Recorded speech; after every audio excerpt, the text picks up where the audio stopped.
from Fernandez on that one. I think that's one he'd like to have. And again, he's going to have to play from behind in this second set, having done so throughout the entirety of the first set before Olsen closed it out, serving at 5-3.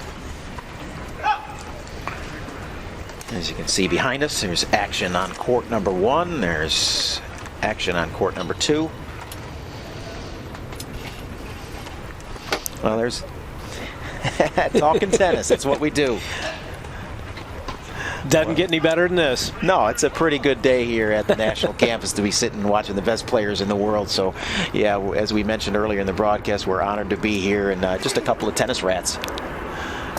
Paul and Mark just calling a little tennis.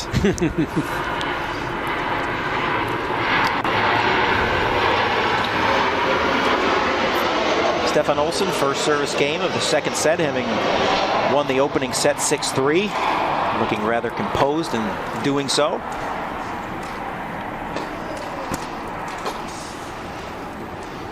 Be interesting to see if Fernandez tries to employ any different tactics to get himself going in the second set, or if he kind of just feels like he needs to stay with his main diet and break Olsen down that way. And we'll see if Olsen just continues to serve as well as he did in the first set, which I think was a key to his success.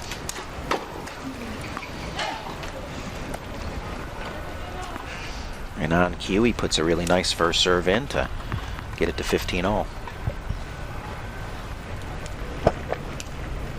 I want to thank Mark's wife, Jill, for having brought us a big hot Yeti tea to keep us going here a little bit. Really nice gesture, so thank you, Mrs. Jelena. Well, you need some tea and honey when you're out here when it's cold.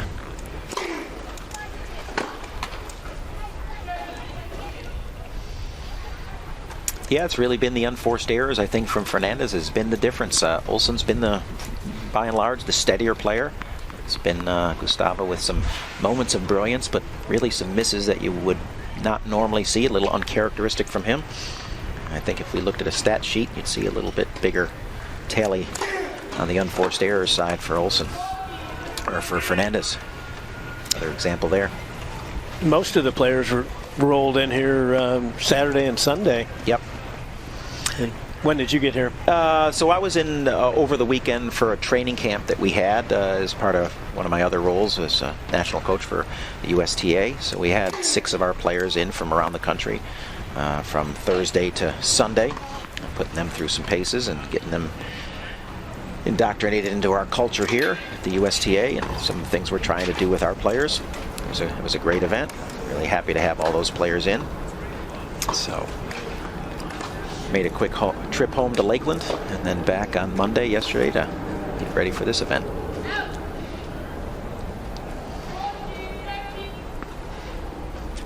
That's it. Olsen with another point yet to hold and go 2-love up here in the second set, with first set already in his back pocket. Yeah, with the magnitude of this event, with the players traveling as long a distances as they had to travel, or the majority of them had to travel, it makes sense for them to get in, get acclimated, get on the courts, get a feel for the surface. As I've said, these guys and gals are all professionals, so that is pretty much part of the routines for them.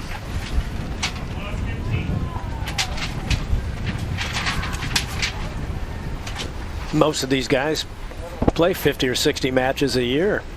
Oh yeah, as mentioned, anywhere from low end 15 to probably high end 22, 23 tournaments for these players. Of course, we're in what we call a pre-Paralympic year, which means typically players of this caliber will be playing a higher number of tournaments to enhance their, well, they're all going to qualify for Tokyo, but to possibly enhance their positioning, their rankings for seeding purposes.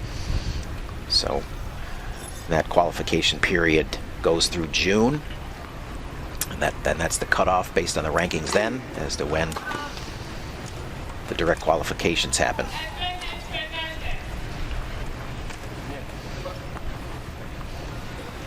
And here it is with Gustavo Fernandez, a break point to get it to 1-all and continue on with the back and forth theme we saw most of the way through the first set.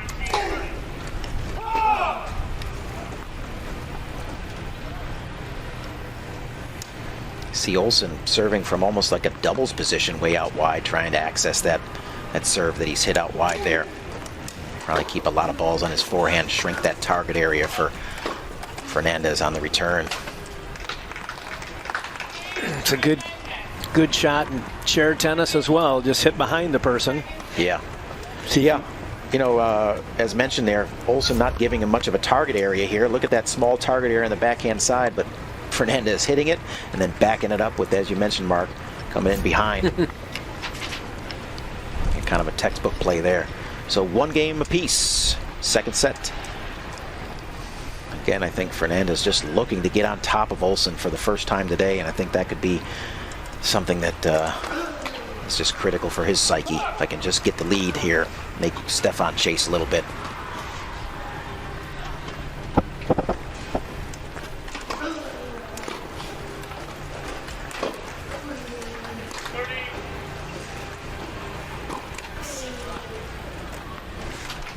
You know, the one thing that Olsen can't do, he can't back off.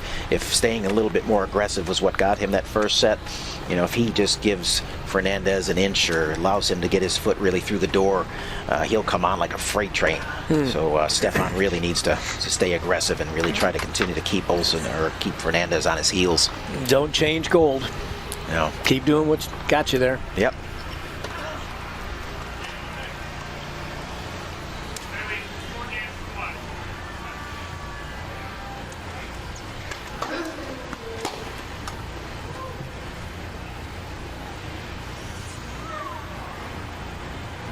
Looked like Fernandez maybe thought the serve was out and didn't play the return. I was a little bit confused there. Just a moment of little lapse there. Didn't hear an out call on the serve. Oh, Stefan's telling him to take 2. They gonna redo it? Wow, what a sportsman-like gesture by Stefan Olsen. I think he might have felt that the chair umpire nice missed a call. sportsmanship. That's outstanding. Good to see that still lives in the competitive environment we live in today.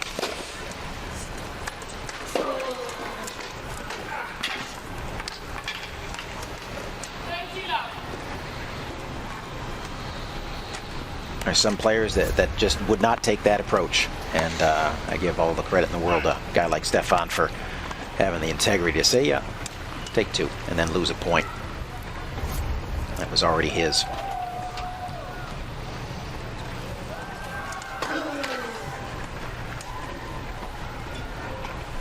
We need to share that with our juniors. Yeah, there is a thing called the code, isn't there? That's right.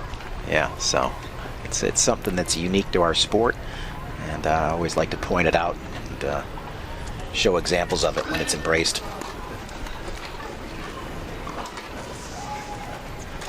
Great get by Fernandez. Phenomenal get.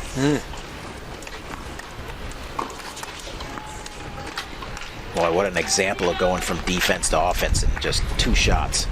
Just stretched out completely, throws the lob up deep enough that Olsen can't do enough with it, and then comes in behind it and gets offensive. I mean, he's off our screen here.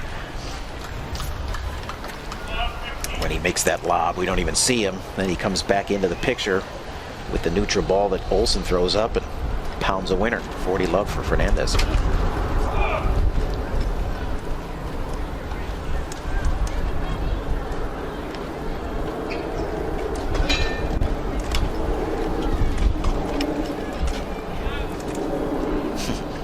Strike a pose, almost looked like the Heisman there. Striking that Heisman pose. There he is. He looks like a Heisman guy, doesn't he, with those arms? Do you think he's the strongest guy on the tour, upper body? Yeah, I think unquestionably, yeah. Yeah, he's big. Take a look. Look at those arms. I mean, you know, yeah.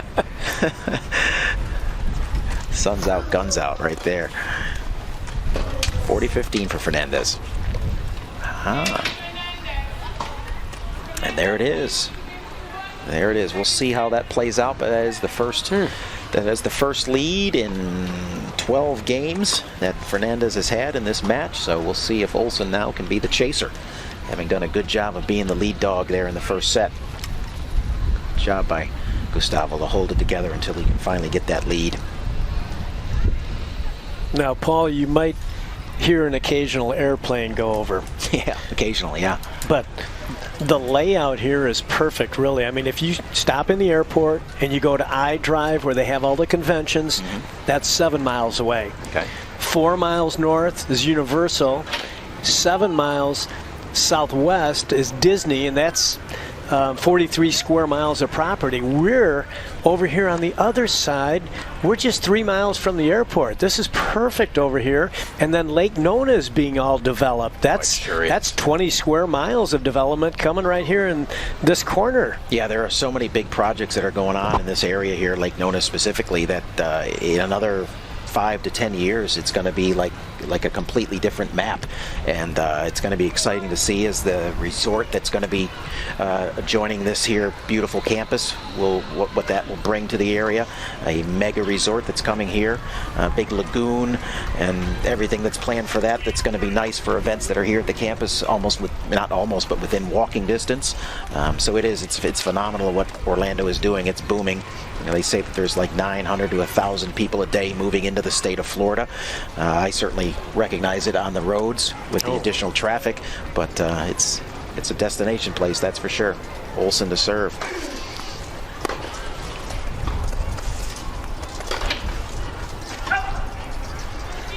And my sources tell me that the road out here, Lake Nona Boulevard, should be completed in March. Okay. It's been under construction for a long time. Long time, yeah. Yeah, so the route in and out to the campus is what Mark's referring to, and it has been under construction. It'll be nice to have that just done.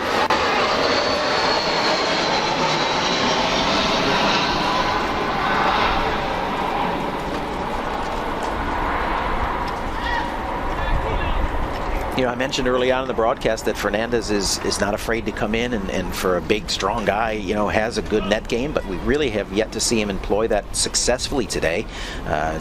His kind of coming forward game is a little bit off. He's missed probably the vast majority of his volleys. And then, of course, having missed that last one, Olsen calmly just pounds an ace up the middle.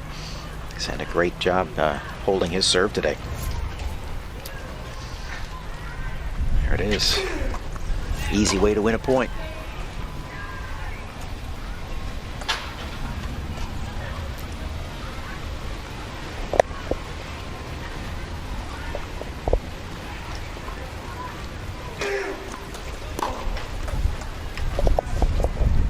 Stefan able to back it up with another big serve, and just a really easy hold at love right there to get it to 2-all. So just when Fernandez got the lead, it's Olsen saying, not so fast, back to even. The serves really hurt Fernandez. He's missed more returns than he normally misses. Well, as I mentioned, Stefan is serving well today. I mean, he's hitting his spots, he's hitting his targets, he's mixing it up. You know, that is a critical thing for him to be successful against Gustavo. He's going to have a good service day, and so far, 13 games into this match, he's done an excellent job with his serve.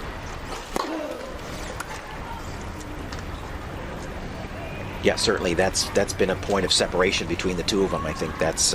well, he hasn't just served to his backhand. No. He's mixed it in, like you say. He's gone to that forehand side and gotten several aces. Yeah, he's probably up to 4 or 5 aces for the match, which is not that common for wheelchair tennis, especially against a guy like Gustavo, who returns really well.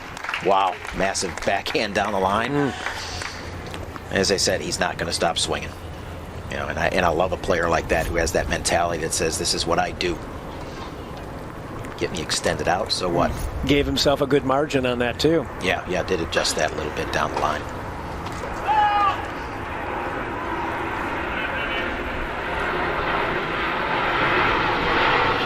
It's one of those airplanes you talked about.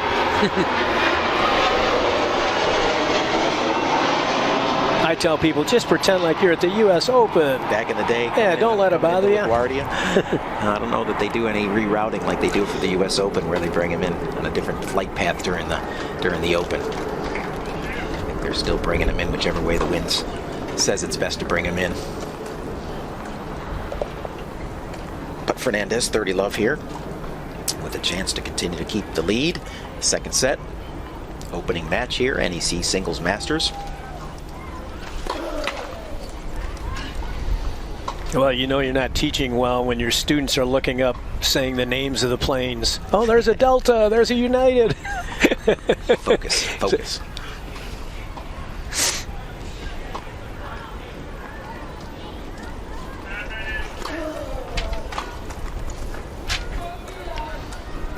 Stefan a little bit aggressive there, kind of pulled down on that one a little bit too much, and Fernandez with a chance to hold it love as well. At least he's trying to catch that kick serve before it really does its thing. He's trying to catch it up at the top. That's good. He just chopped down a little bit on that one.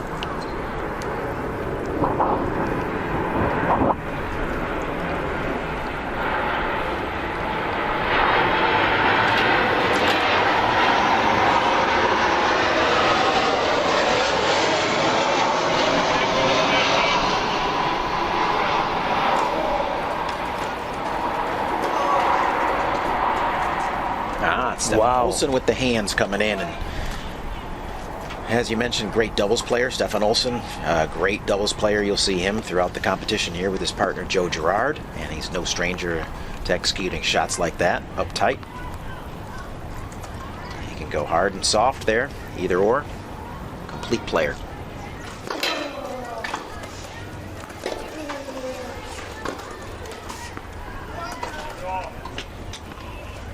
From 40 love or 40-30, huh? Again, Olsen just stays calm. You'll see Olsen, he varies his return to serve position, trying to force an error. He wants to hit a backhand return every time, I think. Yeah, he'd like to start on those terms. I don't think he wants to go toe-to-toe on the forehand exchanges with Gustavo. He'd like to get that slice matchup going.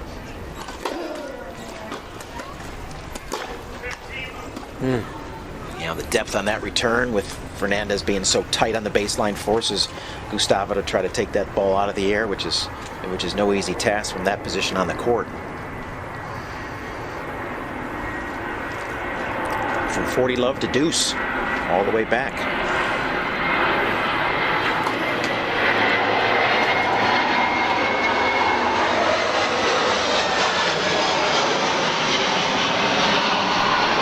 This is a potentially huge swing if Olsen could get a couple points here and get this break.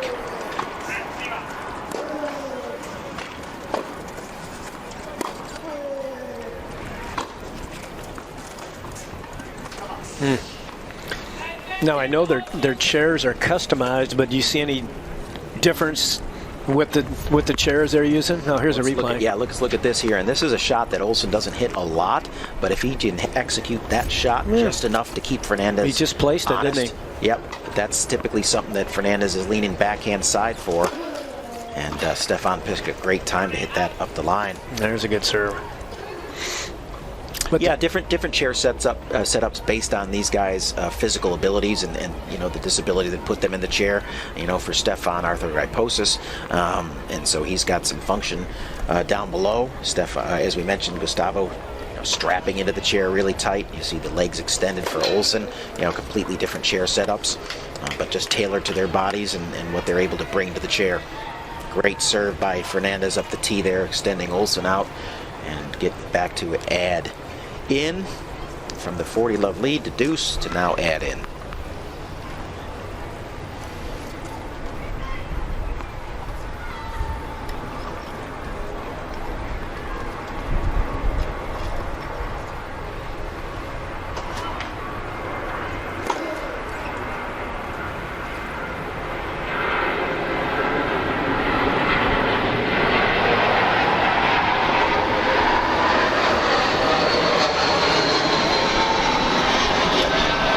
Overhead, Fernandez taking his time, doesn't want to be distracted. Oh, wow, look at that. I almost have to clap for that one myself. That's a great shot. He was half out of the chair. Yeah, right. So there's a great hold by Gustavo Fernandez as he continues to try to make Olsen chase.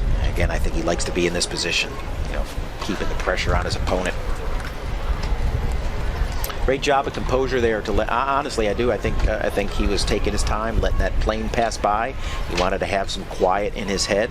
He was not going to get that point started until he was ready to start it on his terms. That was a great job by Gustavo. very composed there. Mentally, both players are strong. Yeah, we've seen no indications from either one of them yet today. Really almost very few, if any, signs of frustration throughout the day, really keeping it together, just kind of letting the match evolve and kind of take its kind of organic flow to it. As you see both of them going to the nutrition here on the changeover. Olsen getting on the bananas, and certainly Fernandez continuing to push the hydration. Both these guys working incredibly hard out here. Both very fit, both put a lot of time in off court. Yeah, I think that's something that these players over the course of the last 5 to 10 years, as the tour continues to get more and more professionalized, the amount of time that these players spend off court training is increasing. And year after year, you're seeing more players spending more time in the gym, more off court training, their ability to, because of their heavy load, just to take care of their bodies. So you don't see us in the gym this morning. We're here, sitting around, calling matches.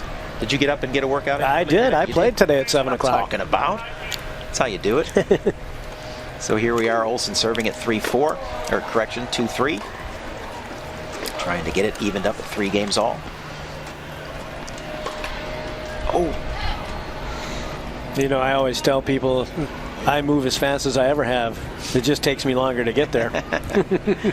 See, now there's a big error by Olsen right there, but yet no response whatsoever. And as a coach, I love that. We talk a lot of times to our players about a positive reaction to a negative outcome. And Stefan had a ball sitting about 2 feet from the net, clipped the tape, and it went out. But no negative reaction whatsoever. Back to work.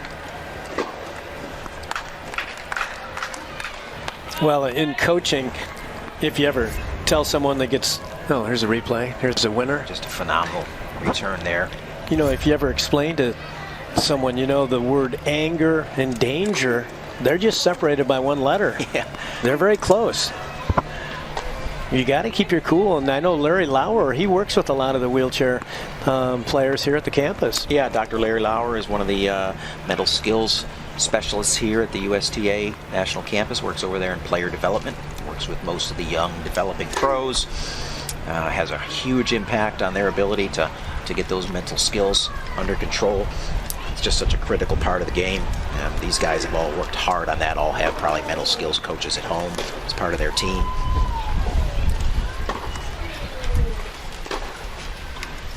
And as they get older and mature, they just start to really embrace and recognize how critical that component is for their successes.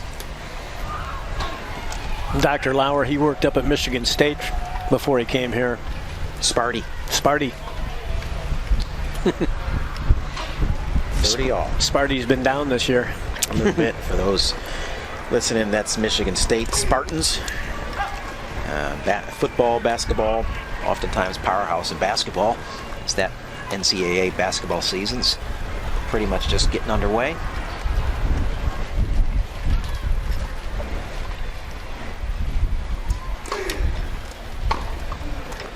Another big return from Fernandez. We've seen a couple of those this game. Starting to really find his range. He didn't have to stretch much. It was right in his zone. Yeah, I think they call that the wheelhouse.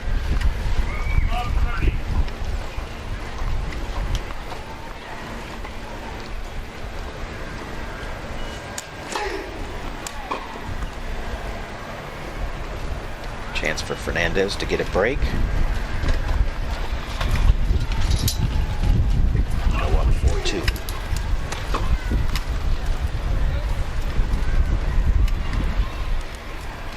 That's a freebie. A little bit. He needed that. Yeah, good example of him Olsen not letting Fernandez get that extension that he'd seen on the last one. Got that one just enough into the body where Fernandez trying to do as much with it was not able. Back to deuce.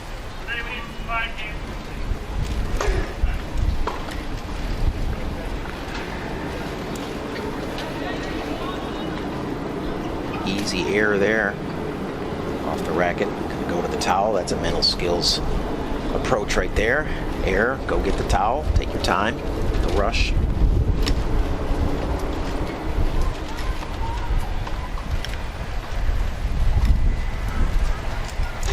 Kick serve.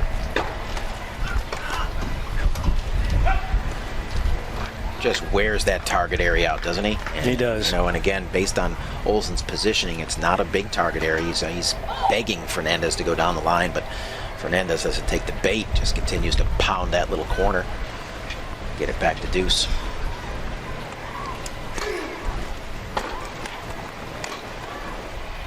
Oh, look at that little cut slice serve out there.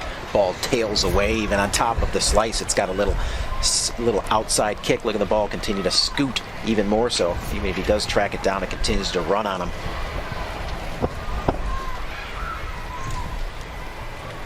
Advantage Olsen here.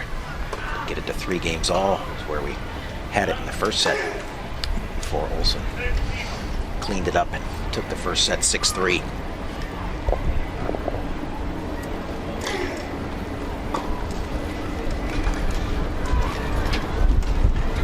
There's the example of that slice again. Hitting and moving through the court, staying down low, forcing Fernandez out of position, off balance, and a great hold for Olsen to get it to 3 games all. You know, plus that slice, he hit it against the wind, so it didn't come up even as much as he thought. Yeah, it stayed very low. Yeah, that slice works well into the wind, cuts through a little bit better than the topspin shots do. And again, that is something we highlighted early on in the broadcast. That's it. That's certainly Stefan's strength and one of the great matchups he has against some of these other players. So it seems to be working for him pretty well today.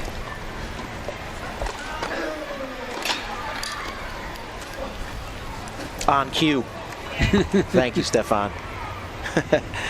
Always nice when it works out that way.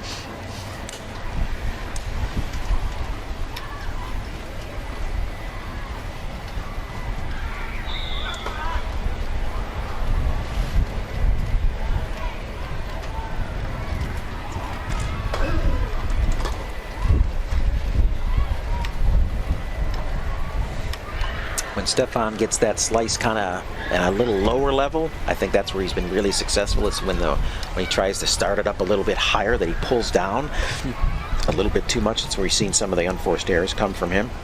A good slice is high to level, not down. High to level.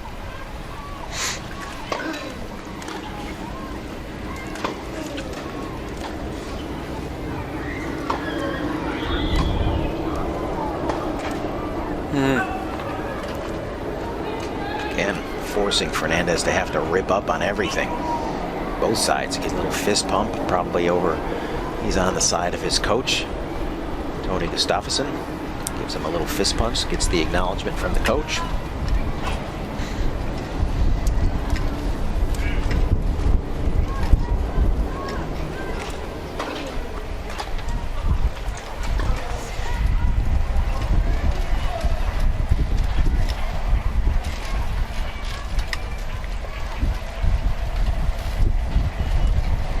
Getting a little bit deeper into this second set here where it starts to get a little bit more pressing for Fernandez if he can't.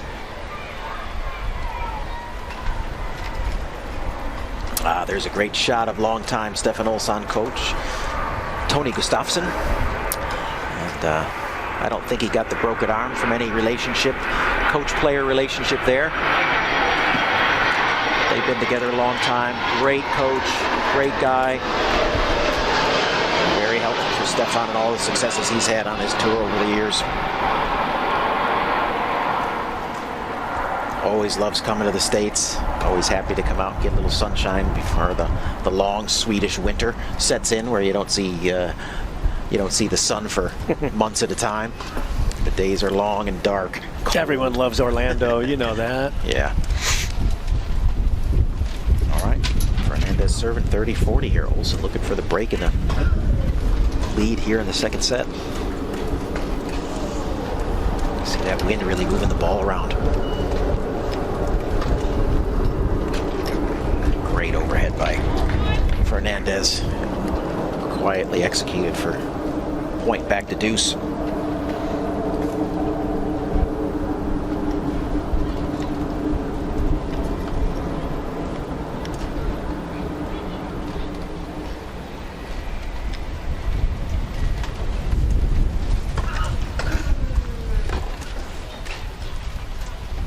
Fernandez giving Olsen a little of his own medicine with the serve out wide there for the freebie. Might have taken a cue from his opponent there.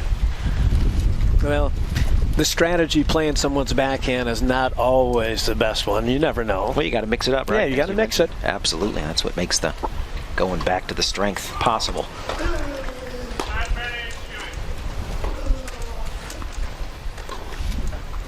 There's the error, and there's the game. It's Fernandez who stays in the lead on that critical 7th game of the 2nd set. Olsen with one chance there to take it, but denied by Fernandez. 4-3. Gustavo.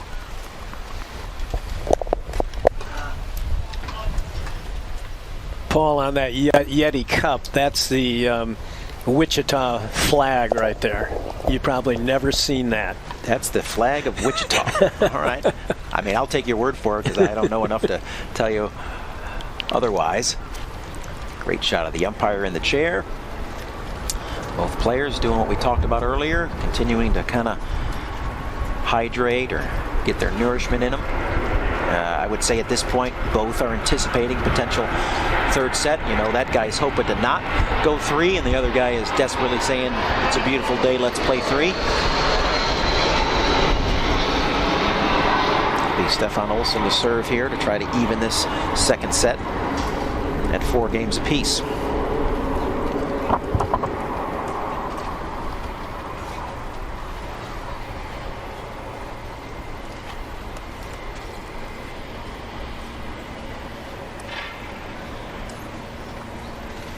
I see CC Bellis and Mackie McDonald are going to join you for a couple matches.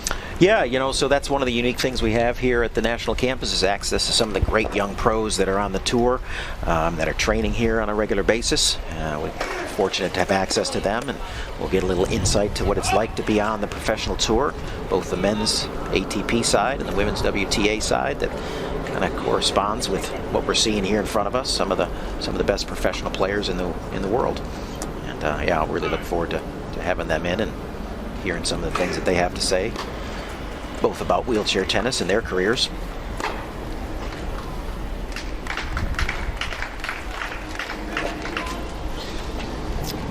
The last 3-setter that these guys played was at Roland Garros this year, with Fernandez having lost the first set, similarly today, 4-6, but then roared back with a 6-1, 6-1 in the 2nd and 3rd set. But we're a little bit tighter than that today. No separation quite yet.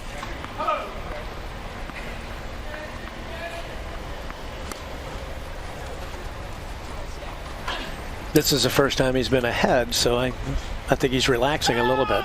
Yeah, I agree. You know, we talked about that and how critical it was going to be for him to play from the lead a little bit. So it's playing out a little bit here. Starting to get that little bit of an edge.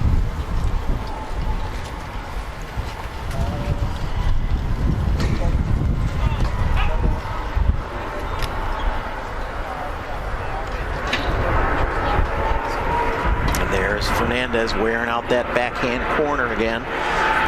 It's like you can put a dime out there and that guy can pretty much hit it. Pretty phenomenal. Only through training are you able to reproduce that over and over again. And there's a free backhand error by Olsen. And there we have it. Or was that a winner? Ah, in the shadows. That was a winner.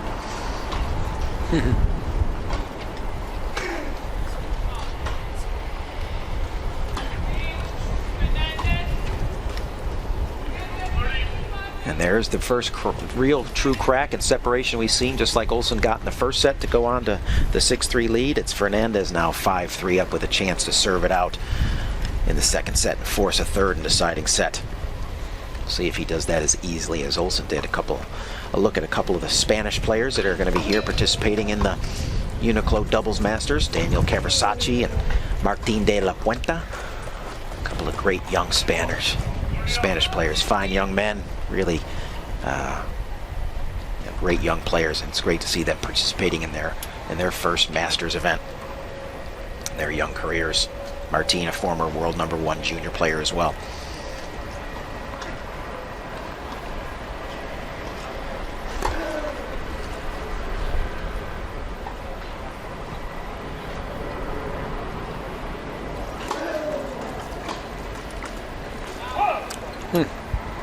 Yeah, thanks for introducing me to the top 2 Americans, Herman. Oh yeah.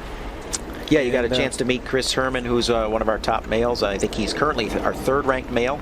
Casey Ratzlaff is our #1 U.S.-ranked male player. Connor Stroud, #2, and Chris Herman. All three of those boys kind of come up through the junior ranks. Been a part of 3 Junior World Cup championship teams. We're really proud of all 3 of those young men, both as players and fine quality individuals. So you got a chance to meet Chris, and you got a chance to meet Dana Mathewson. Dana's yesterday.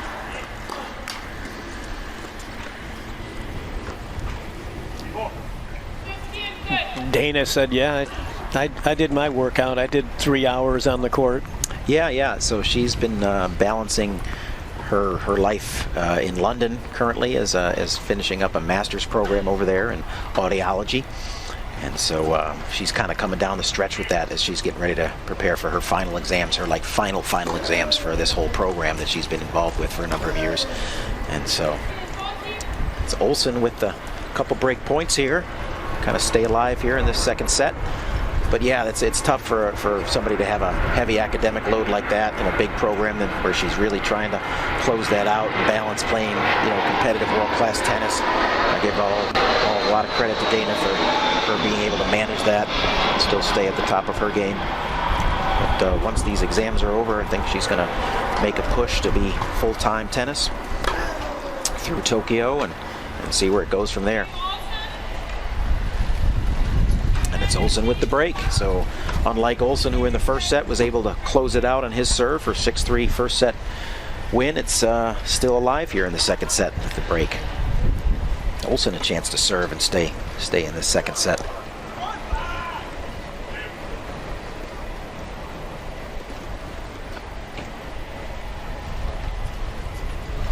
Now, one of the changes we had in the PTM program is now it's a certificate. It can be attached to any major at the school. You can be in hospitality management, you could be in nursing, business, any major, you can attach that certificate to it. And we feel like that doubles their chances of getting a good job when they get done.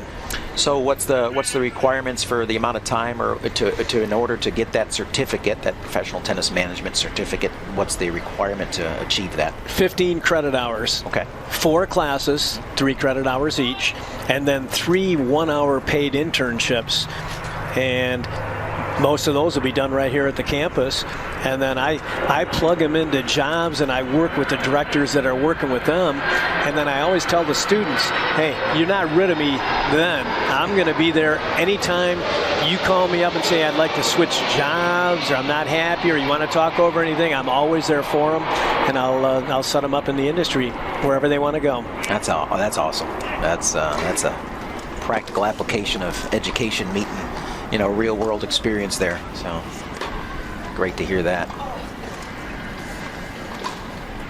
Nice point by Stefan Olsen to open up this 10th game of the second set. Let's see that again. He's got him moving on a string. I think there's the one that Fernandez would like to have back. Didn't do enough with that. And he moves in, anticipates, and boom. Good start to his service game.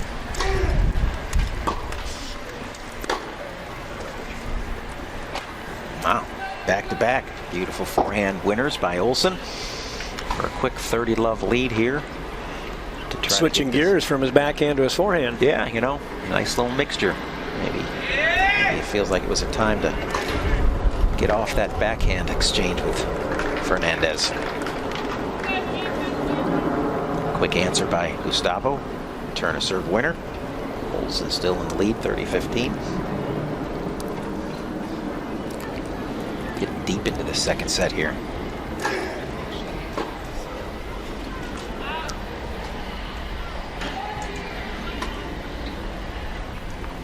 Olsen has looked pretty much from the start of this whole match. He has looked comfortable on his serve, continues to be so here. Having fought off and gotten that break, now a chance to hold and get it to 5-all.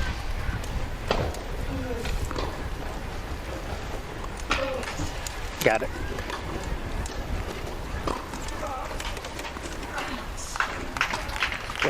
Great court coverage by both players. It's Fernandez coming up with the goods there. Both players on the run, showing off their mobility skills, stretching each other out.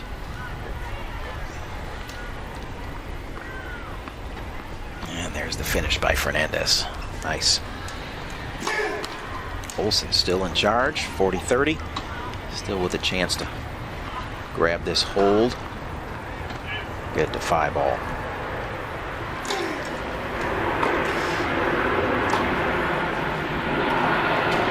Wow. Yeah, from start to finish, it was the Olsen forehand that game that produced all the points that he needed to get it to 5-all.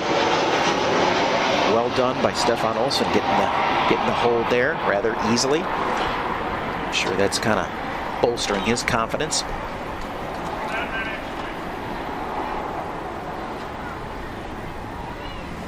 A little bit of pressure shifting back to Fernandez. I don't think he wants to give Olsen another service game down 5-6. Kind of a critical hold here for him.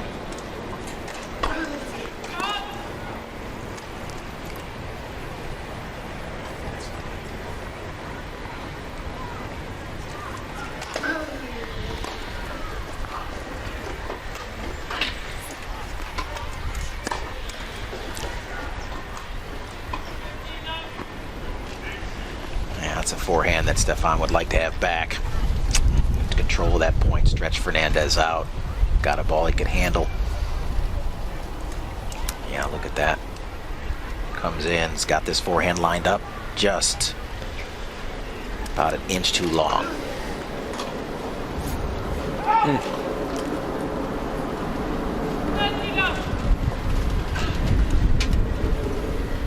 And just like that, 30 love for Gustavo. Chance to continue to stay in the lead.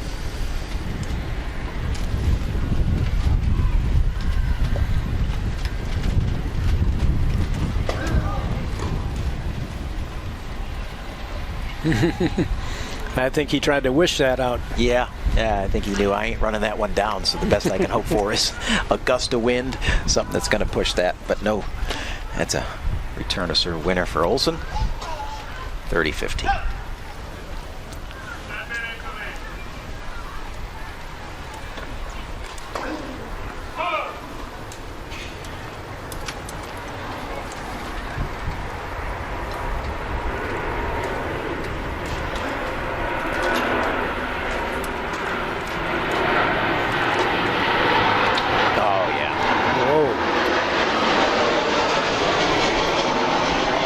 Fernandez didn't quite get enough cut on that slice approach here. I think he would have liked to have gotten that one a little bit wider. Olsen lines it up. Great angle opportunity. He hit it right around the edge of the ball, didn't he? Yep. Kind of the way they teach it, I think. That's the way to use those edges. 30-all.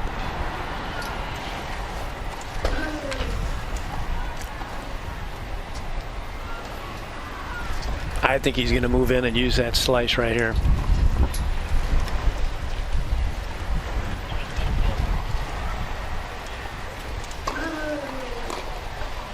On cue, here we go. Forces the air. As if you know what you're talking about. Almost like you know what you're talking about, Mark. He's done that a couple times for us where we've kind of teed him up and I don't know if the wind's blowing and we're getting in his ear or whatever, but yeah. Thank you, Stefan. Maybe you were giving him a signal. No. Got to play it straight here. All right, big chances here for Olsen to go up 6-5, potentially serve out this match.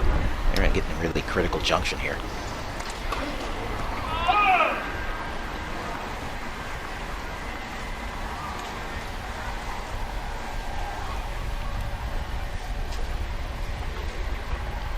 Didn't like the toss.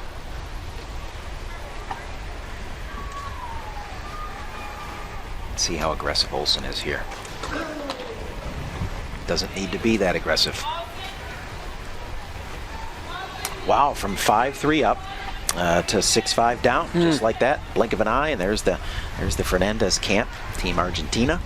I'm sure Fernando Sanmartin, Gustavo's head coach there in the Yonex cap, is not too pleased with what he's seeing.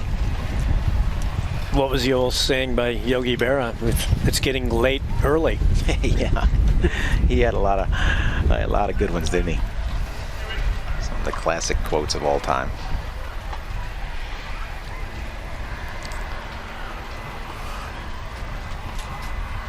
Well, Olsen with a chance to open this tournament up with a big statement by possibly not taking him out of the tournament, but putting him well behind the power curve.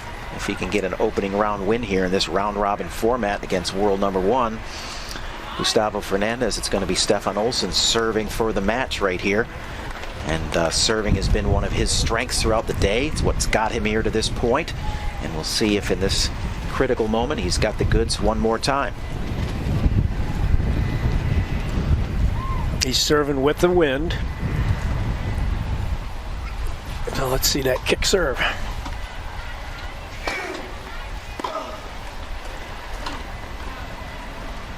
Great start, great start. So you just want to ride this momentum here.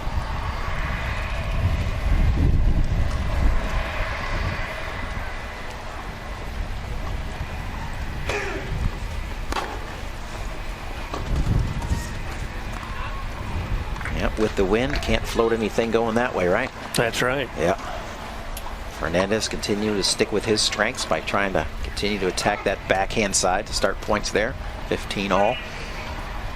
Neither player wanting to waver on their game plans.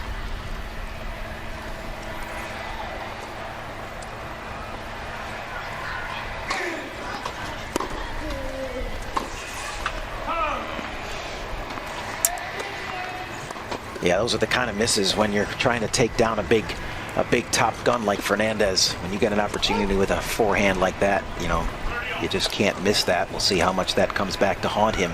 His attempt to hold serve and close this match out. No signs of mental weakness there, though. Just kind of shrugs it off. Gotta like that. Back to work.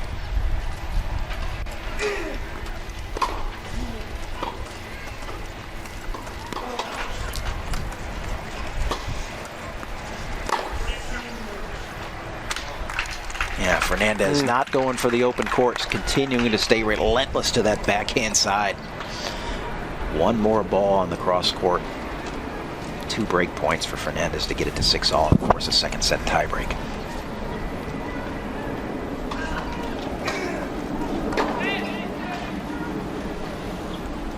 Still think that forehand that Olsson missed come back to haunt him here.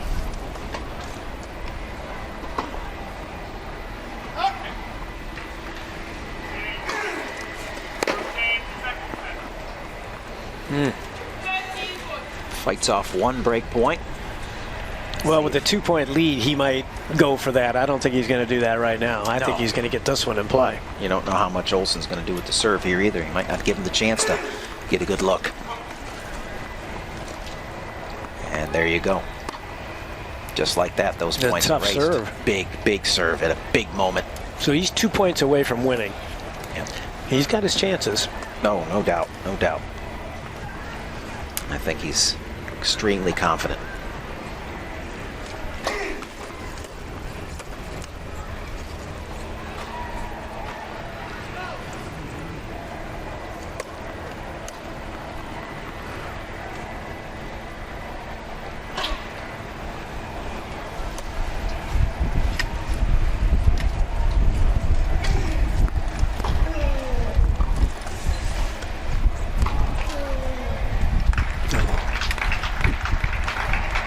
As mentioned a couple times, no backing off from Gustavo. Continues to just slug it out, trust his game. You know, because at any moment that guy could get on fire to where there's just not much you can do. So he's just looking for that right now. Stefan's had the answers for him so far today, but it's Fernandez with the chance.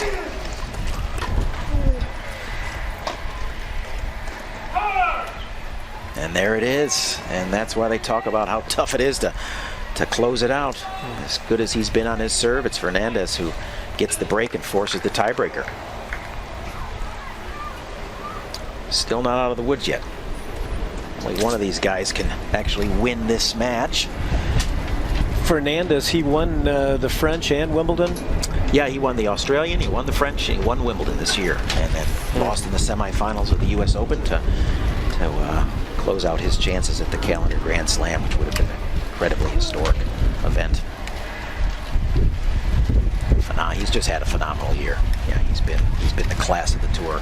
with as many good players as there has been, he has certainly earned his #1 ranking.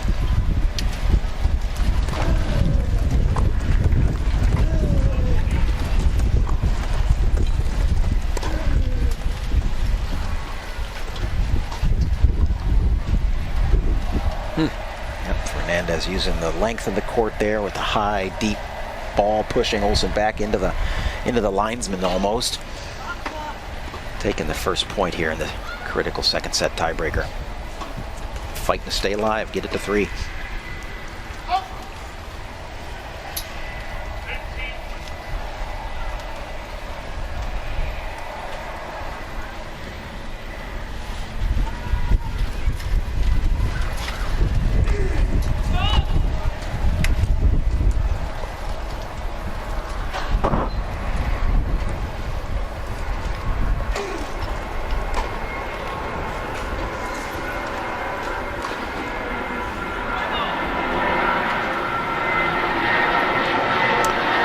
Body language from Olsen, continuing to look very positive.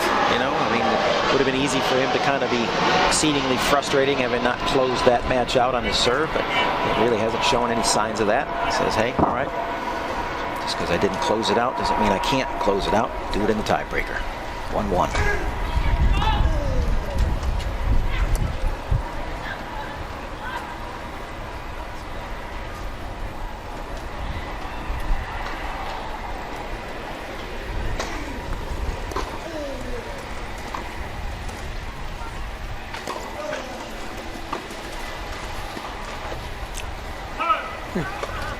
Another example of Fernandez attacking, but not, you know, if we were to chart how many points he's won going forward today, I would say he's woefully behind on the winners versus unforced errors that have been coming his way when he approaches net today. Normally a good area for him, but not today. Olsen just stuck his racket out and just hit a slow, low slice back, and that's what got him the point. He didn't have to hit an outright winner. He just tried to keep it low. Yeah, and, you know, for wheelchair players, once you make that commitment to come forward, you pretty much get one ball to do something with it, or you're in big trouble. Oh, there's a target. Oh. Beautiful backhand. He muscled that one. Yeah, he's the guy that can do that. Yeah, take a look at this from start to finish. Stays right in there, right inside. Quick pull back. Minor little chair skills, but with his strength, able to get clearance there to execute that shot. 2-all.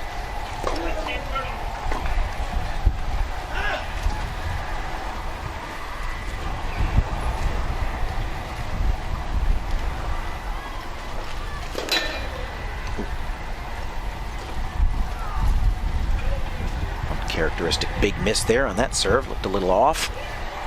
Still alive with the second serve.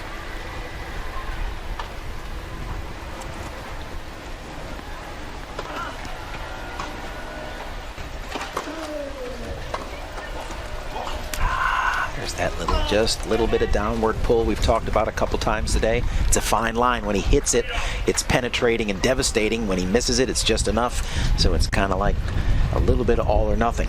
Very effective when it's in.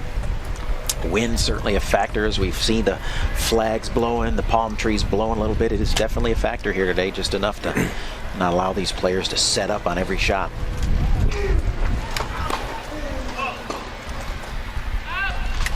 I think it's over 20-mile-an-hour wind out here right now. Really? It looks like it. We're kind of in this little box up here in the booth, but it's enough to be an impact on the match, that's for sure, with Fernandez taking the 4-2 lead on the changeover. First changeover here in this second set tiebreaker. According to my little weather app, it says 5 miles per hour, but I don't think that's accurate. Yeah, we can all agree that this app is, I might need to update my app or something like that, because that's bogus. I got the weather bug. Yeah. Mostly sunny and 63. I'd say they're spot on with that, but they got to up their wind calculations.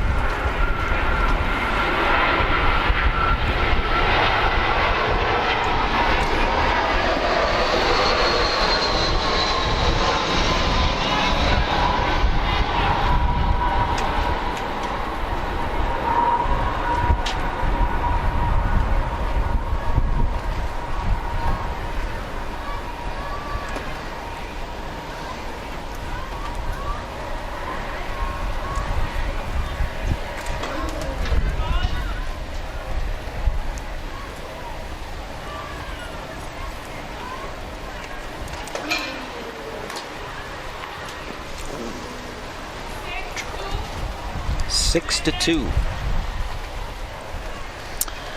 They'll, if they do split, they'll play out the third set. Yeah, full third set, absolutely, in both the singles and the doubles. So a lot of tennis to be played here. No match tiebreakers in any part of the format here in this event. Max effort required to be a Masters champion.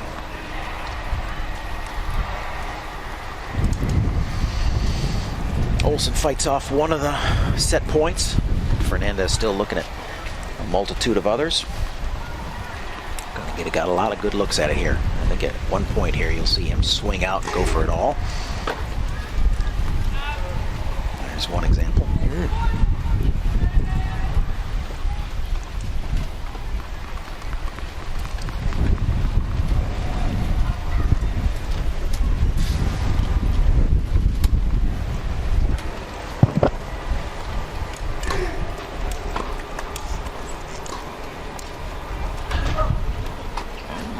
Olsen does his job and holds his 2 service points to get it to 6-5, and it's going to be Fernandez with still yet another set point serving.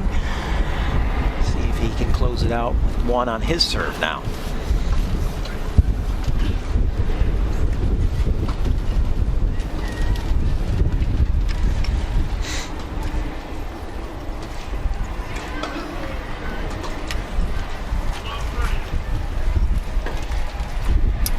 Down the line choice by Fernandez for the second set.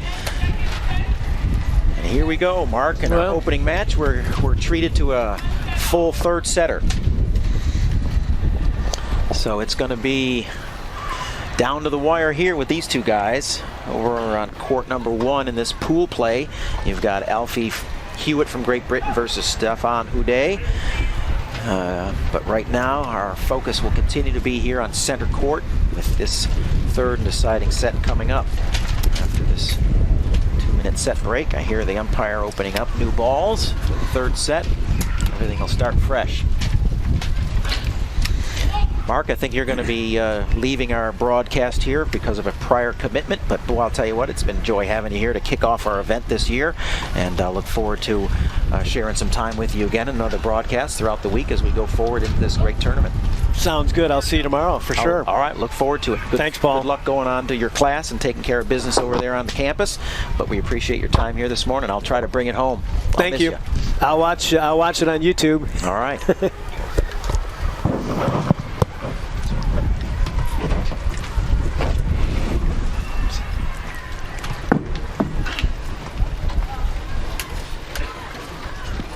Here we go.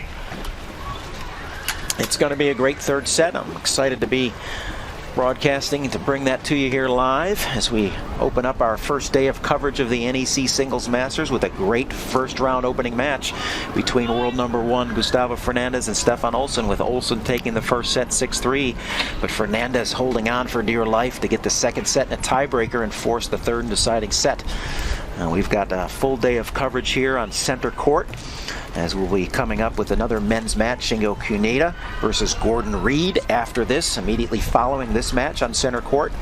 And then after that match, we'll have Dita de Groot versus Sabine Ellerbrock from Germany. And there's our broadcast matches for today. Get a good look at who's coming up. But we're not done with Fernandez and Olsen yet. We have a third set to determine this winner of this round-robin opening match. You can see some of the tags to follow us on there. Olsen to serve first in this third and deciding set.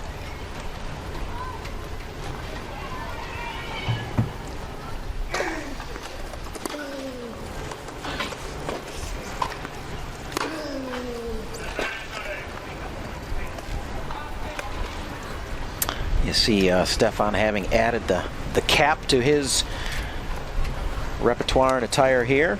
Had been going without the cap. The sun's probably starting to be a factor as we approach almost well over an hour and a half of match time here. That sun getting closer to being overhead. Probably is going to need a little shade.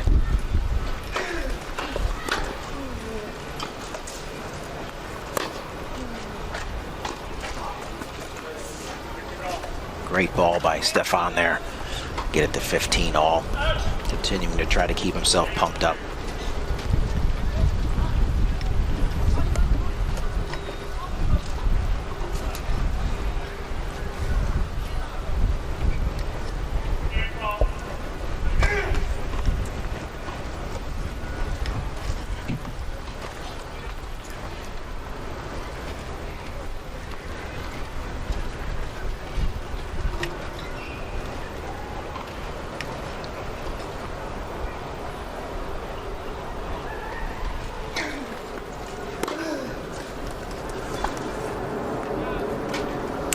Yeah, to me, I think going this third set, it looks like Olsen's forehand has kind of been the difference. When he's hit his targets, not anything spectacular. When it hasn't been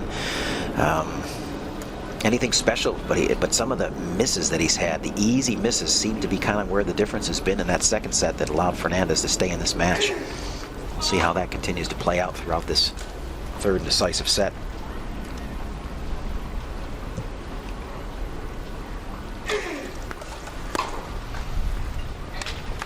Starting to see Fernandez attack that line a little bit more. Maybe he's kind of getting a feel that that Olsen's forehand is letting him down. Gonna start to see a few more balls over there. We'll see how the tactics play out in this third set here. Olsen is certainly going to need to continue to serve well. It's something he's done throughout most of the day.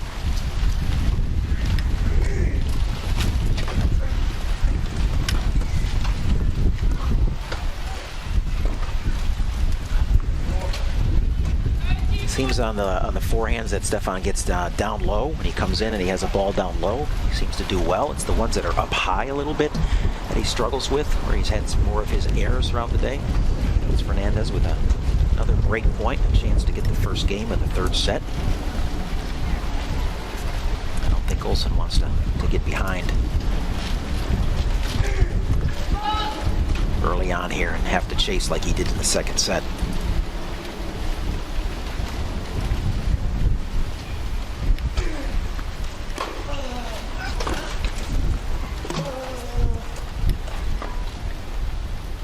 Error by Olsen gives Fernandez the first game. The early momentum here in the third set. They'll change sides once again. Both players continuing to look very composed. No signs yet of any frustration. Don't know how much that 6-5 game that Stefan Olsen was serving for in the second set with a chance to serve out the match. You don't know how much that's lingering.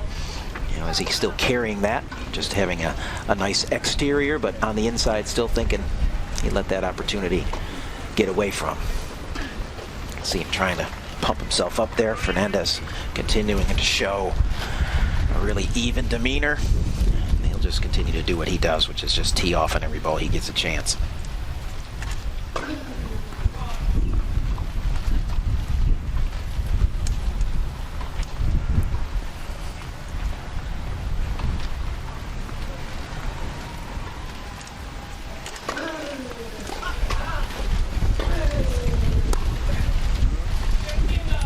Relentless assault continues to come from Fernandez.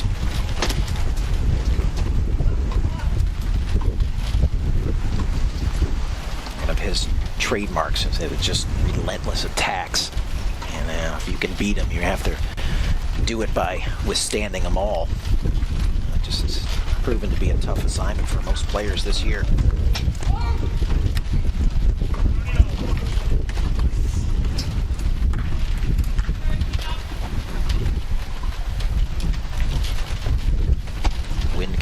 Pick up here as the day gets a little bit deeper.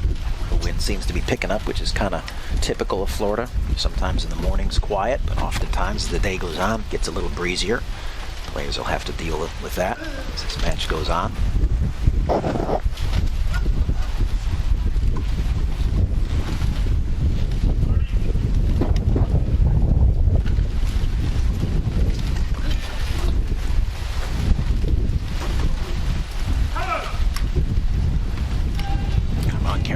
Miss there by Fernandez with the ball that I think he normally handles, but still with the lead 30-15. Still in control with a chance to extend his early lead here in the third set. Yeah, you're really getting a look at the wind here. Without question, picking up pretty significantly, actually. I'm sure the players are feeling it down on the court.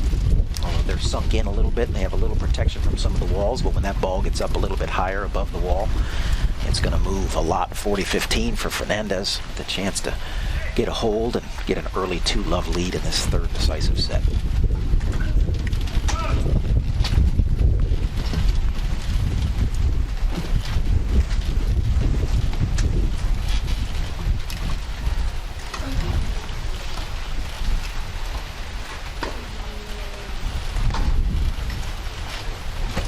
There's a backhand down the line from Olsen. We've seen a couple of those today. He's going to have to execute that a little bit more often, I think. Fernandez kind of sitting over here, anticipating the cross court. Great shot by Stefan. Fights off one of the service points for Fernandez, but he's still got another one to get the break, potentially, or get it back to deuce.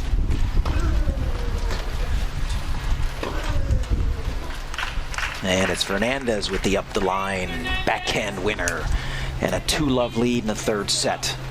And looking like a lot of positive energy going his way. He fought through the second set, did what he needed to do to get that tiebreaker. Now looks to be poised to possibly extend it early third set lead. Get a break here, it would be back breaking for Olsen.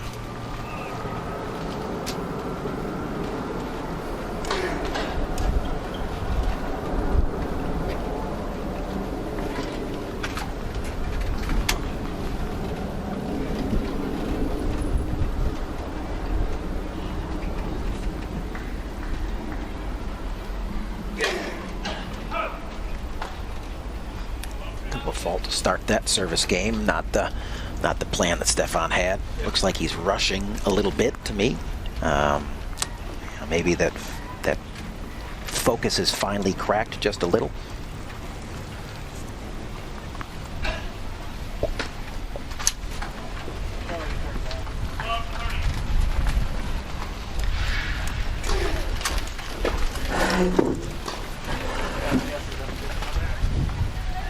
That's a good sign from Stefan with the fist pump. Keeping himself as energized as he can there to get it to 15 all. Won't go down without a fight, no doubt. Great warrior.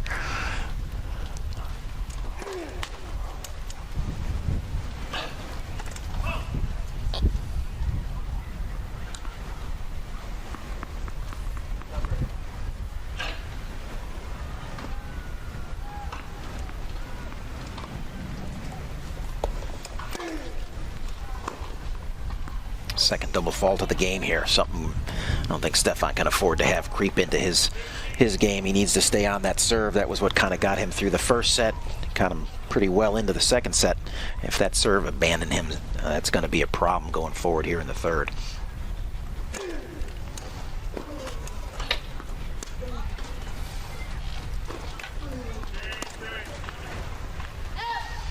And Fernandez continuing to attack that backhand corner, not afraid to go backhand to backhand with Olsen, despite Stefan having that great slice backhand. He's forcing him from difficult positions on the court. And it's 40-15, and Olsen really up against it now. 2 break points for Fernandez for possibly 3-0 lead in the third set here.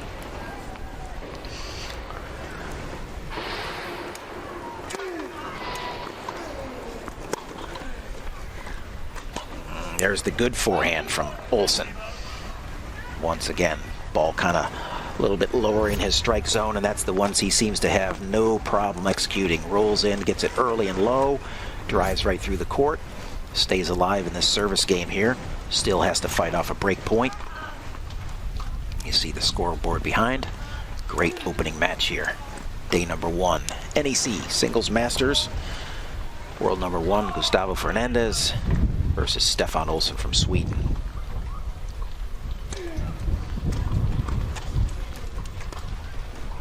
And there's the break. Fernandez 3-love on the changeover. This is the first big gap we've seen early in any of the sets. Both of the first 2 sets were pretty close in the early going.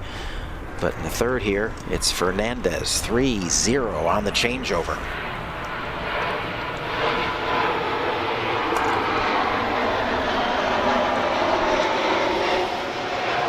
I want to remind everybody after this opening round match, we've still got a great deal of tennis to be played here at the USTA National Campus in Lake Nona, Florida, and our opening day of coverage of the NEC Singles Masters, which is also a combined event with the UNIQLO Doubles Masters. We'll kick off with some doubles tomorrow, but there's the outline for the remainder of the day. Men's singles with former world number 1 and great Japanese player Shingo Kunieda versus former world number 1 and defending Paralympic gold medalist Gordon Reed.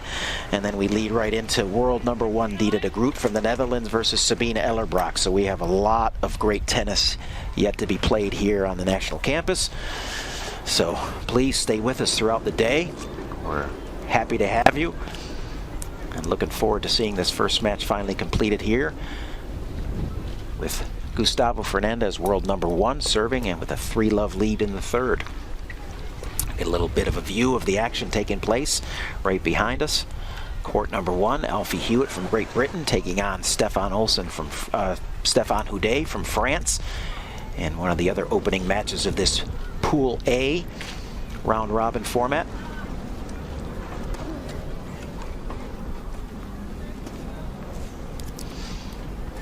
Early error by Olsen. You know, you just don't know if everything that he's kept together to get to this point in the match is now gonna just, if he feels like it's just kind of gotten away from him here.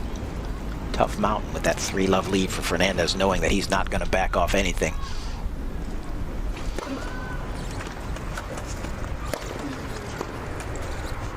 Now it's Olsen coming into the court, maybe looking to change the strategies a little bit. Thinking that 3-love down, I've got to do something different and I've got to do it now. So a good play by Stefan coming forward with the forehand volley to get it to 15-all. See if he employs a little bit more of an attacking strategy.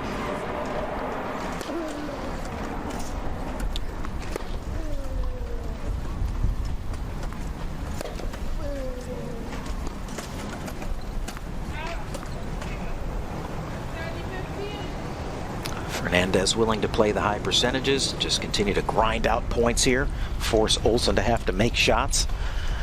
3-love up in 30-15, he's in the driver's seat.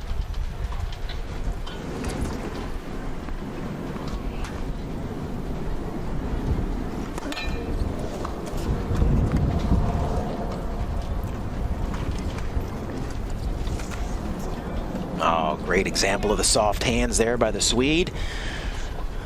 No problem in executing that little drop shot cross court winner.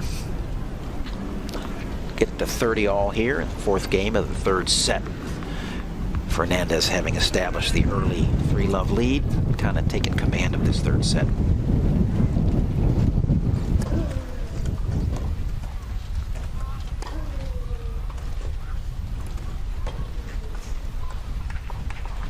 Fernandez taking control of that point right from the start with the short return, getting on the attack and finishing up at the net. Something we haven't seen from him a lot today. As we've talked, he's kind of struggled up there, but totally in control of that point. Finishes easily. A chance to serve to go up 4-love right here.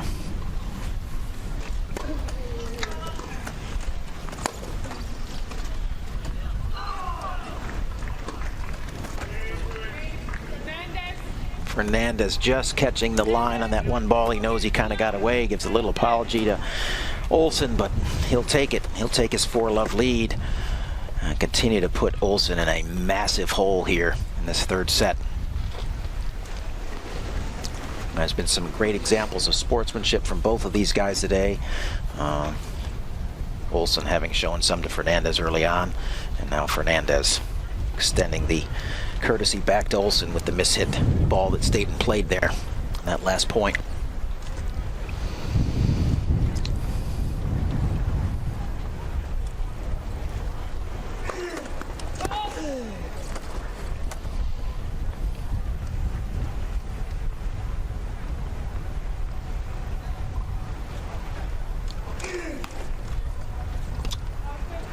And the double fault starting to mount for Olsen here in his service games, having done that in his last service game.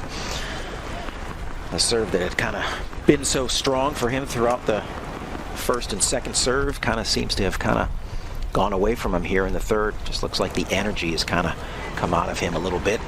The 4-love deficit. He knows he might have had an opportunity, missed his chance to close the match out, serving 6-5 in the second. Since then, it's been all Fernandez. Even there, not much of a big response from Olsen with the forehand winner. Kind of resigned to the fact that he's still got a massive hole he's got to dig himself out of. Long way to go.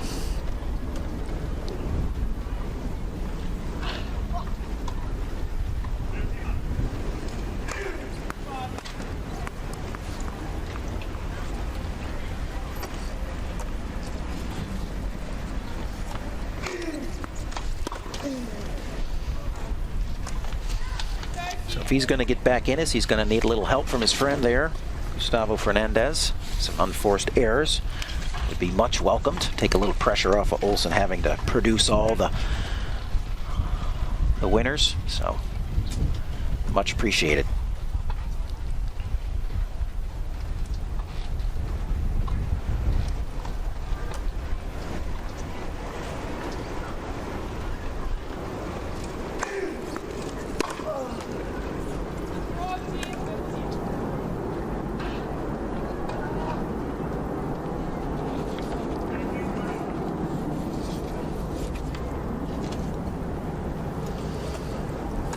And now it's Olsen after the first point double fault. Reels off 3 straight to get himself in a good position here to get on the board in the third, and there it is. Much needed. Had to get it started sometime, and no better time than the present. 4-1 on the changeover. He's still got a lot of work to do, but that's how it starts. Wipes the sweat from his brow. Gonna need to string a couple together though. Cannot trade with Fernandez. Gonna need to go on a little bit of a run here. It would be really helpful to get the break. Get to 4-2 potentially and have another chance to serve, but a lot of work to do between now and then.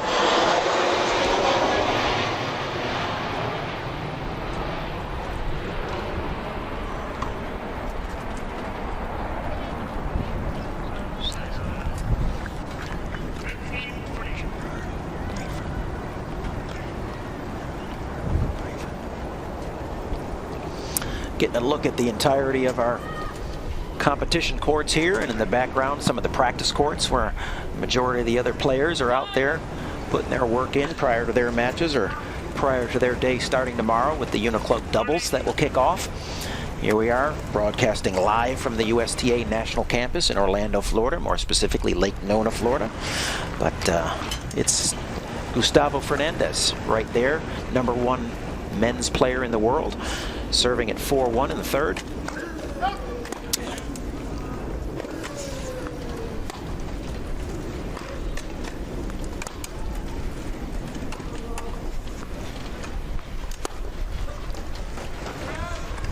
A little renewed energy from Olsen there in the first point, but just another unforced error. Floating that backhand just a little long. Giving Fernandez the quick lead here in his service game.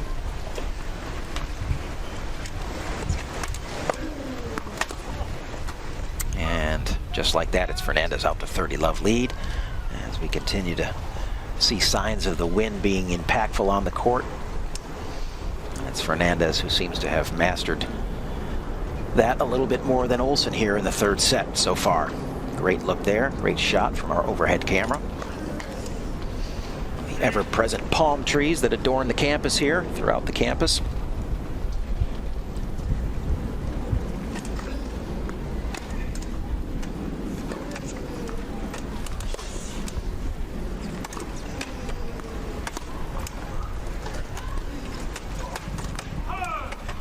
There's another example of the wind catching that ball and just kind of taking it wide.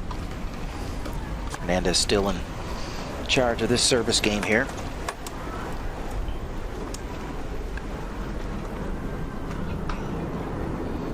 Mentioned early in the broadcast that over the course of the careers for both of these guys head-to-head, you would think with Fernandez being world #1, he has a significant career advantage. He doesn't. It's only a 12-11 career head-to-head advantage, having just established that this year at the US Open, when they both came in tied at 11 matches apiece in their career head-to-heads. But it's Fernandez, who's looking to extend that career head-to-head here with this pretty big lead in the third. 2 points to go up 5-1.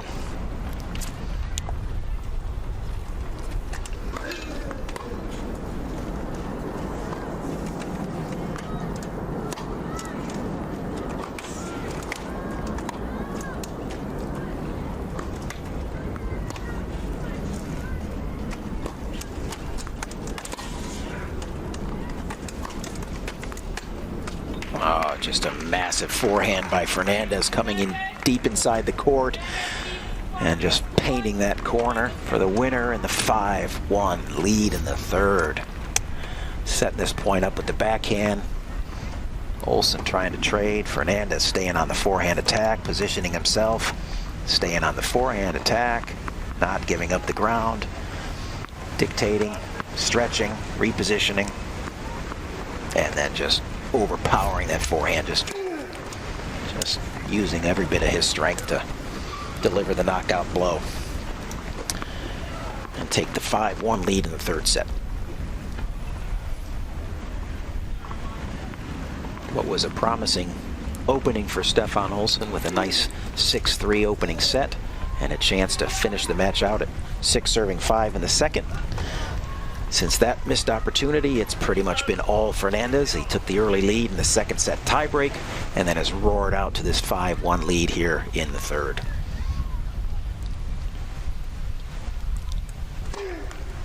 Hard to see Olsen climbing out of this one.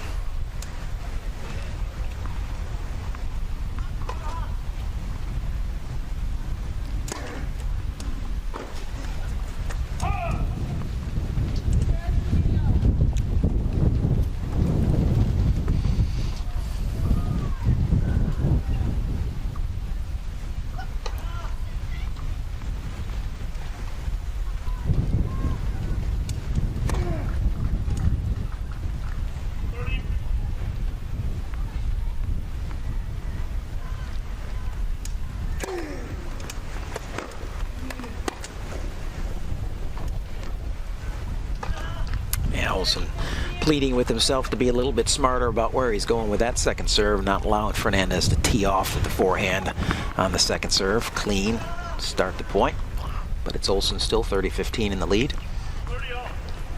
Resetting himself here.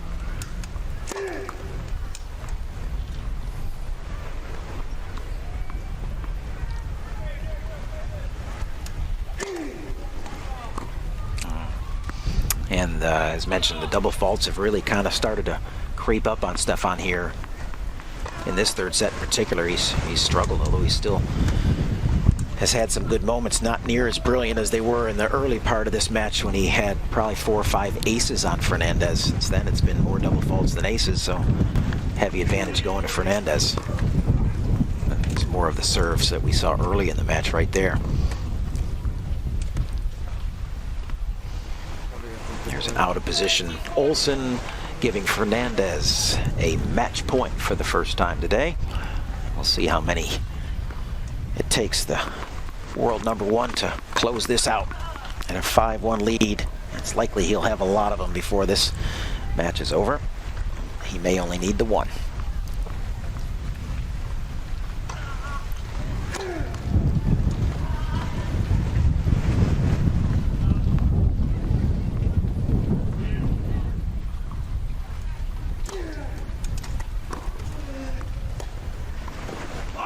There's Olsen with the unforced error, and the vamos from Gustavo Fernandez as he takes the match 3-6, 7-6, 6-1 decisively in the third. Olsen with no answer, and it's world number one Gustavo Fernandez opening up our competition here. The big fist pump. Proud of the battle that he put forth today. Really an outstanding battle, which, as we mentioned early in the broadcast, that's the one thing you can rely on among many things with Gustavo Fernandez. You will get a fight from the start to the finish. He is a battler. He is world number one for a reason, and so it's him moving on in the round robin undefeated, and it's Olsen who will have to kind of continue to battle against the other members of Pool A with a chance for him to still come out of the pool play. This is not a knockout format, as we mentioned. It's a round robin. Here's a match point replay. It's Olsen with the serve, the return, and I think Olsen just saying, I'd like to get out of here. The fist pumps from Fernandez. Work done. As we'll remind you, we hope to maybe possibly get Gustavo Fernandez up here for a little post-match interview. That's our hope. We'll let you know if that's going to happen. But of course, we're staying live with our coverage here at the USTA National Campus in Orlando. We've got 2 more matches to bring you today. Next matchup will be another men's round-robin match between world number 2, Shingo Kunieda, and Gordon Reed from Great Britain. Both former world number 1s. Kunieda trying to get back to that pinnacle in the sport. The only man keeping between him and that ranking is right there on center court, Gustavo Fernandez, current world number 1. But it's been Kunieda who's long time holder of that position. He'll be in action here. We'll see a completely different style of play between Reed, the left-hander from Great Britain, and Kunieda, the ever attacking, ever pushing, ground-stroking magician from Japan. As it's Olsen who departs the court here. A little bit disappointed. I'm sure he'll go back and have a discussion with his coach about the opportunity that he possibly missed here today. Sure, a little bit disappointing and having not closed that match out. You know, the one thing that he was so strong with all day leading up to the 3rd set was his serve, and with a chance to close it out at 6-5, couldn't get the job done. But you have to give a lot of credit to Gustavo Fernandez. It's a guy who just brings you that relentless attack, and you know that you just kind of can't ever get anything easy from him. Very few freebies, very few easy points. And that's the pressure that a guy like that puts on you in a moment like that. So all credit to the current world number 1.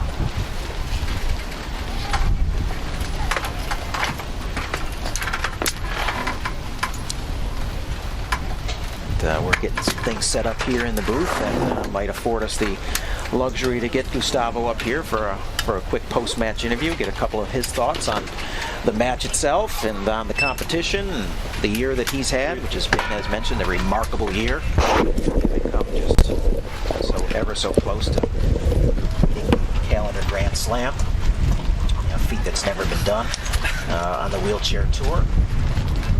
Been the first to have ever completed that, which would have been a historic moment. There'll be no let up from him. As we've talked, he's looking to secure his first ever Masters title, something that he does not have in his resume as of yet. I'm sure he'd like to add it.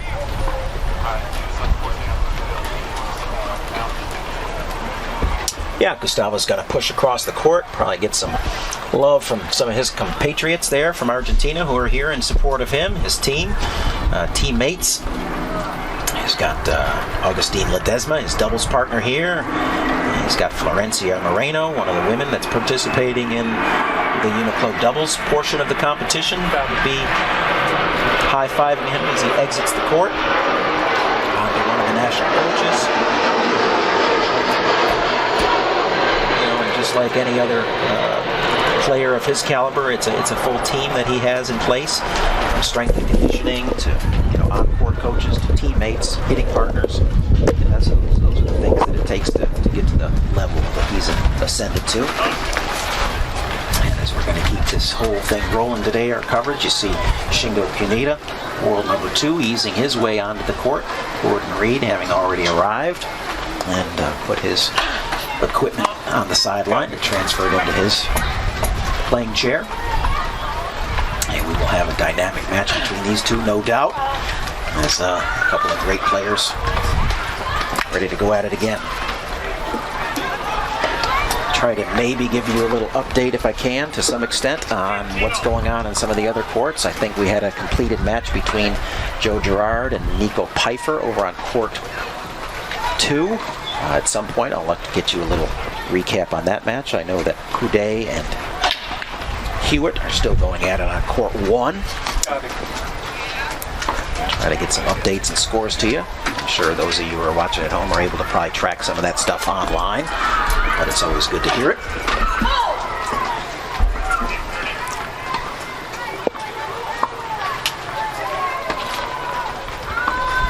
Day one of coverage of 8 days in a row that we're going to have here at Lake Nona, USTA National Campus.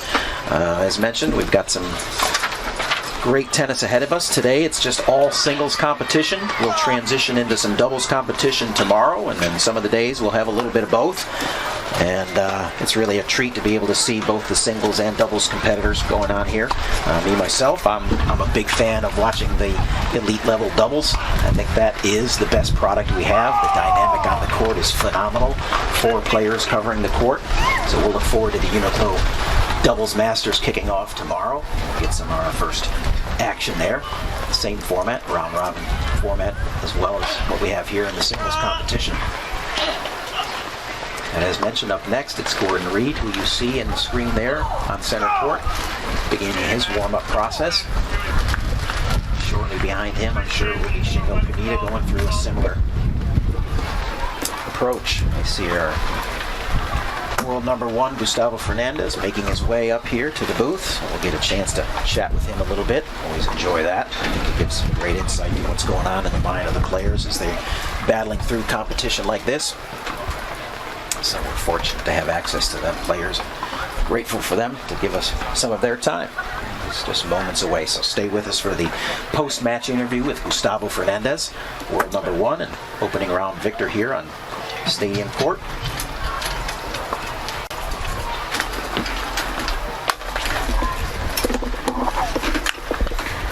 You just put this on. Thank you. Yep. Let me know if the volume's good. All right, we're joined here by opening round victor Gustavo Fernandez, world number 1.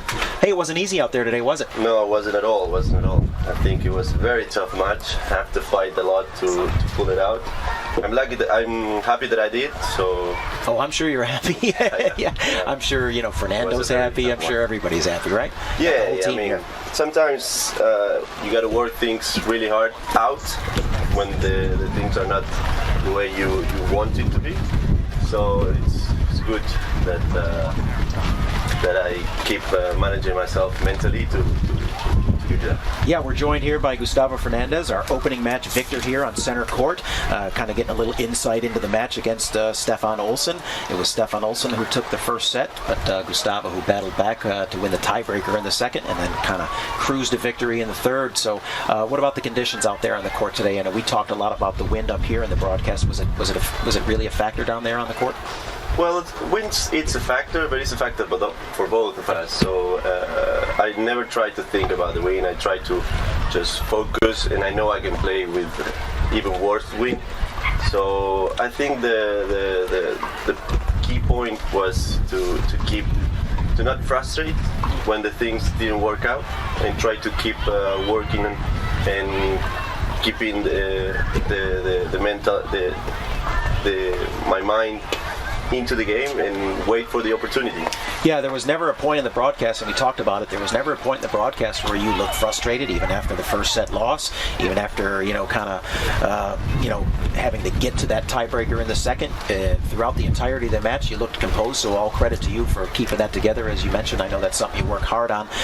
What were some of the matchups that you were looking to kind of get into, the tactical matchups today? What were some of the keys that you thought were going to be critical for you to execute on the court today to beat Stefan? Well, at the beginning I tried to maybe take the initiative more. I mean, I always try to take the initiative, but I tried to change positions too much, maybe, and you feel a little bit more comfortable doing that. And I didn't find myself in that tactic. After the first set, I keep it doing through the entire set. Then I think what is the basics that I do always that pay me off all the time, right, is to build from the backhand and then be patient and wait for the shot to come to me, and not always try to look for the shot. And I think it gave me more patience, it gave me more consistent. I start to do less mistakes, and then after that to build the game and be patient. And I wait for the chance, and I think after that I start to feel a little bit better and find myself with the strokes, and then maybe he frustrate a little bit at the end, at the third set, and that gave me a little bit of the lead, and then it was point right there. There's the fist pump. Yeah, it was evident to me that you were going to continue to be relentless, as you mentioned. You're going to continue to be relentless on that backhand side, despite the fact that Stefan's got that great slice backhand that we all know about. You know about it well. You've played him many times. But when you're executing your shot, which I think is a key to your success, they're going to have to respond to what you bring to the court, and throughout this year in particular, and much through your career, many players have not been able to respond to that. You've had a phenomenal year. It's not over. You got some work yet to do here, right? It's still in the present, right? Stay in the present. Yeah. You've never won this event, have you? No. So is it something that's high on your list of things to check off and get on your resume, which is a phenomenal resume, by the way? That's a great start. It would have been a much different position you would have been in if you would have been battling to stay alive in the pool play versus gotten one under your belt now. Yeah. So congratulations to you, Gustavo, for getting that first win under your belt. Good luck in the doubles competition as well with your partner Agustin Ledesma from your home country of Argentina. You guys will be a great factor and fun to watch in the doubles competition. What do you think about this match coming up here between Shingo and Kunieda? Well, I think it's going to be. We will see. I think we can expect a really tough match. It's always tough to play the first round for everyone. Yeah. The first match of the tournament, especially when you have 2 months without competition, because our last competition was in St. Louis for me, and another couple of guys play some more tournament later. But it's been a while since the last tournament. So it's always tough. So I think it's going to be interesting to watch. So how much time did you take off after St. Louis to maybe just let the body quiet down a little bit, then ramp back your training back up again? Was there kind of a plan in place for that? Well, this year was very tough. It was a great year, and I achieved a lot of things, but everything has its cost. Yeah, for sure. So I took 3 weeks. That is a lot more than I used to do. Yeah, but probably much needed, right? Yeah, really needed. Yeah. And it was. Then I take 6 weeks of preseason, so I'm not without work in my body. You're never without work. No. We know that. We can take one look at you on the court. You got the long sleeve on now, but when in the short sleeve, we know that the work is always being done. Yeah, that's the one thing that we comment a lot. There's no secrets in this, No, there isn't, right? It's hard work. It is a lot of work. As I mentioned, some of the shots that you were able to hit during the broadcast, I'm like, you're only able to hit shots like that if you're training those things on a regular basis. And I know how hard you train. That's always been one of your hallmarks, is that nobody works harder than you. I admire you for that. And so I think it's what kind of keeps pressure on the opponents that you play on a regular basis. They know nothing's ever going to be easy when they play Gustavo Fernandez. Well, that's a good thing. So we're going to keep working on that. No doubt. Hey, well, thanks a lot for taking some time. I know you got a post-match recovery you got to take care of. Always a pleasure to have some time with you, Gustavo. Good luck throughout the remainder of this tournament. You're off to a great start, and we wish you luck. Thank you, man. Suerte. Thank you. Yeah. Okay.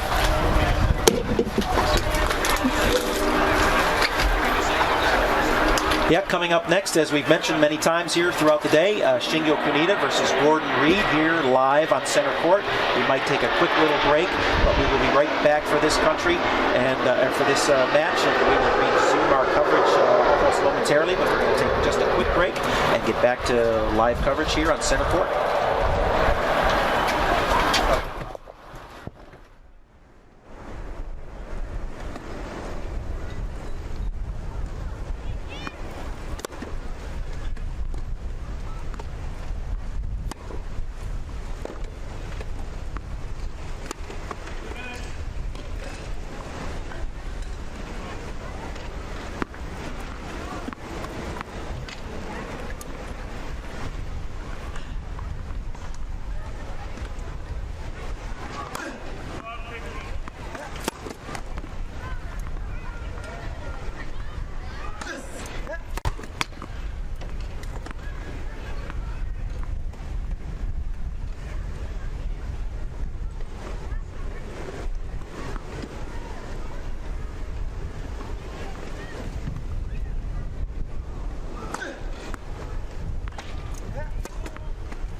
serving.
Back live. Our coverage here at the NEC Singles Masters, center court. Second match of the day between Gordon Reed and Shingo Kunieda. Picking up the action at 30-all. And it's Kunieda with a beautiful swinging forehand volley into the corner for a 40-30 lead. A little bit of insight on these two great players. As mentioned, both former world number ones, with Kunieda having probably held that position as long as anybody in the game. Both former Paralympic gold medalists, with Kunieda having won in both Beijing and London, but Reed coming up with the gold medal in Rio 2016 Paralympics. Both going to be vying for the title again next year in 2020 at the Tokyo Paralympics, where that man will be but will be looking for gold on his home soil, and it will be a massive crowd of enthusiasm there in Japan for that Paralympics event. Both of these gentlemen, UNIQLO sponsored athletes, and as we mentioned, UNIQLO being the title sponsor on the Professional Wheelchair Tennis Tour and the title sponsor here for the doubles portion of this great Masters event throughout the next 8 days. We have the NEC Singles Masters and the UNIQLO Doubles Masters. Both of these guys sponsored athletes, along with guys like Roger Federer, Kei Nishikori, other UNIQLO sponsored athletes. Shots like that, you can understand why. Great forehand winner for the first game of the first set. That game going to Gordon Reed, the lefty from Scotland. I won't even attempt to do my best Scottish accent because I will do it no justice, but it does sound good. Sean Connery and the like.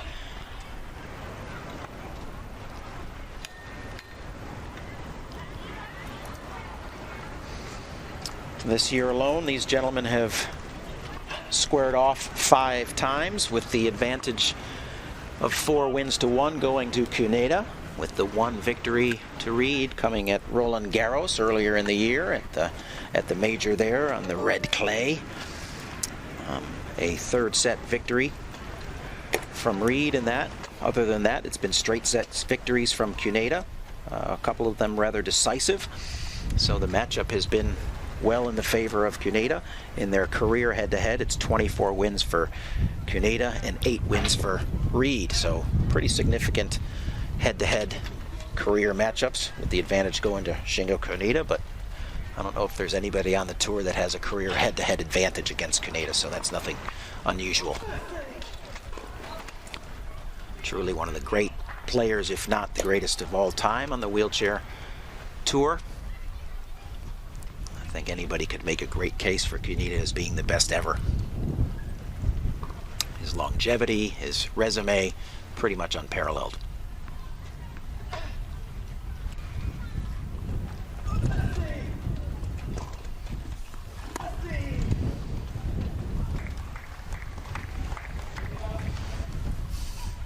You're not going to see the explosive shot making like we did with Fernandez and Olsen.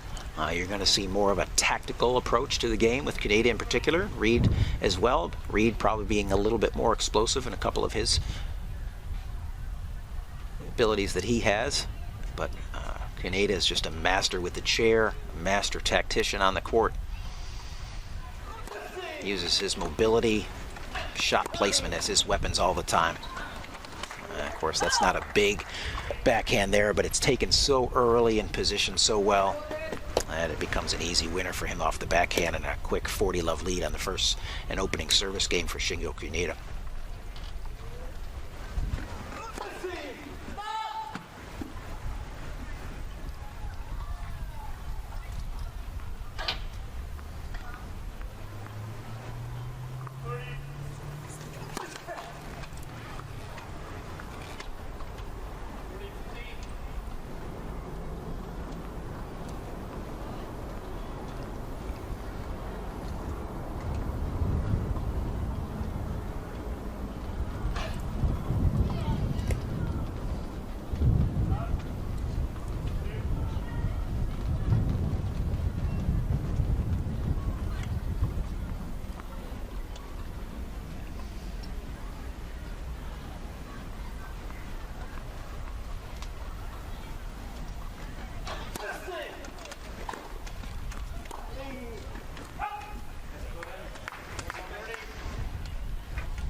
It's Reed who's hanging in there. Early going here. Both of these players probably getting used to the conditions. We talked to world number 1 Gustavo Fernandez after his victory on the court, asked him about the conditions down there, and I'll kind of give Gustavo a lot of credit. He didn't give the win much due, as a great champion would. He's like, hey, it's a factor for both of us, and I just wanted to put it out of my mind and not let it get to me. And you could see throughout the entirety of the match how he kept it together. But no doubt that it is a factor down there a little bit, but these players at this level know how to utilize it to their advantages. And with that, it's Kunieda holding to get it to 1-all. And the early going of this second match of the day and second match of our live coverage here at the USTA National Campus in Lake Nona, Florida, home of both the NEC Singles Masters and the UNIQLO Doubles Masters as part of the Wheelchair Tennis Masters Series in 2019. It's all captured right there in your viewing. Pretty simple stuff. The lefty to serve.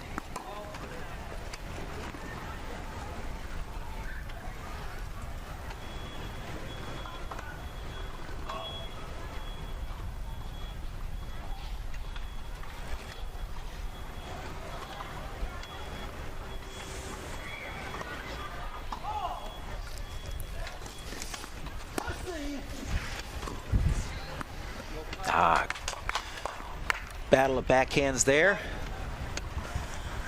The advantage on that one going to Reed. The nice, beautiful backhand winner up there. You're going to see some pretty strokes from both of these guys here. I mean, fluid, effortless, not as much of the physicality that we saw in the last match with a couple of big kind of bruisers in Olsen and Fernandez. Here you're going to see a little bit more fluidity, almost like a little bit more of a grace in both of the shot making of these two gentlemen.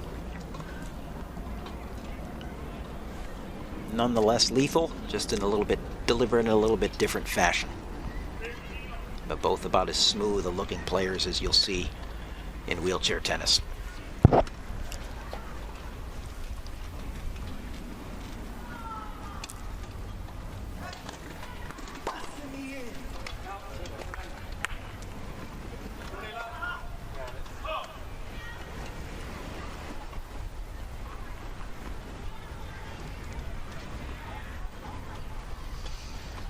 And Reed off to another nice start here in his second service game. Both players having held.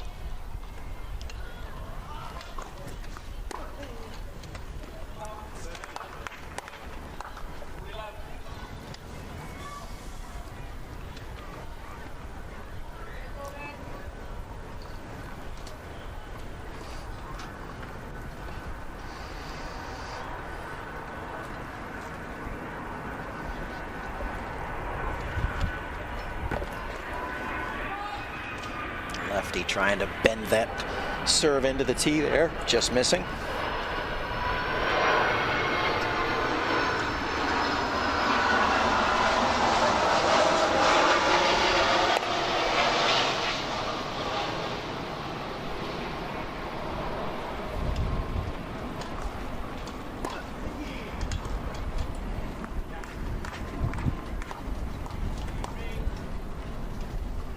And it's Reed with the easy hold to go up 2-1.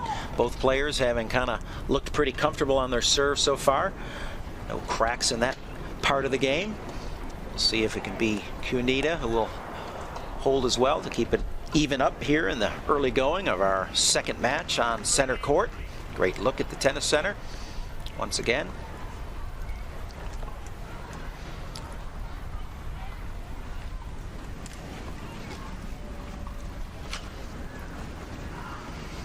This is the second of our matches that we'll be covering today. We've been showing you throughout the day the schedule.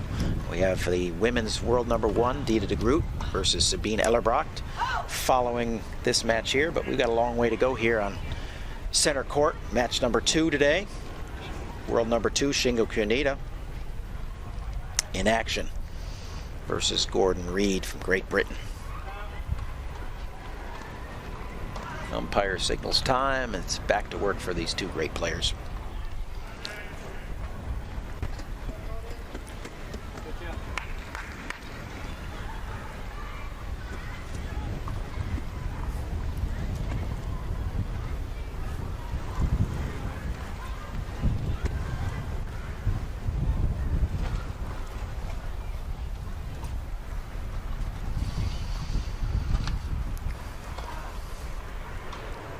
As you can see, both of the guys, both of the players donning the UNIQLO gear.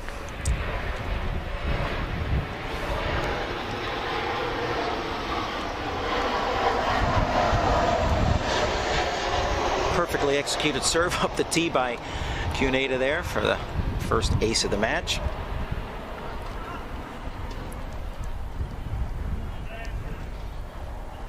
Guys are almost like mirror images of each other, one right-handed, one left, in their technique, service approach. Ooh. Just long. Kunieda looking to string together a couple of aces.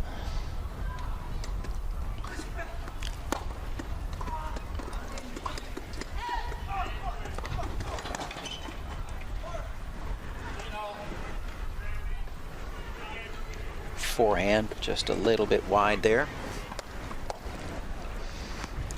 Keeps us even at 15 all.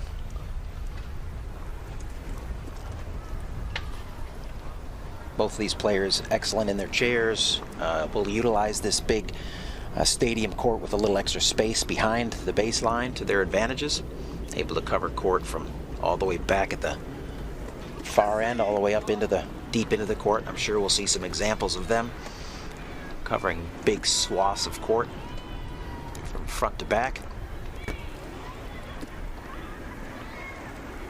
Both move effortlessly in the chairs.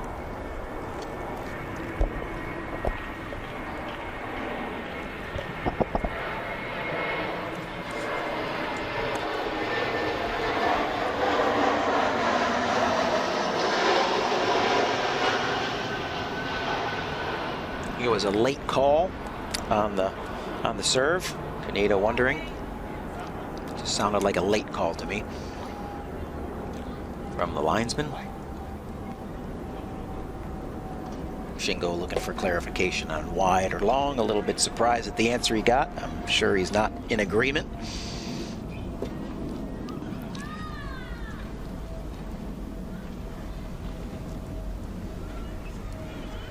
He'll reset, hit the reset button here, go back to work, 15:30.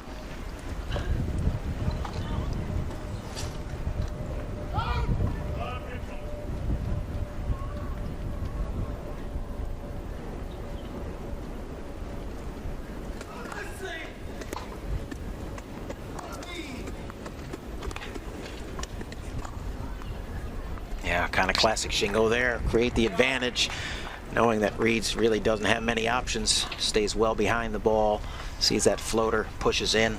Easy volley to the open court. Gonna get another look-see at that. Great.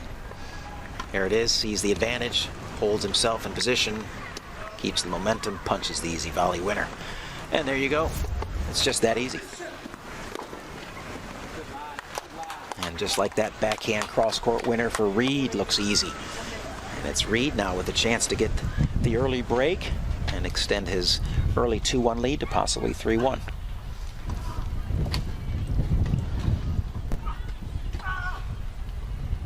Adjusting the strings, getting those things dialed in just right. Again, oftentimes a part of the mental focus training that these guys employ.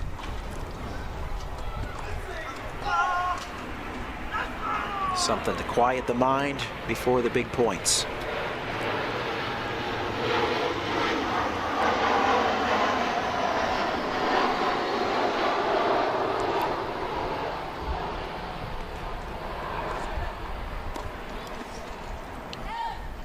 Great job of Shingo getting the serve into the body there, and Reed just not able to get out of the way and get any extension, and just pulling that return a little bit wide. Kunieda forcing the score back to deuce. Both of these guys really mindful about getting balls into the body and not letting their opponents get extended. Both of them very lethal when they're able to get extended on their shots, both forehands and backhands. So anything that they can get to their opponent that prevents that, advantage.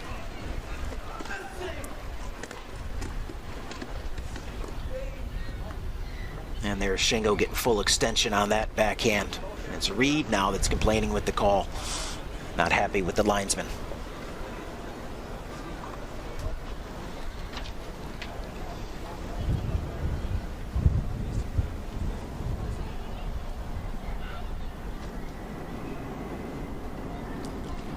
And advantage Kunieda, with both players having had to fight through a perceived missed call from the umpire or the linesman.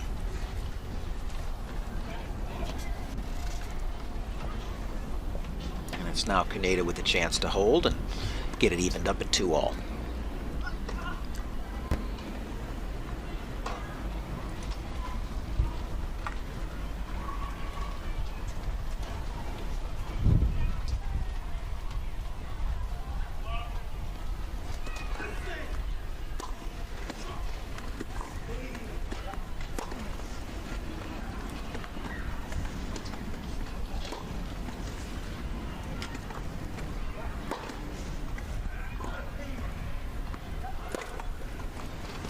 Now there's a great example of the court coverage. Reed not doing enough with a couple of those shots up at net, and Kunieda able to hold. Reed definitely not happy with not having gotten that back to deuce. Had a couple opportunities with it, but so far he's served well. Stayed in command of his service game, so shouldn't be a problem for him. As both of these players look to kind of settle in here officially 4 games in, I would think they've both seen enough to know what they're up against today.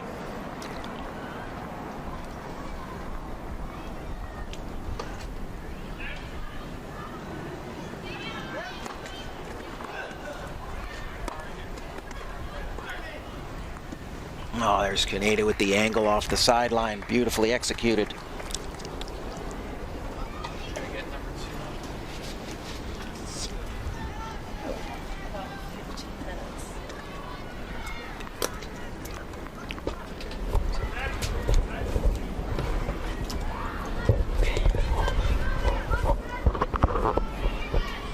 Well, we have an unexpected surprise here today. We're joined now in the broadcast booth by U.S.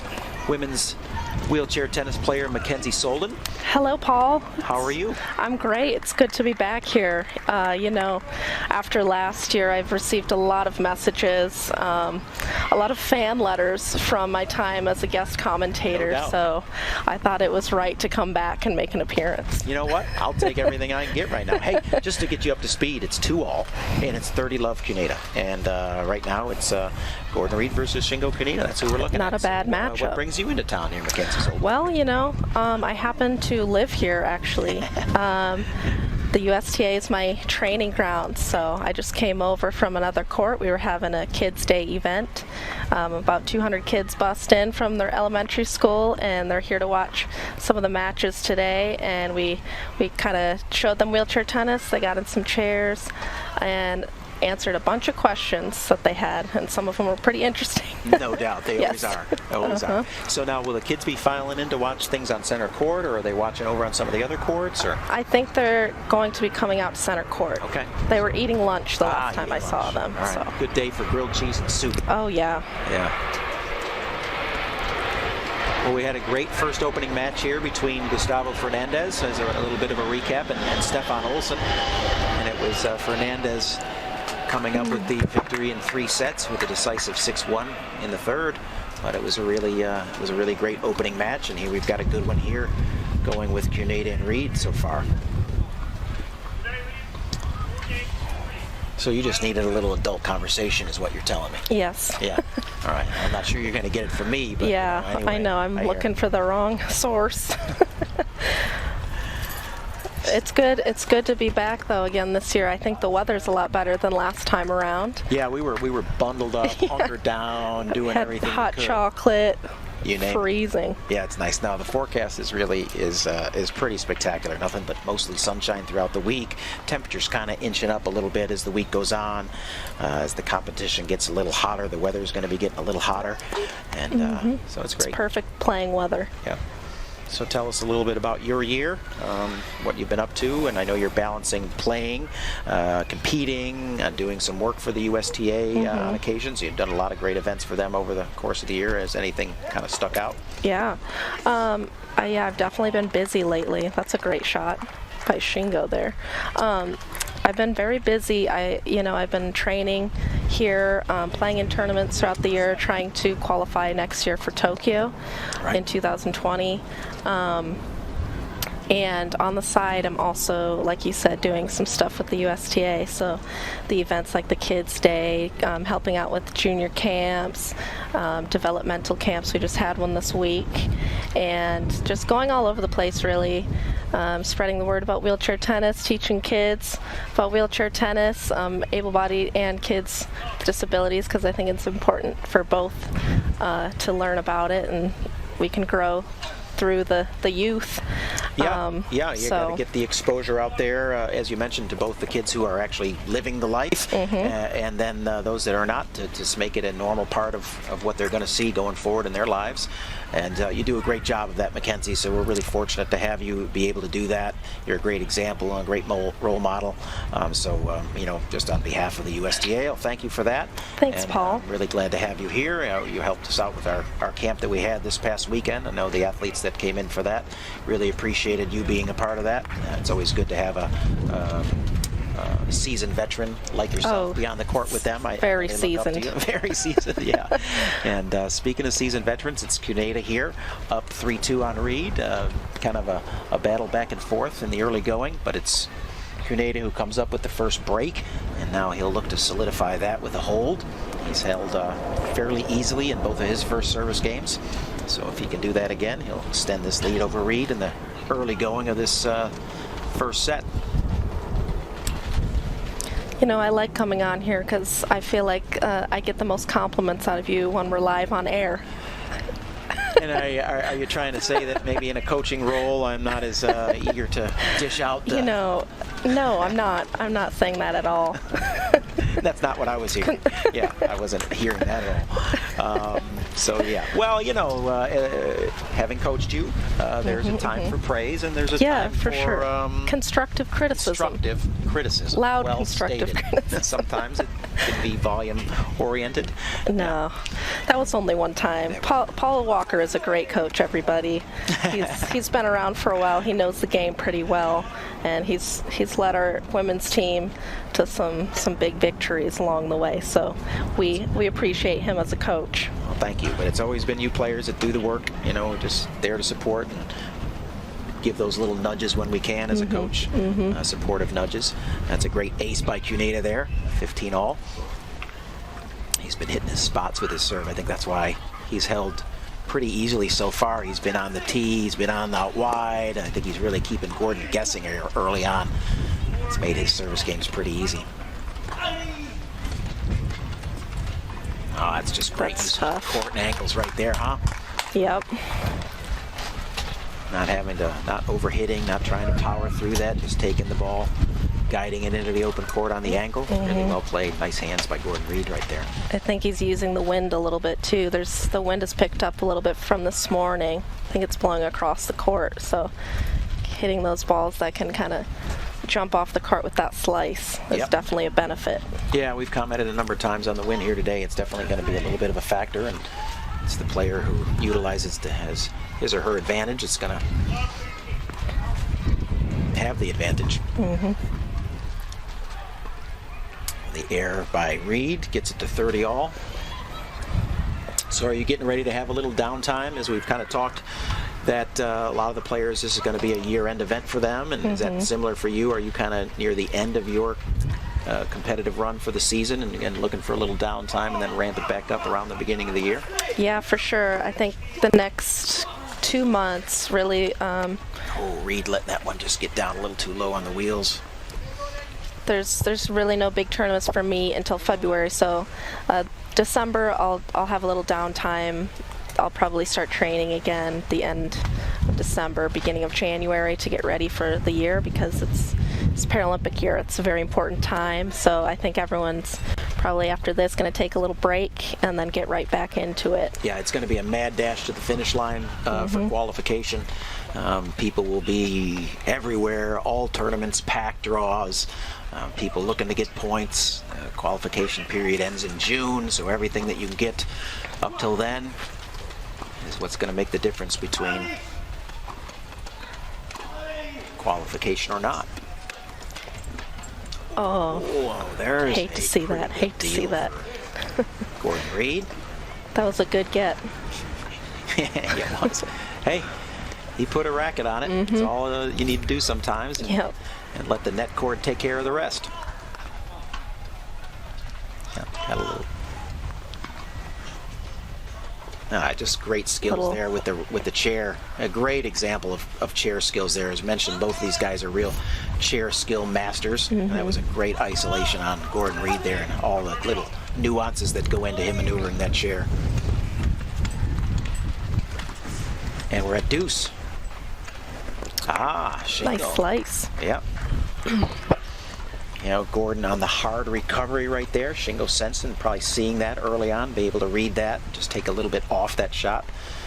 Gordon not able to come out of his recovery and get to that. And it's Shingo now with the advantage. Chance to go up 4-2.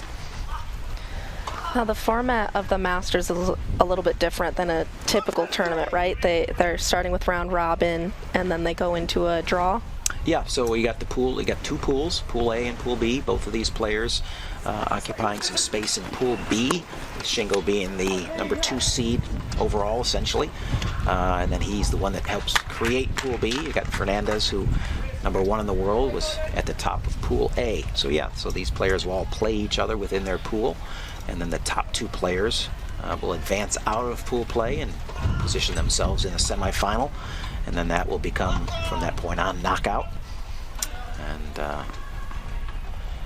so these matches are critical. So yeah, it was Fernandez early on with the first set loss to Olsen, and tiebreak in the second set, who was up against it, but came through. And now both of these guys looking to book their way.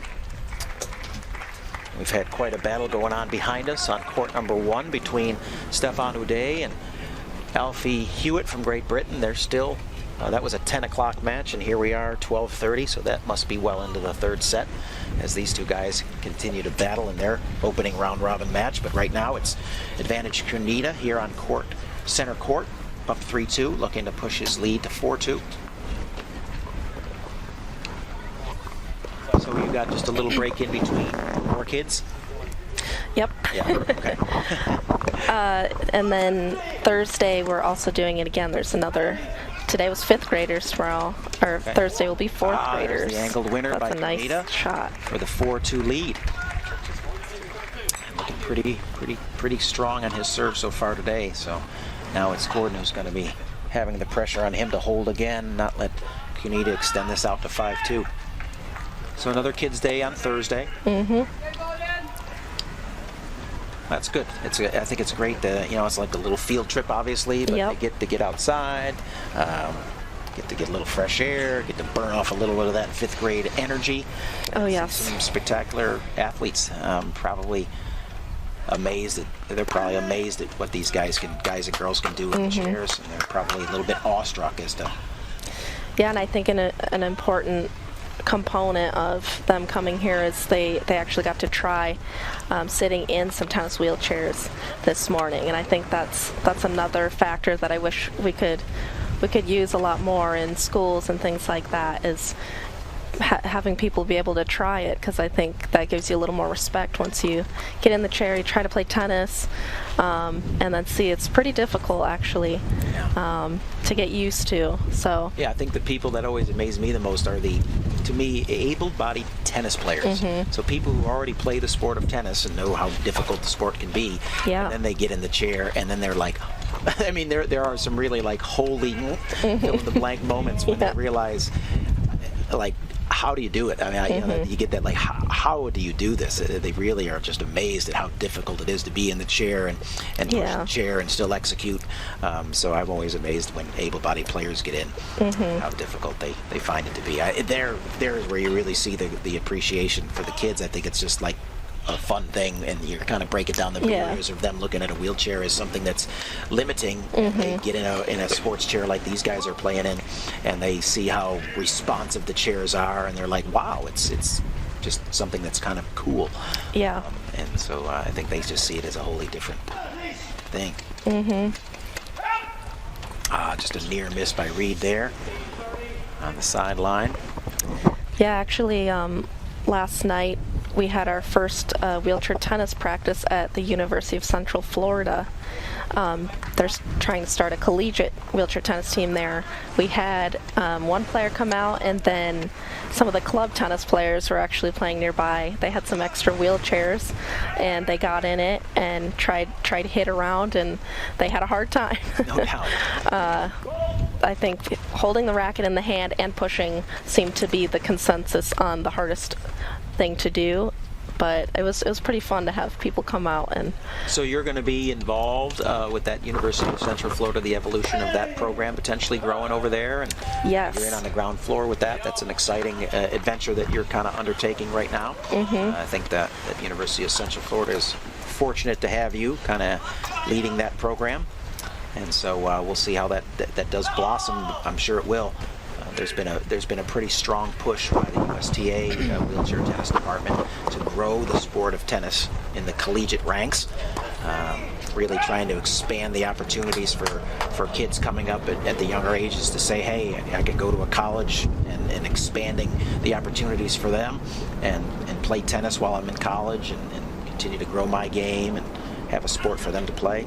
So it's great that we're putting a lot of emphasis in there. It's Reed with a chance to hold here and reduce the deficit to 4-3. So that's really an exciting time for you to be on board with that program. it is.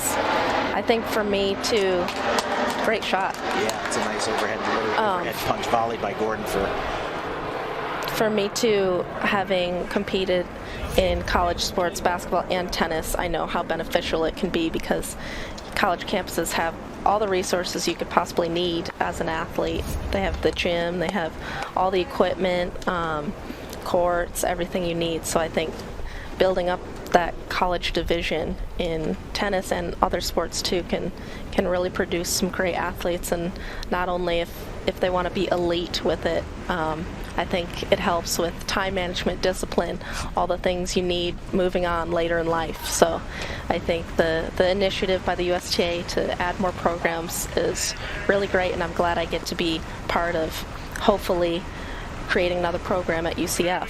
Hey, you had a birthday not too long ago? Me? Yeah, you.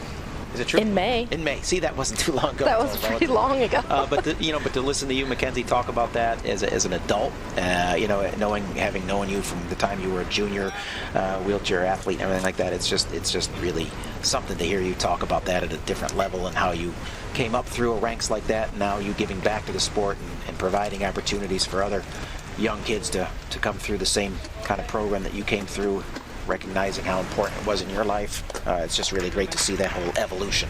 So, thank you. I think it's a miracle I'm even talking at all, I was a very shy kid. Yeah, you know what? It's all part of the evolution. You've come a long way, and we're all proud of you. But 4-3 here to stick with things on court. We've got Shingo Kunieda serving, has yet to be broken. So he'll look to continue to extend his lead and keep that little advantage, maybe get it back up to 2 games over Reed. Of course, Reed to serve to stay in the set.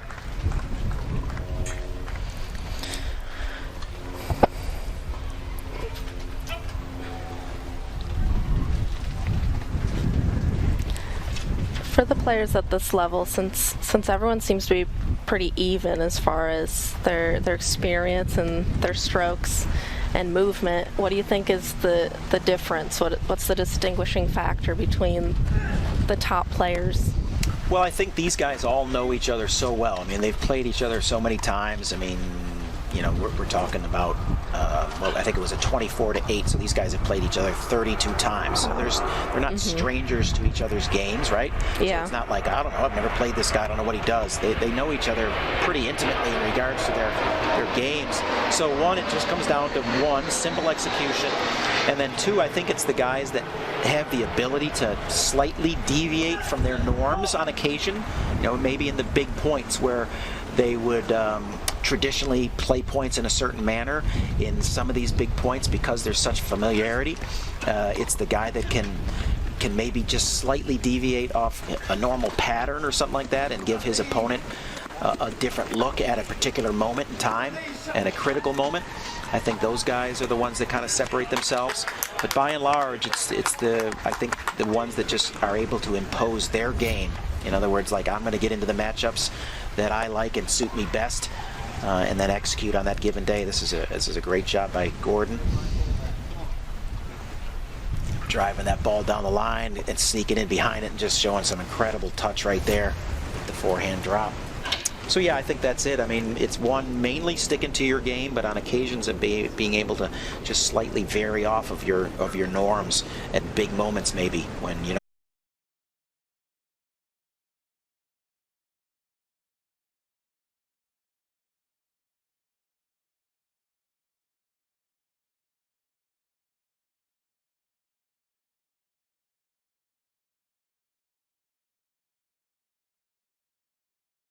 normally be expected, because I know how your game's played. I would normally expect you to go down the line. All of a sudden, here you are hitting a backhand up the line or something like that. Yeah.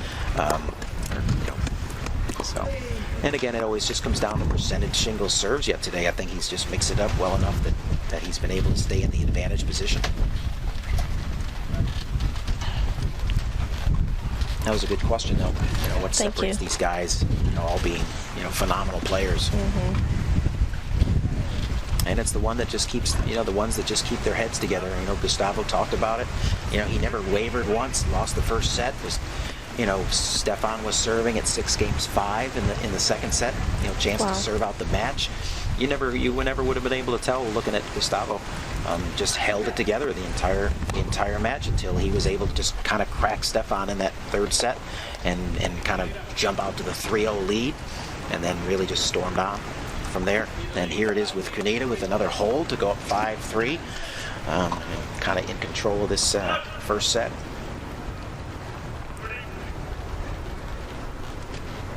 You know, there's a guy who's just a phenomenal example of keeping it together, who just always seems to kind of, I always say when I look at him, he just always seems to have a look on his face like he knows something that you don't know. Yeah. You know, That's like, true. yeah, like that little nod right there. Yeah, I know something you don't know, and I'm not going to tell you until it's too late. Yeah. That's true. Put another win in my career win column. Yeah, I think that's the same with the able-bodied tour too. Is the top guys and women, you know, they're all very, very good, but the mental side of things can be what separates them. Who's going to hold it together? Who can let go of their mistakes? Oh, great push by Shingo on a smooth, easy backhand slice winner. Gordy not doing enough with that little drop shot there. Shingo on the attack. Look at him covering court. We talked about this earlier, their ability to go from deep to offense. Look at this, on the wheels, smooth, comes off, preps. Textbook. That's just outstanding world-class tennis right there. Are we sure this tent around us is secure? I've been informed that there's 3 cement buckets that are securing our tent. Okay, great. They didn't think they needed a 4th. So we'll put it to test. We'll put it to the test. Starting to lift up a little bit, so. I am not fearful at all. The people that are in charge of putting this little booth together have done a superb job. They got it all together. Yeah, it's a nice little change from last year. Yeah, we're a little that's bit true. encased here, and it really does help probably a little bit on the wind mitigation for the broadcast, so that's great.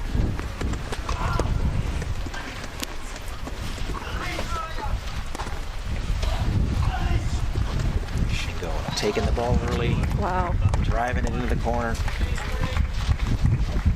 Playing that Shingo game. Sure is. Those short angle off the court winners. Yeah, so you know, that's us behind the glass. Hello, everyone. Hey, that's Mackenzie. I'm Paul in the hat, and USTA National Campus. Tent blowing in the breeze. Seems to be fine now. Yeah, it is. Just had a moment of uncertainty, but. We're back to action on center court with Gordon Reed serving to stay alive here in the first set. Shingo looking to close it out. We're at 30 all. Yeah, it's some really great shot making from both players so far. It's definitely picked up the wind since I even first got here, and that's a factor that you kind of have to embrace it as a player. It makes you have to think a little bit more out there too about hitting which way's the wind going. Yep, these guys are all pretty seasoned, so I think they know how to dial it in pretty quick, use it to their advantages. Ever so slightly, it's been Kunieda who's had the advantage here. Got the 2-game lead, but Reed looking to hold and force Kunieda to serve it out here in the first set. And just like that, it's a bit of a gift with the double fault. Take it to deuce.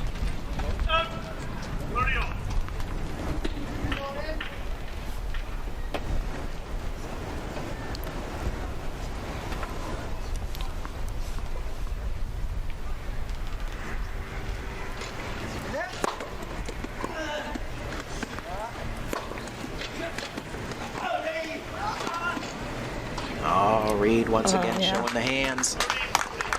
It's a nice pickup. Yep, nice pickup. I'm very comfortable coming in and executing that. Doesn't look anything out of sorts at all.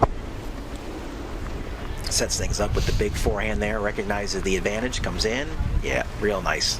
Those lefties with the soft hands. Beautiful. So advantage Reed now.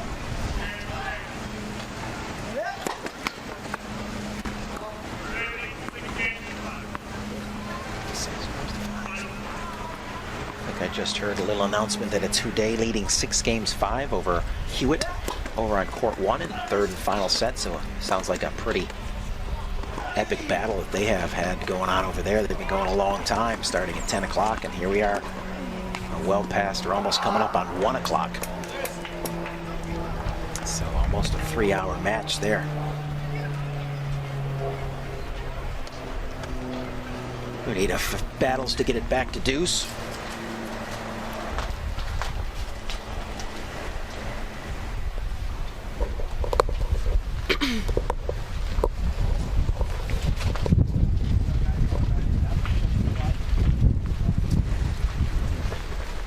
You can see it a lot in this match, and I mean they're the best at it, but something that's really important in nowadays game, I think, is trying to get the ball out of the middle, trying to get the ball to the outer thirds of the court. Those short angles, you can see they're really working for them.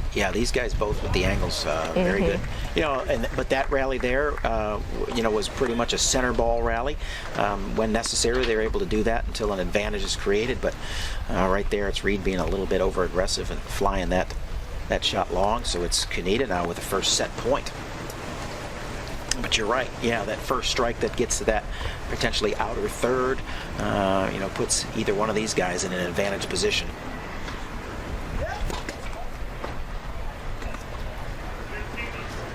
Be shocked to see if Shingo does not get this second serve return to an outer third. We'll just see where he chooses to start that. I think he'll go backhand cross court. I'll say down the line. Middle. Down the middle. Both wrong.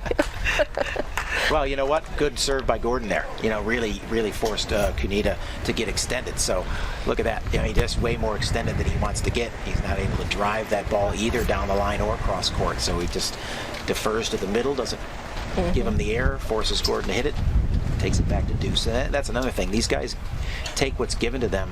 Shingo maybe being one of the best at that, saying, hey, listen, you know, I don't have to win every point, but I'm going to just not lose points when I can't be in a position to win, and force his opponents to have to make shots.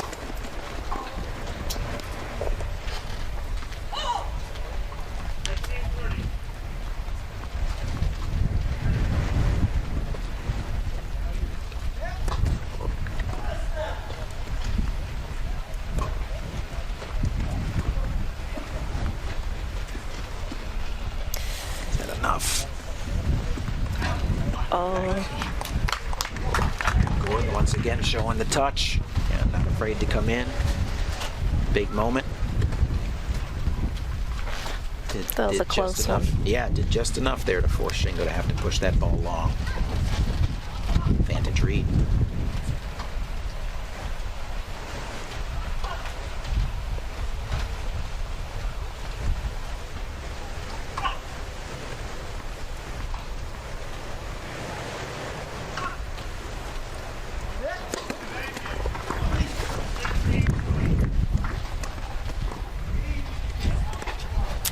Floats it long again. That's a great hold by Reed there at a big moment. Going to force Kunieda to serve it out. And so far he's been pretty flawless on his serve, but it's always a little bit more difficult near the end here. So we'll see how much pressure Reed puts on Kunieda for the returns. Mackenzie, I think you got to go. You're a busy girl, but we appreciate you coming by for a few moments to share a few thoughts, and hope you'll come back throughout the week maybe and continue to give us some insight into the world of wheelchair tennis that you're still fully immersed in. But I know you're going to go on to your next assignment here, so thanks for sharing a few moments with us. Thanks, I'll let you get on Paul. with it. Thanks for having me. I'll be back for sure. All right, we'll look forward to it.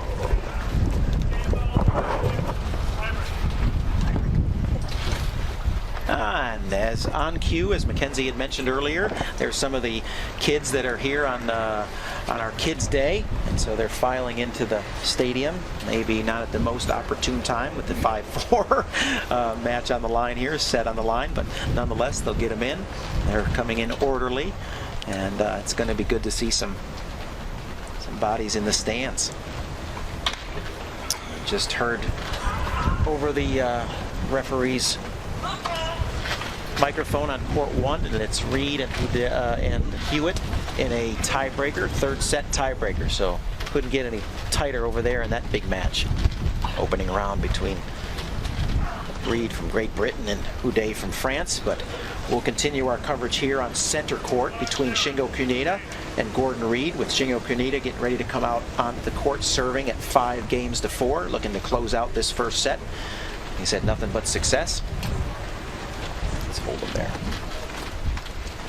All right, they've got the kids all that are going to come in for the time being. Let them get to their seats.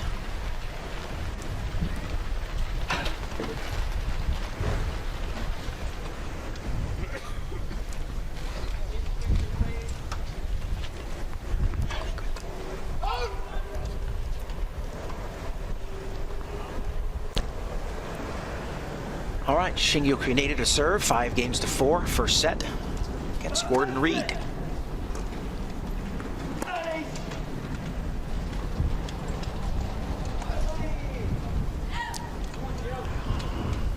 Kunieda misses the forehand just a little bit wide. First point to Reed here as he attempts to get his first break of serve for the day and force this first set to continue.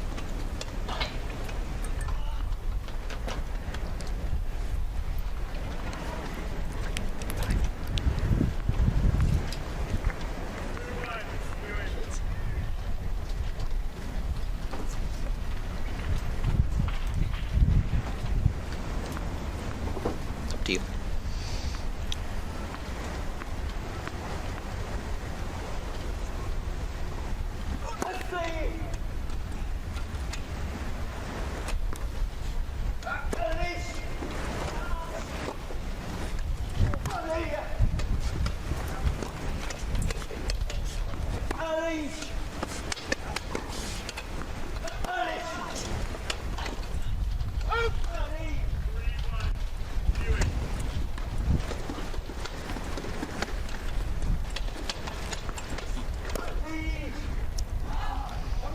Yeah, one of those great tactical points between the two players right there, and it's Reed kind of leaving something soft and forcing Kunieda to have to hit up at the end there to finish. Not a ball that he could drive through, but has to hit up, and with the wind, once that ball gets up a little bit, kind of pulled it a little bit wide. But this is a long rally between these two guys, very tactical oriented point. And at the end here, it's Kunieda who's forced into the air.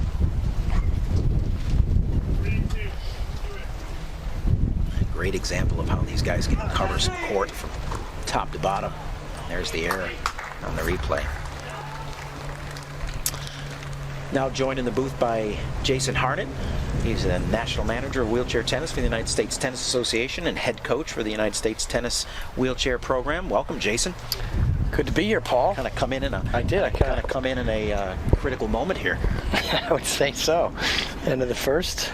Shingo serving. Trying to get out of this thing. A little windy today.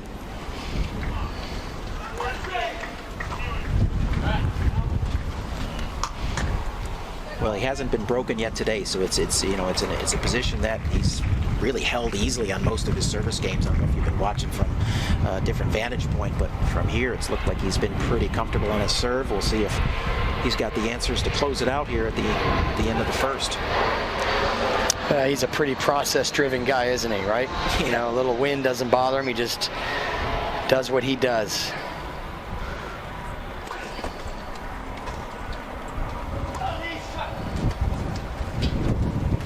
Should go on the attack.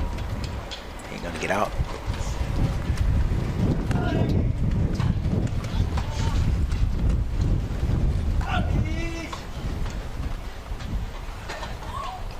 Reed into the corner, can't get out. Shingo doesn't overplay it. Wow, what a point.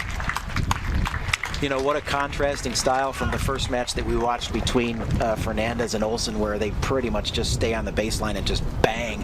You know, these guys, their court coverage is so phenomenal. I mean, just in that point alone, we saw both of these guys going from back of the court to front court, volleying, getting back out again. Their transitions from offense to defense off the charts. Probably two of your most versatile guys on tour can just kind of do everything here. You're true all-court players, right? I mean, they can cover. They cover so well. They defend. They come forward. They attack. They both serve well. And it's Kunieda with a set point. And there it is. There it is. Just like that. First set, Shingo Kunieda. And again, goes through that set 6-4 without giving up his serve once. And in the world of wheelchair tennis, that's a pretty significant accomplishment. It'll be interesting to see how this start of the second. You know, it's always that first game. We always say how important that is. See if Shingo puts the squeeze on Gordon in the very start of the second, or if he lets Gordy back in.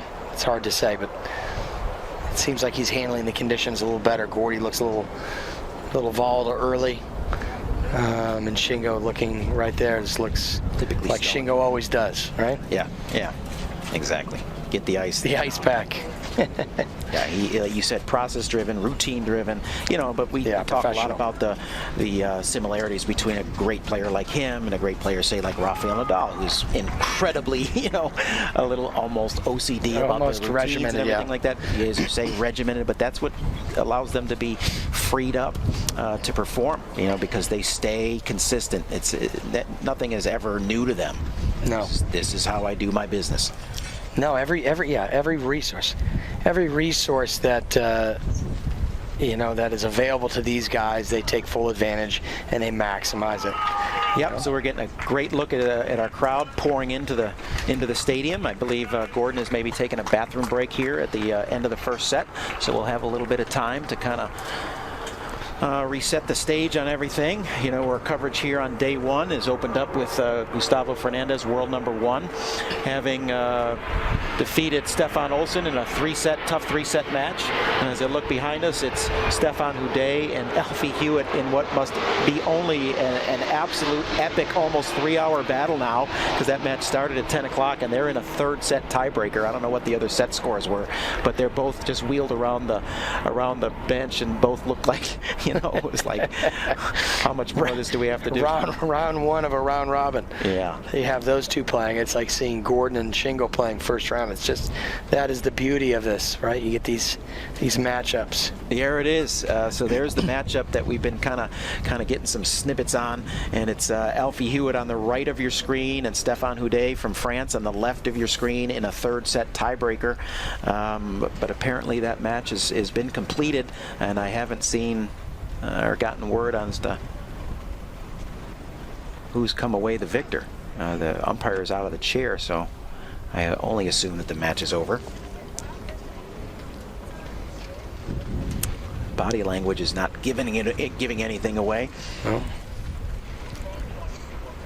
Yeah, but we'll get you an update on that match as we continue to see the live shot of Stadium Court here, as we've had the Children's Day participants make their way into the stadium. But here's some great highlights from the first set. Shingo Kunieda 6-4 victor over Gordon Reed. Pick it up at 2-all in the highlights here. Oh, great backhand angled winner by Kunieda there. You guys are really mirror images of each other, one on the left side, one on the right. Yeah, very similar in that regard. But just the mastery of the ball. I mean, whether that drop shot there, the short angle from before from Shingo. And these guys use all of the court, right? Front, back, sides, they use all of it. Great ISO on Gordon. Yeah, that was the drop shot there. What a touch. Great feel. And constantly moving these guys. There's that short angle, huh? Yeah.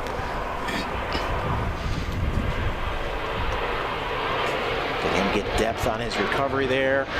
Utilize the two bounces. Gordon just takes what he gives him. Easy angled winner. A lot of creativity between the two of these players. Gordon coming behind him on the forehand there. Shingo attacking. Look at that. Look at the chair skills there. Yeah, just superior chair skills. Superior. That's really remarkable. Great efficiency. Something we've always said about Shingo from day one. We say, wow, look at this kid and what he can do moving the chair. He's no kid anymore. Yeah, a couple Paralympic gold medals later. Yeah. Well, this is the point. Look at all that court. He's like, I'll just dump it in the middle and come in and finish with a volley. Don't overhit. Some great stuff. And Gordon has made his way back onto center court, so we'll be resuming coverage here of the second set with Shingo Kunieda having taken the first set 6-4. Reminder, we have further coverage after this match. All of the matches are followed on, so that means immediately following this second round match here, or second match of the day, we'll have our women's first match of the day between Dita de Groot, world #1 from the Netherlands, versus Sabine Ellerbrock from Germany. So stay with us for further coverage, as that will be our final match of the day that we'll be covering here on center court. We'll typically be having 3 matches a day with coverage starting daily at 9:30 a.m. Eastern Standard Time here on the east coast of the United States. For those of you in different parts of the world, you can set your clocks. But that's when we'll be opening up each day with our coverage. And looking forward to being with you for the entirety of this event. Looks like Gordon might have a little medical timeout here. Got a trainer to the court. Okay. Maybe, you know what? I think it was something when he hit had the wall back there, yeah, hit the scoreboard. Yep, his hand maybe. Looks like he pointed to his elbow. Might have run into the chair. And chair. So might have dinged that up or nicked it up or something, but he'll get that addressed and go back to work. One of the benefits of being here on the national campus, having a full physio staff on call from start to finish. It's one of the great resources here for all events, not just this one.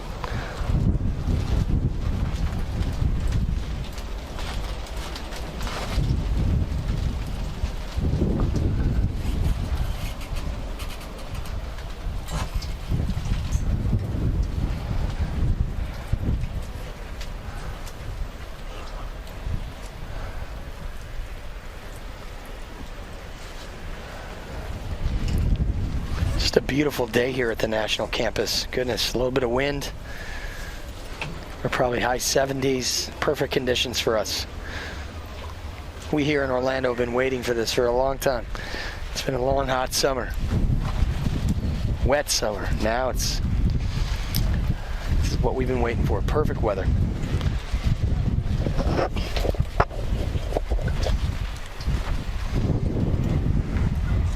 Yeah, as mentioned, you got players coming from, certainly all across Europe, which is fully into their winter months already a little bit. Sounds like it came early this year. Yeah, right. Everyone's complaining about it. Leaving snow and sleet. Great shot of all the kids in the stands right there. Here. Yeah, look at that. What a great day. Any day out of the classroom is a great day for a kid. You mean I don't have to go to school? I can go watch some tennis at the national campus and get a lunch and play some tennis out on the courts? Is that what you're telling me, Mom? Dad? Yes, that's what I'm telling you. Go have some fun. Different approach to learning there. Field trip to an event like this. That's great exposure for them to come and see stuff like this. You don't see this every day. One of the great benefits of bringing this event or events like this here. Get that great exposure that this campus gets.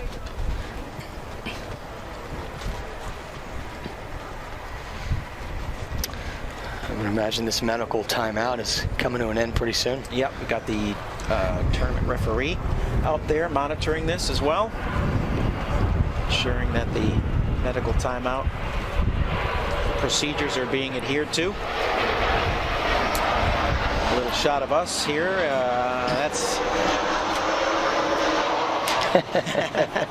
That's my best look behind the monitor right there. Yeah.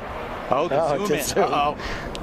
Yeah, he's actually getting taped up. Must have had a pretty good abrasion on that arm. Looks like it. It looks like it's the left arm too, doesn't it? It does. He turned right into it. Looked like either the wall or the scoreboard in the chair in the corner there.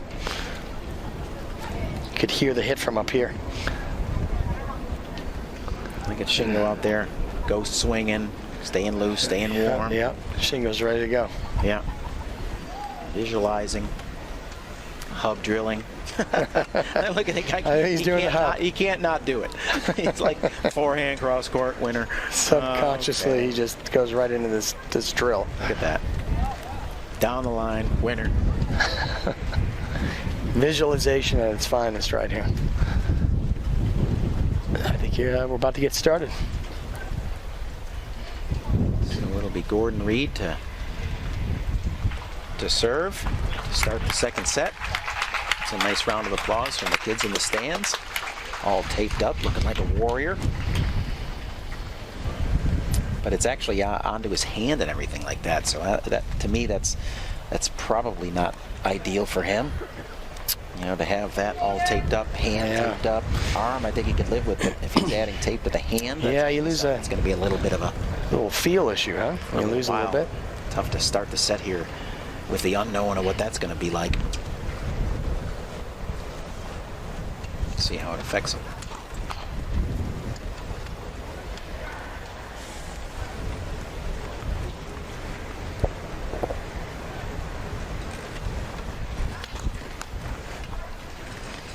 Well, not off to a good I start. have a feeling he's going to end up taking that tape off his hand. Look at you. Oh, what a call. Yeah. Just what I said. I mean, yeah, he's going to try it, see if it works for him, and he's just going to let it go. Yeah, the forearm, no problem, but the tape on the hand, that's that's tough. not going to cut it.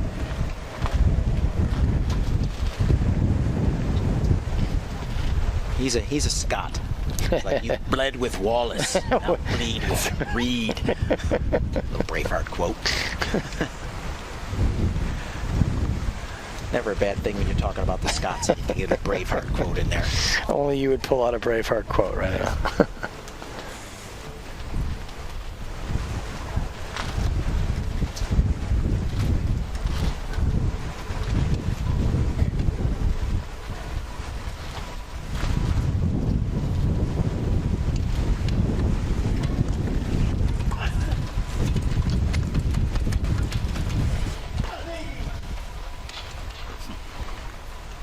And there's Shingo right into the routine that he was practicing. That's it.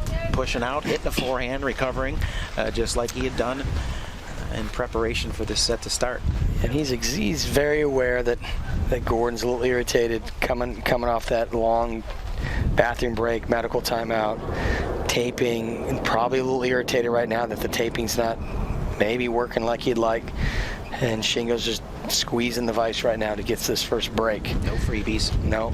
Nothing, no gimmies. That's correct. Every return and play. Take the errors. Yeah, total, you're right, Jason. I mean, just total awareness of the situation. Yeah. Total command and awareness of the situation, and then the answer with how to respond to it. Not just like, I can see he's struggling over there, so, well, what do I do in those circumstances? What do I do? Well, you realize right away, get the ball in play. Make Gordon hit, make him play. And I think that's good for everybody at home. Good to see good to hear that in the stands. And athletes getting some response for their well-earned points. A good lesson at home, though, when you talk about awareness is when you're looking across the court. Look at those kids. That's awesome.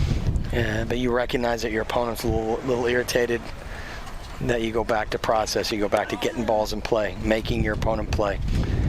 You can't stress that enough. No free points.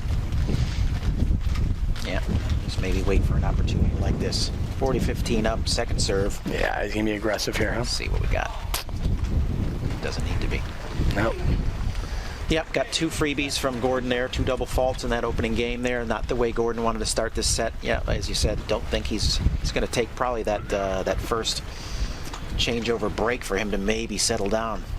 At best, he's going to try to come out of that not down 3-0, I'll tell you that much. Yeah. Well, this is where you start to pay attention. I think as coaches, we look at the pace of the match. You know, is Gordon going to try and slow down? It looks like he's trying to slow down maybe just a little bit. You see oftentimes players get discouraged and start speeding up, almost like they want to get this match over with. And it looks like Gordon's trying to slow down just a little bit, which is a good move. Slow Shingo down. If you look, Shingo's ready to go. You know, going right into it. As you said, he held the entire set that first set. I'm sure he's looking to continue that trend.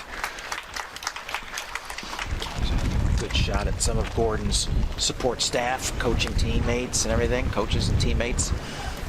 Probably a little concerned about set down and a lingering injury.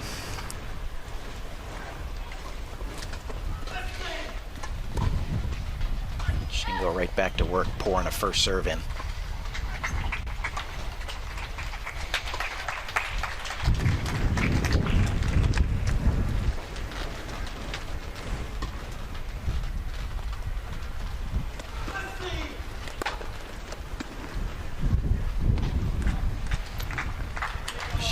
Gives a good long look and says, hey, you can continue to hit that. Do it.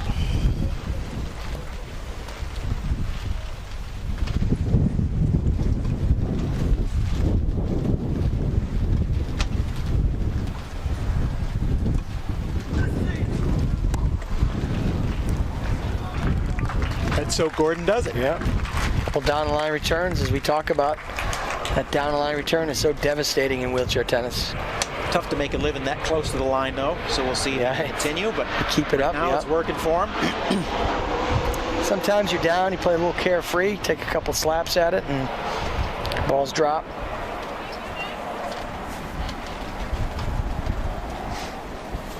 Shingo 15-30. Reed changing up a little high ball approach there.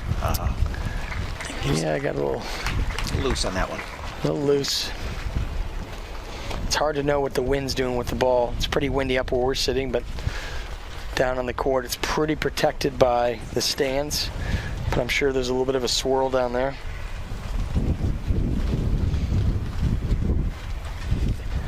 Wheelchair tennis and wind haven't always been best of friends. Hard to make those adjustments in the wind.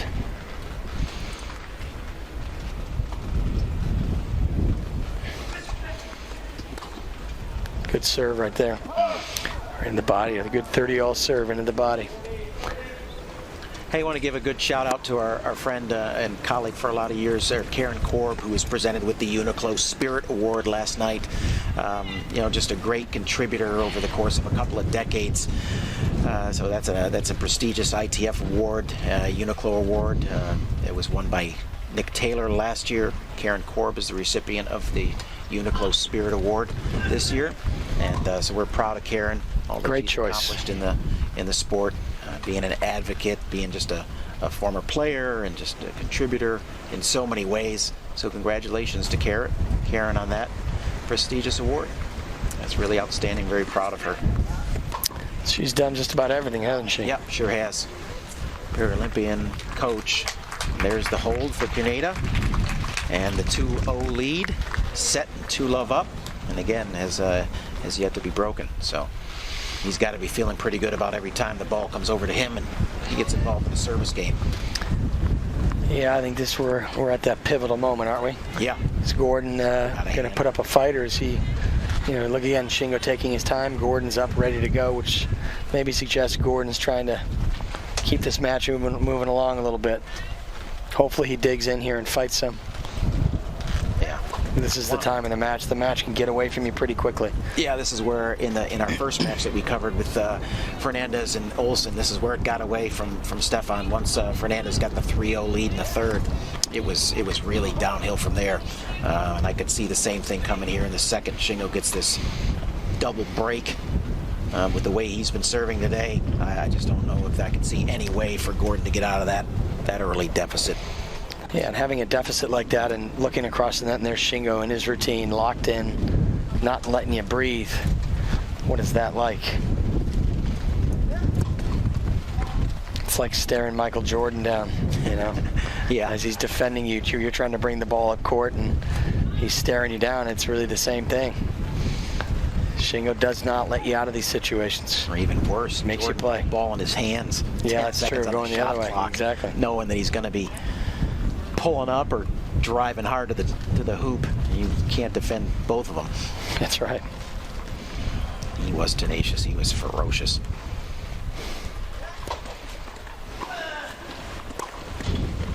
Great deep return there.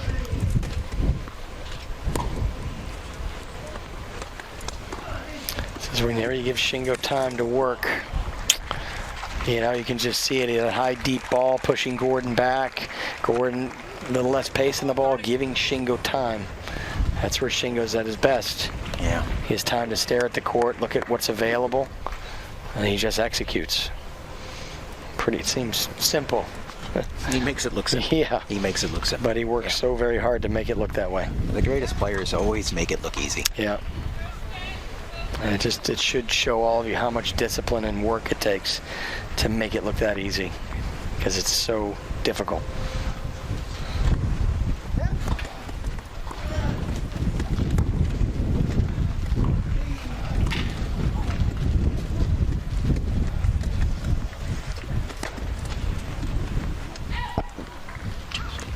Gordy had a pretty good look at that one. Yeah. Still not really many places to go with that. He's got to be perfect, essentially. And on a day like today, it's tough to be perfect. So what he gets is love 40.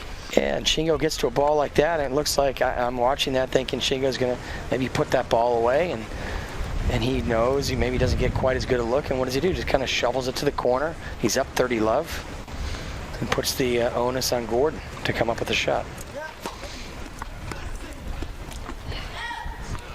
Good body serve there, that lefty. Swinging it in at the body.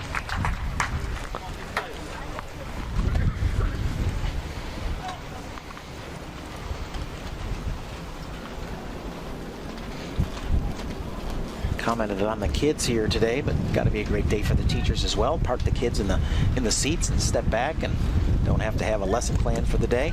Get a nice little break.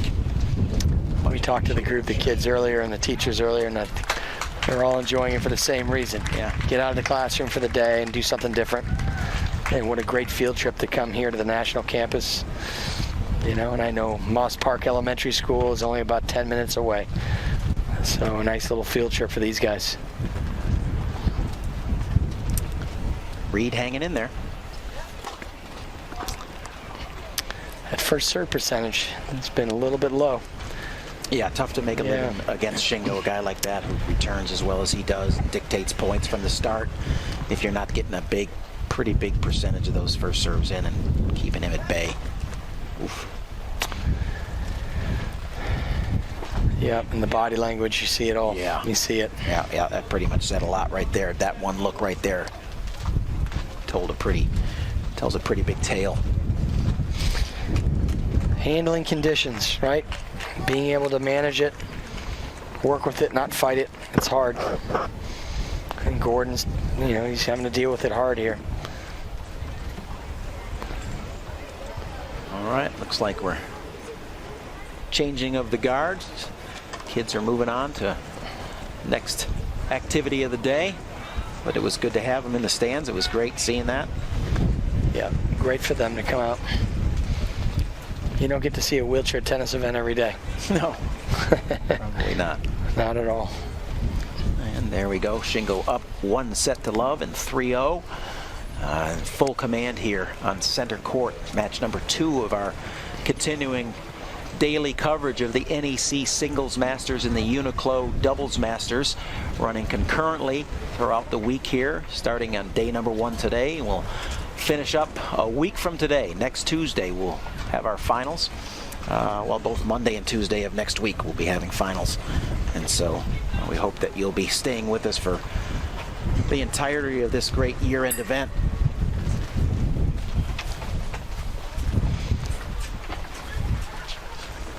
I see our UNIQLO Spirit Award winner Karen Korb over in the stands there, getting a chance to actually just watch some tennis, which is a rare treat for her. She's a hard worker, always busy. So for her to come in for the special event and then have a chance to just sit and enjoy some of the sport that she's been a part of for 2 decades, a nice treat for her. Known Karen a long time, haven't we? We sure have, yeah, for sure. Yeah. I coached her way back in Mission Viejo, California for a couple years, and it's a real pleasure.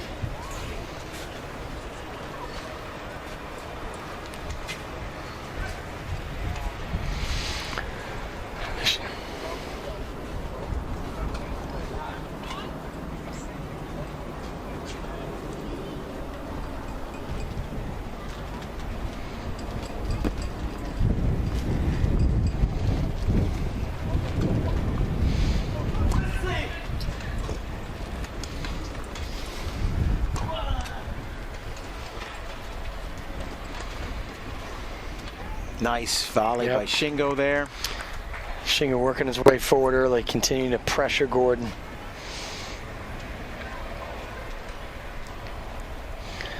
You're going to see Shingo keeping the pressure on here, I think, to the very end. You can kind of smell the finish line.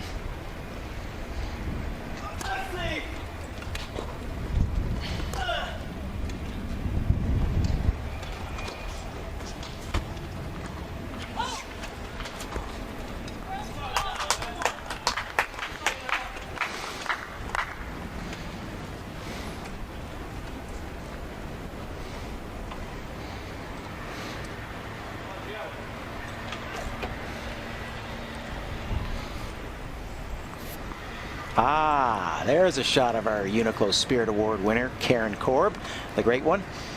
A lovely, gracious shot of Karen.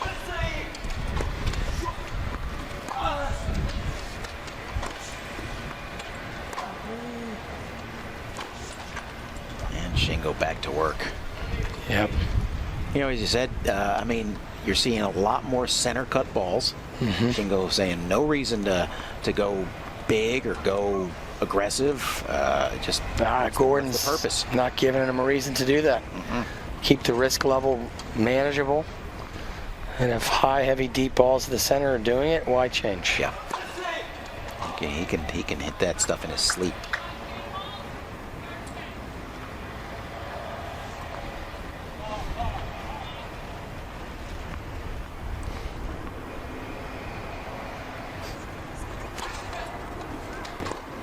Yeah. Look at the difference first serve percentage-wise, right? Yeah.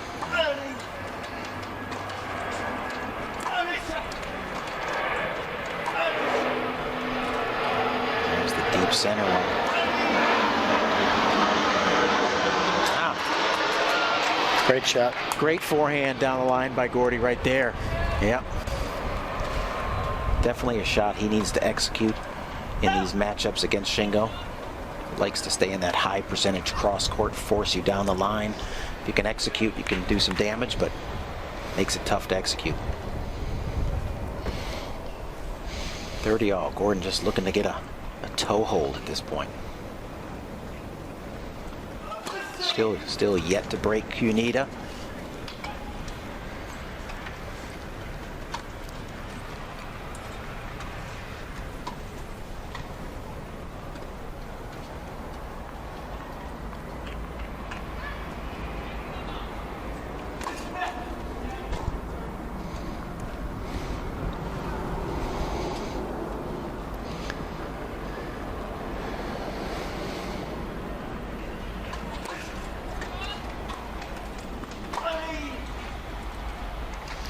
Got to do more with that return. Second serve to the forehand. Kind of puts it right back to Shingo. Got punished for it. Yep, watch Shingo just keep kind of right back to him, right? Jumps on it, takes it early. 40-30.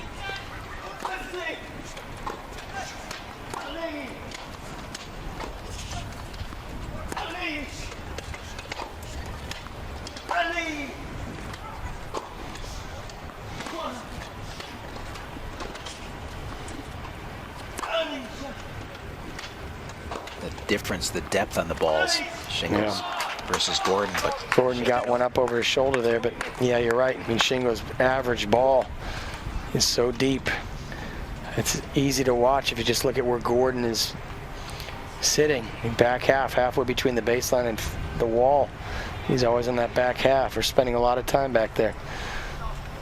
Not what you want, especially on a windy day.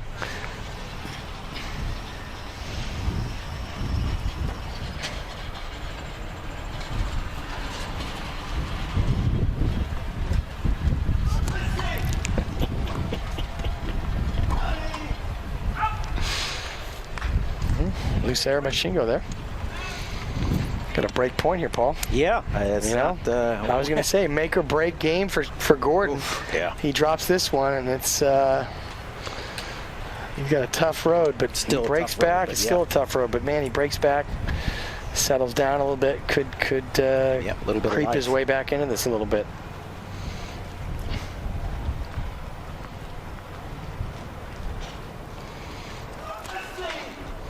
Again, missed first serve.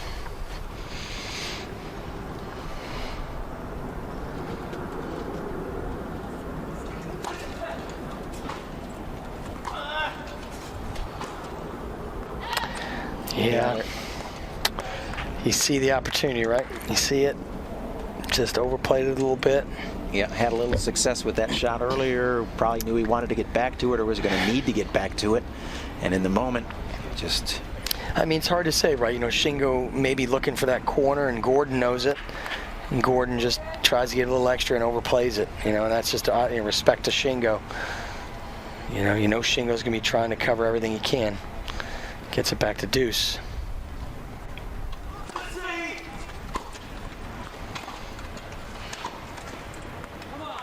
Gordy's showing some great hands today.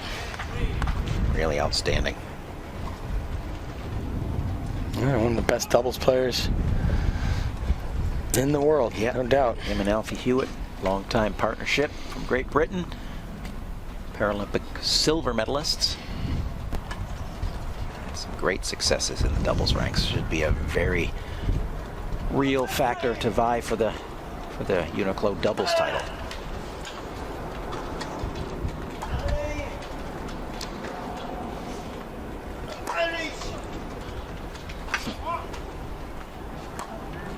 Again, got that ball up.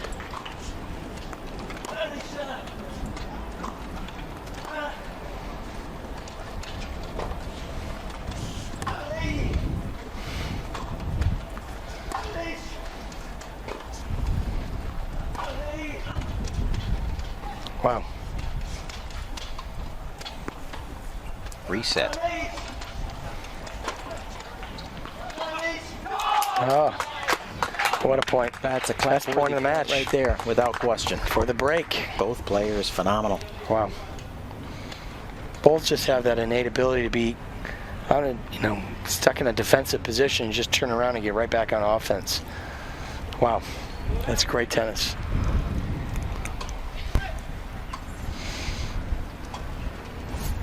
Yeah, all that to get the first break of the day for him. Yeah, I mean, Shingo in control of that point really from start to finish, except for finish. And good defense from Gordon. Yeah, sticking with that high ball, right? Yep. Driving above Shingo's shoulders, drawing the air. Yeah, timing has to be perfect there on that for him to execute. We'll see if he can capitalize and get a hold here.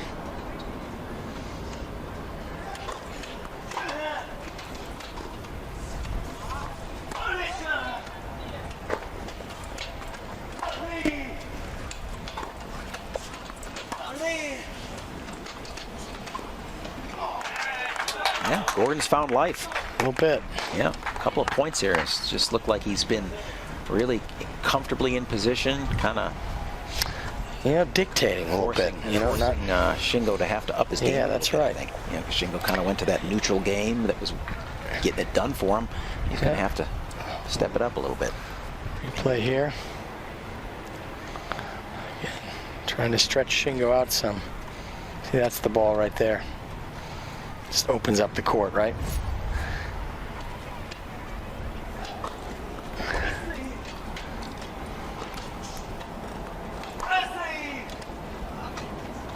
No, and there Great Shingo shot. stepping it up. Shingo's not going to go away.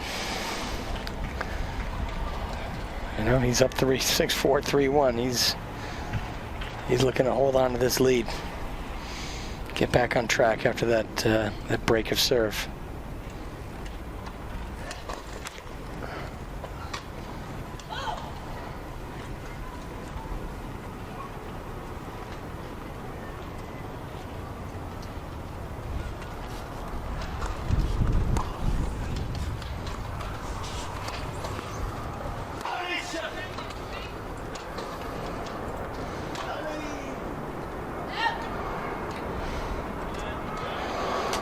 Definitely a little momentum swing here.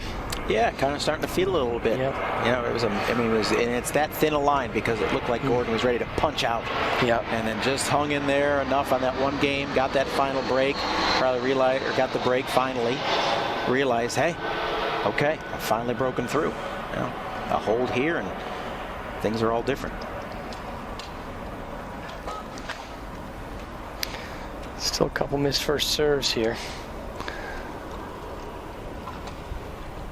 Again, you don't want to give Shingo too many looks at seconds. He just can be so devastating, especially with that down the line return of his.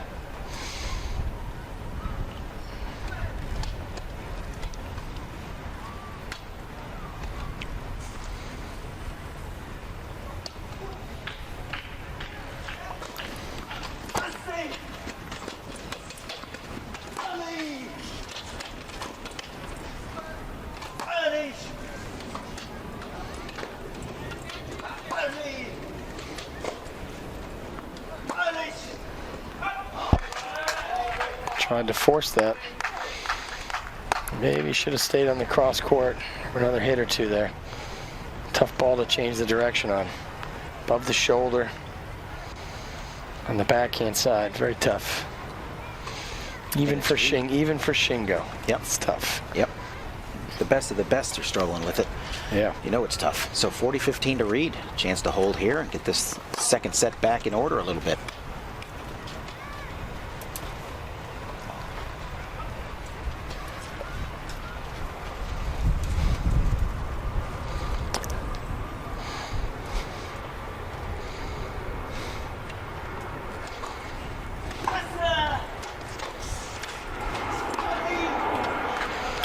Yeah, too deep in the court. Here's a hold from Gordon. Different match right now. Momentum shifts often in wheelchair tennis. For those of us who know, you're never too far out of it. Even if you're down a couple breaks, it always feels like you can turn a match around pretty quickly.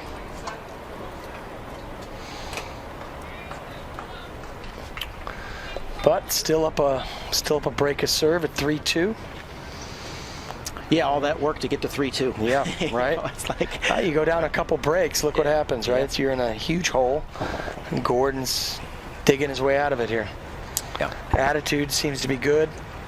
This is Seems one of to the have ones I settled always down. love looking at Shingo here. Checking notes. Look at that. Again, I go back to players that we coach, young players that we talk to and stuff like that. If the best player in the world, the guy who is considered by many to be the best of all time, if that's what he does, then why are you not doing it? Mm-hmm. I mean, listen, don't believe me. I don't know nothing, but I just know that he's the best.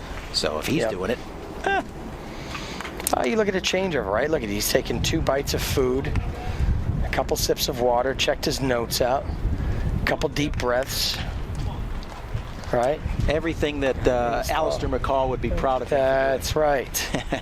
Good friend of ours. Yeah. Alistair swears by process, right? Yeah.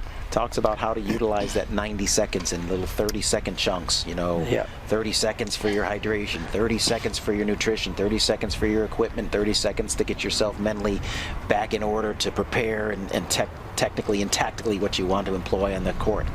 And there you go, 90 seconds. Yeah. No waste. Leaving it to chance, no waste, very efficient and consistent. Yep. And that's every changeover, not just some of them, every time.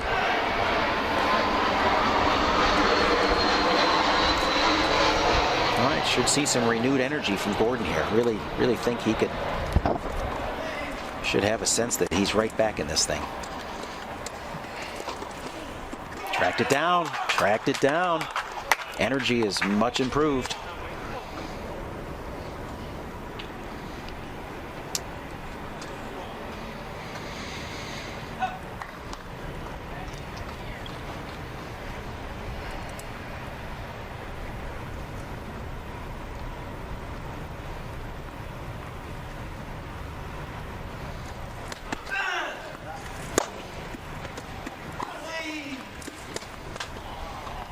A little extra something from Shingo on that forehand.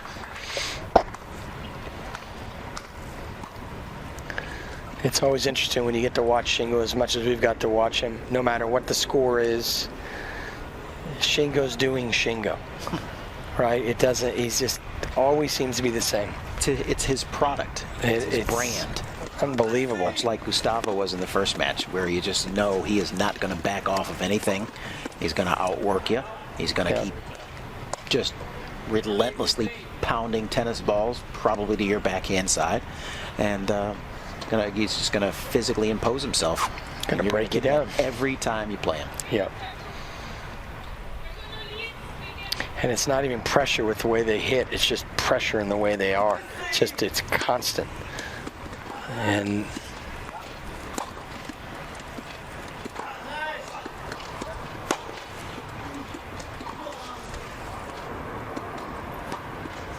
mix up. Look at the versatility of these guys. Yeah.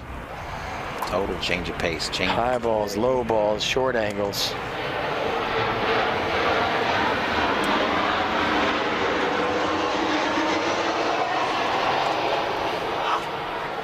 It's too good. Textbook.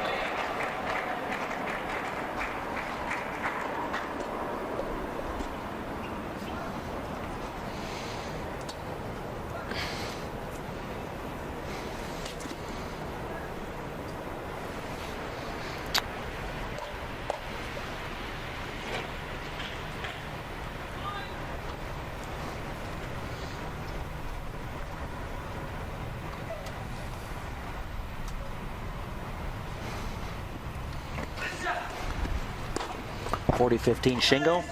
And game Shingo. You know, there's the mark of it, guy. You know, who's up 3-0, you know, rides the momentum wave by Reed, and then just totally takes care of business on that service game. Back in charge, 4-2, 2-game lead intact again. Heat back on Reed. Yeah, snuff out that momentum. Right.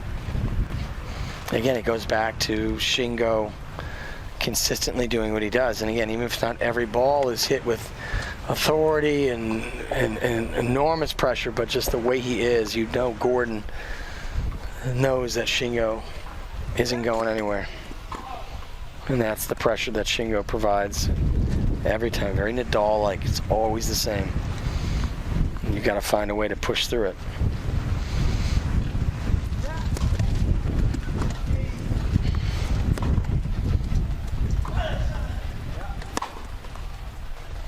High deep to the backhand. When is that ever a bad choice? Never. And again, looking at first serve, again allowing Shingo another second serve return. It does add up.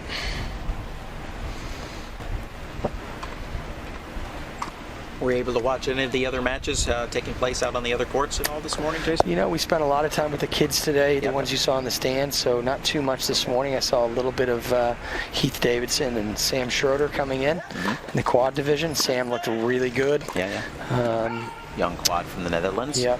And other than that, not too much. So it's just in an event like this, Paul, I mean, every match in every division is tough. Oh, yeah. I mean, look at this. This is a first-round match. This is It's unbelievable. Potential gold medal. Oh, no doubt about it. Medal match right here. And you had Stefan Houdet taking on Alfie Hewitt. I mean, those are just amazing opening rounds. Yeah, that's Gustavo and Stefan. I mean, just incredible. That's a repeat of the U.S. Open final. Yes, it is. And Hewitt. Incredible. It's the beauty of this event. And the doubles will be the same way.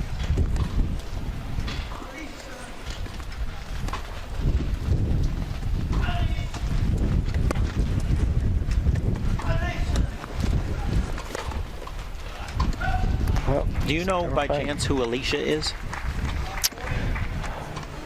Alicia. Yeah, Shingo yells out Alicia after every ball. I don't know if you know. I'm going to say it's not Alicia. I'm going to say it's a word in Japanese that we don't know. But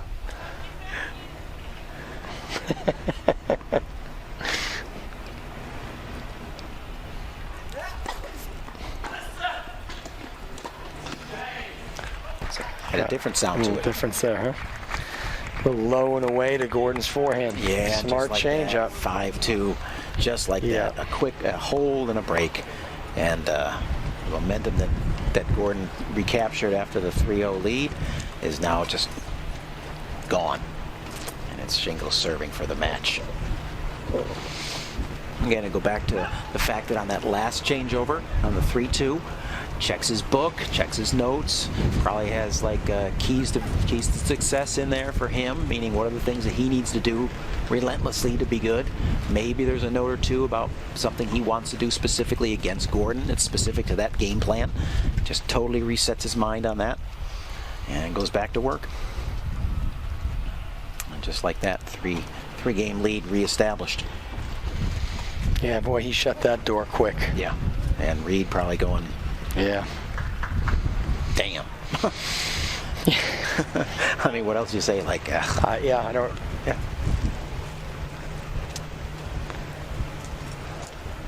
But it's like climbing a mountain. Even if you do have a little bit of an opening there, and you blow it open, think about what he has to do to come back and really win this match. It's just, you know, this is a very difficult challenge of Shingo. So as we get potentially closer to the finish line here in this second match on center court here at the NEC Singles Masters, I want to remind you that our coverage will continue with our third and final match of the day on center court between world number 1 Dita de Groot from the Netherlands and Sabine Ellerbrock from Germany.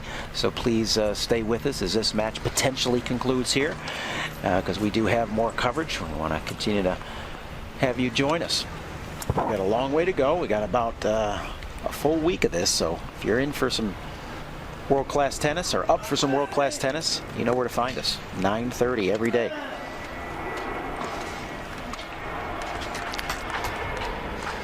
That's kind of Good shot. I'm down 5-2. Why not just take a rip at it swing right there? Hit a winner. Yeah. That looks like such a drilled ball that he hits. You know, he's hitting a target in the back corner.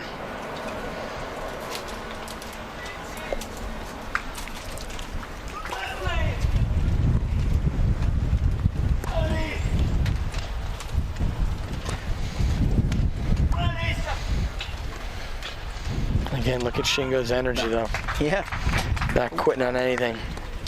But Doherty with the answer. Yeah. Yeah.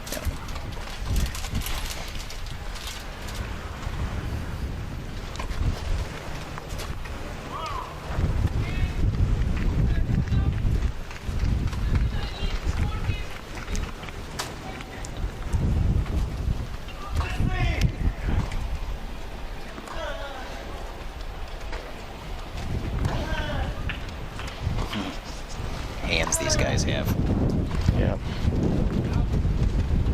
Just truly an assassin, this guy. You know, he just waits and waits and waits. You think you got him pinned down, and he somehow fights his way out of it and draws an error.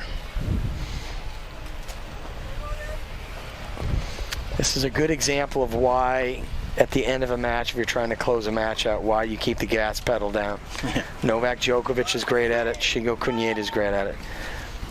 A lot of players make the mistake of backing off here, you know, and kind of going into cruise mode and trying to just not lose the match.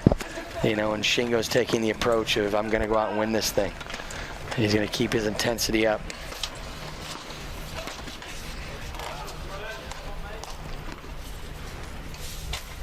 Let's Reed. Another little bounce back here. Chance to get it to 5-3.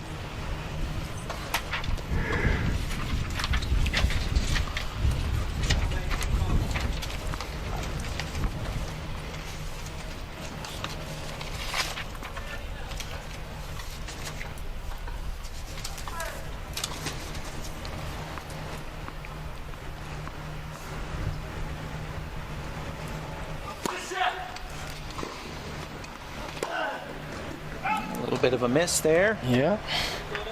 Just Gordon's like still breathing. Still. Yeah. Okay. Shingo gives it a nod. I guess he'll do it on the break, he says. Yeah. And a little reminder about who these guys are up against in their pool play. This is Shingo, #1 seed in Pool B versus Gordon Reed. Earlier today, Joachim Girard from Belgium played Nico Pfeiffer from France. So that's who will contest Group B. So as these guys move on from this match, those will be their future opponents. So obviously a lot of strength there with defending champion Joe Girard in this group. It's just something about this singles masters that Joe has been, you know, really comfortable in over the years, depending on no matter where the location. He's 3 times having won this event. Pretty impressive. Yeah, I think we were, I mean, what a pleasant surprise for him last year. We thought the conditions and court speed, he tends to be a really fast court player with his serve, huge serve. Loves the fast indoor situation. So coming down here to Orlando outdoors, I don't think I would have predicted him to win it last year, and played an unbelievable match against Shingo in the final. Yeah. To tough him out. So I think he's won the singles masters, I think 3 times now. Yep.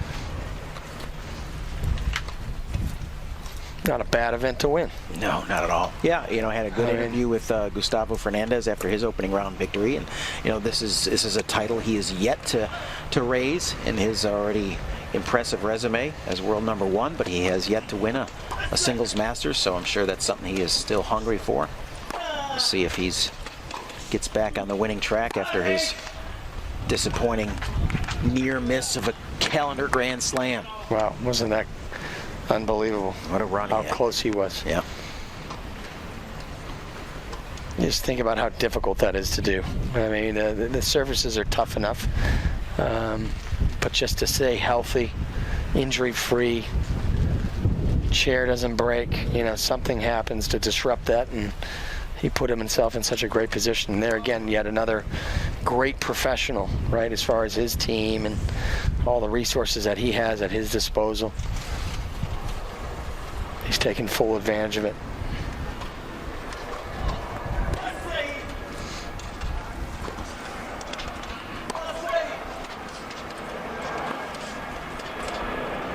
Gordy going from line to line, right. Backhand there. Stringing them together for 30-15 and a chance to continue to keep this match tight. Interesting swings we've had here. Every time we've almost kind of counted him out. He's answered the bell. Yeah, momentum swings in wheelchair tennis are interesting. They can be 2 games, they can be 7 games. And at this juncture, a couple games might squeak you back into the set.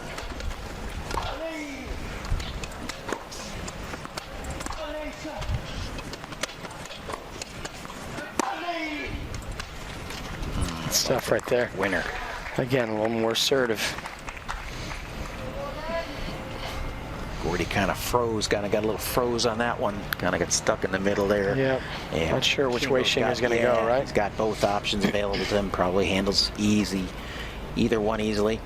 And once the ball struck, too late for Gordon to respond. 30 all. Big point. Yeah. About a second from now, he's looking at a match point. And there it is.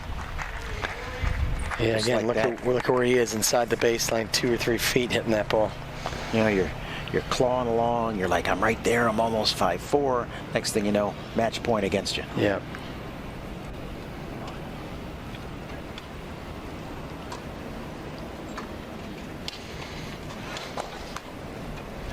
Okay, another first serve.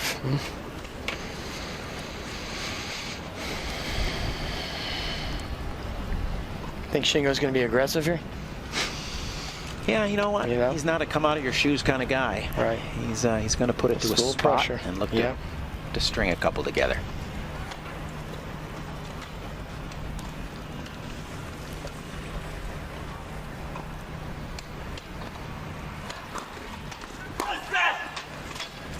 Well, there's your answer. Look at that. Yeah, he was aggressive. I'd say that was aggressive. Great match. Yep. You know, just them out. Yeah. Gordon just got a little too far behind there. Yeah, back good in battle. that. Yeah, just that gap that was created early, and again, you know, coming off that little medical treatment and uncertainty with that opening game, and that kind of led into the 2-love lead, and then quickly a 3-love, and then it really just, you know, he could never gain control of it again, and Shingo rode out that little momentum wave that Gordon produced, and then shut him down. You know, pretty classic. Yeah, like he does. Yeah, it's never the singular blow with him. It's more of the anaconda approach, right? It's just the tight squeeze, take a breath, squeeze tighter. Yeah, take a breath, that really squeeze is. tighter. Yeah. It's again back to his discipline and professionalism. It's just it weighs on you, and if you're not able to match it, and you're not at your best, he just slowly puts the vice squeeze on you and doesn't let you breathe. Yeah. Well, congratulations to Shingo Kunieda as he advances in his first round pool play match here on center court against Gordon Reed from Great Britain. So opening, what gets a little match point highlight there. Return a serve, forehand winner off the second serve. Great look at Shingo. Fist pump. We've seen that a few times. He's got to be pretty happy getting out of there in straight sets. Not, going 3. Energy conservation. Yeah, it's important. Yeah. He's all about that at this point in his career, I think. Efficiency. Yeah. Saving the body. Yeah, I think in a format like this where you're playing every day and everything, you know, and on top of it, he's got the luxury of knowing coming up next, by the way, just as a reminder, we've talked about it, but there's our next match on center court. We'll get a chance to look at the women's round-robin portion of the tournament with Dita de Groot and Sabine Ellerbrock. Will be an outstanding opening match here. So please keep joining us for that. We may try again to get an interview with Shingo, a little post-match victor interview if possible. We don't know if that's going to happen or not. Sometimes the players have their routines so deeply ingrained that they don't like to break away from that, but if possible.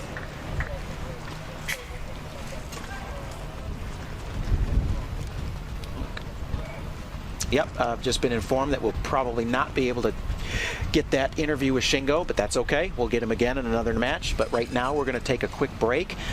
Please know that we are coming back for coverage. The participants are coming onto the court and we'll be joining their match here shortly. And we'll keep this whole train rolling down the tracks, Jason. Should be great. Join us for this match. If you're around for the next one, love to have you. Try and be here. All right. All right, thanks, Paul. That was great. Take a quick break and enjoy a little bit of the sunshine here, and we'll check back with everybody soon.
The right of the chair, Germany, Sabine Ellerbach.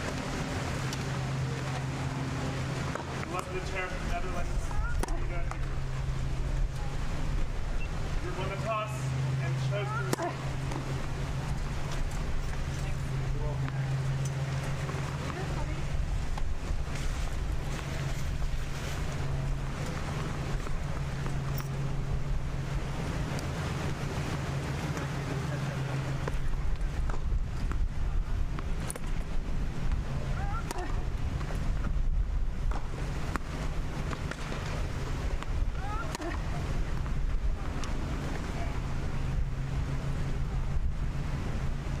Time.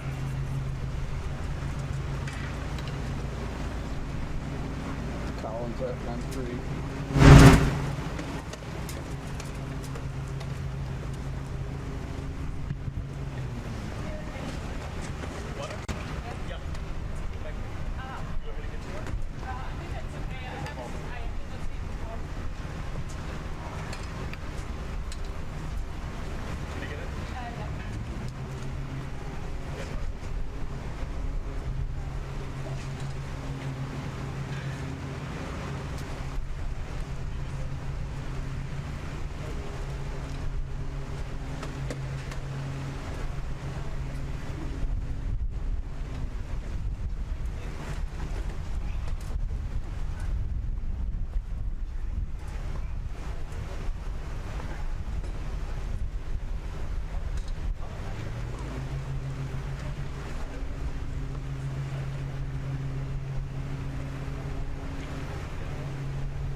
Yeah, we're back live on center court here with day number 1 coverage of the NEC Singles Masters. We've got our third and final match of the day on center court, a women's competition between world number 1 Dita Groot and world number 8 Sabine Ellerbach. I'm Paul Walker. I'm joined with in the booth right now by Bjorn Frentangelo, tour player, ATP tour player, trains here at the United States Tennis Association, home of American tennis, national campus. Bjorn, welcome to the broadcast. Thanks for having me.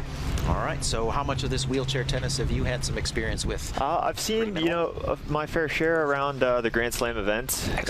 Usually when they're preparing to play, since they played late in the second week. But I'm blown away by what they can do. It's by no means easy, and it's great to have this event here in my hometown. Awesome. So just a little bit information for those of you who maybe don't know a little bit about Bjorn. Turned pro at the age of 19. How old are you now, Bjorn? 26. 26. Okay, so you've been doing it for a number of years now. Life as a professional tour player, a inside the top 100 player on the ATP tour, which is always an impressive thing to know. Cracked that top 100. Kind of coming off an injury here recently, but kind of getting ready to get yourself back in the mix come January, right? Yes, that's the plan. All right, good. And just like that, it's 40 love to Dita Groot on the return of serve.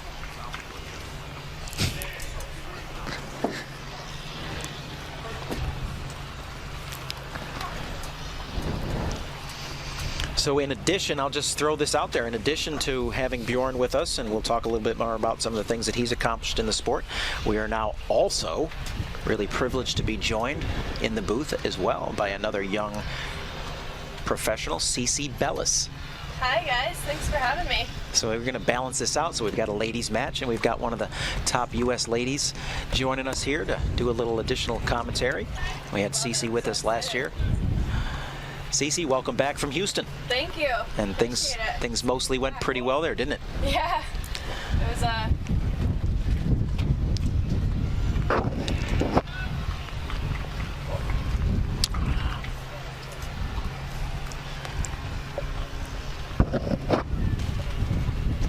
All right, Dita Groot here, serving in this first game, her first service game. Again, we're joined by Bjorn, and then eventually here we're going to be adding Bellis to the commentary. A couple of young professionals that train here at the national campus here in Orlando, and know a little bit about tour life, as these players that we're talking about do as well. We're green light go to add Cece. Welcome again, Cece. Hi. Thanks for having me, guys. Oh, it's good to have you.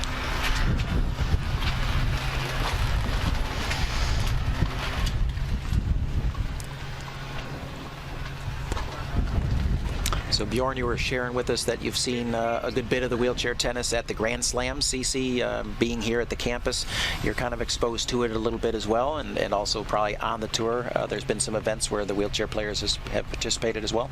Yeah, definitely. I've seen a lot of matches at slams like Bjorn, and definitely at some other tour events as well, like where I met you. I think that was my first experience watching wheelchair tennis. Yeah, as a young junior, right? 13 or 14-year-old you were right. Over in France where we first met each other. That's an event over there called La Petite As, which is a prestigious junior event where the best junior players in the world collide in France. And then there's also, in conjunction with that tournament, there is the Junior Masters on the wheelchair side, where the young juniors are participating in a very similar event to this. That takes place each year at the end of January over in Tarbes, France. Pretty remarkable event.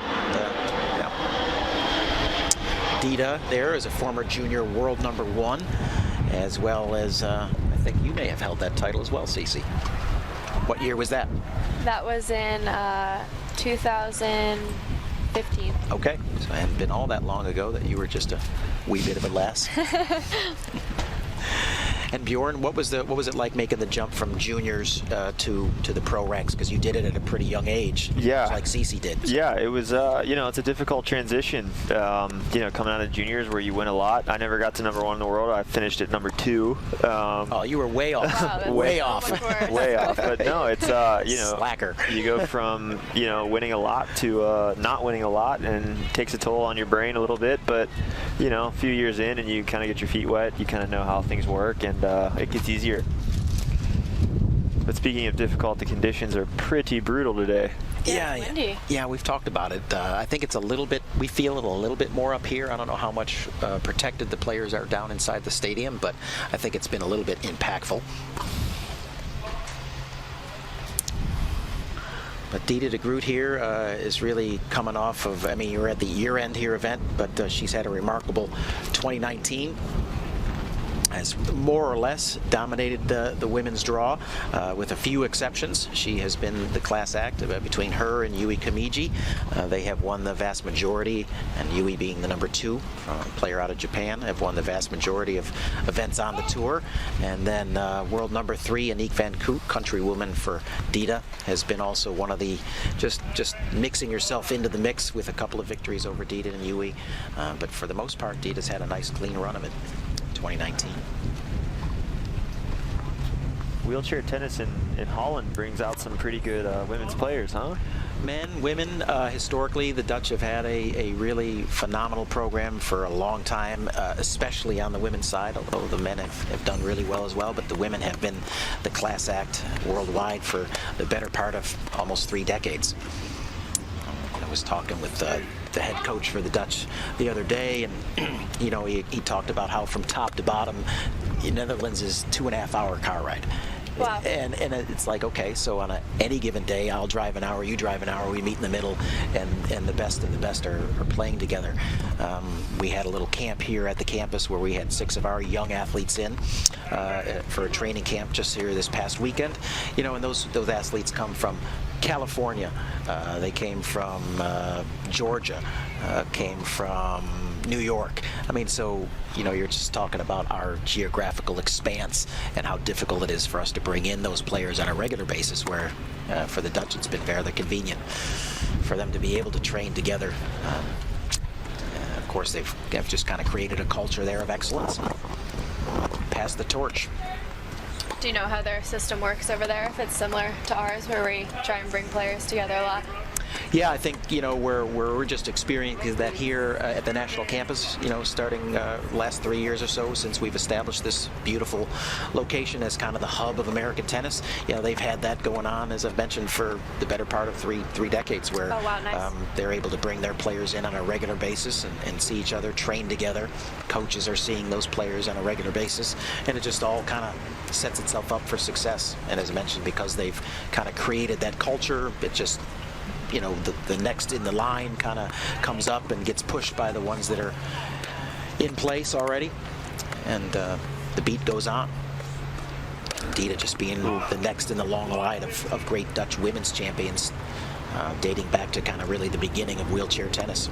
Monique Kalkman and Then, of course, the great Esther Vergeer, which you two have heard about. Yeah. Everybody's heard about Esther, really an icon in the sport. And she passed the torch to Jiska Griffion, and now Jiska passes to Dida.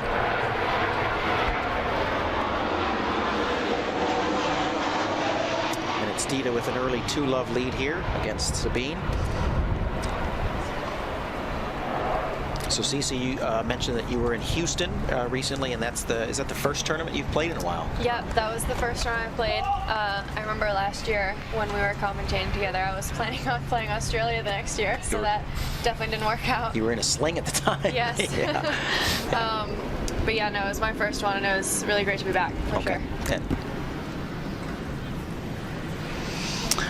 So the two of you have kind of had to work. Bjorn, you mentioned that you had a little lower extremity injury that you're coming back off of, and Cece's yours was on the upper body. So you know the toll physically that it takes to be on the tour.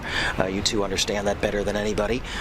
What's it been like to have to battle through those injuries? Bjorn, maybe you first, and then Cece. Yeah, I mean, I think for me, I had nothing near the problems that Cece's been dealing with the past couple years, but you know, for me, I think that the worst part was it was at a point where I was able to play, but it was just playing with pain every day and waking up with pain every day. And then finally it just got to be, you know, there came a point where it was just too much, and I shut it down after New York this year. And you know, now it's just kind of been getting back on court slowly and making sure everything I do each day is diligent, and I don't want to rush back too soon. And you know, seeing what Cece's been dealing with, you know, for so long, and how she's persevered, and the run she made in Houston from qualies, I think it just goes to show what the effort you put in is what you get out. Awesome.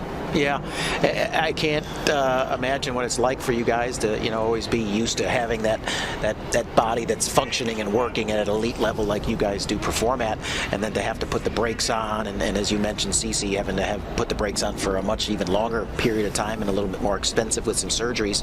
So CG, you know, it's been more of a mental battle than it has been a physical battle? What would you say? Yeah, I think it's definitely been both, for sure. Mental, just, you know, I've had to stay so patient through this whole time. And yeah, physical, obviously my body just wasn't cooperating with me for a really long time. And yeah, finally just after a long time, it started feeling better, which was great.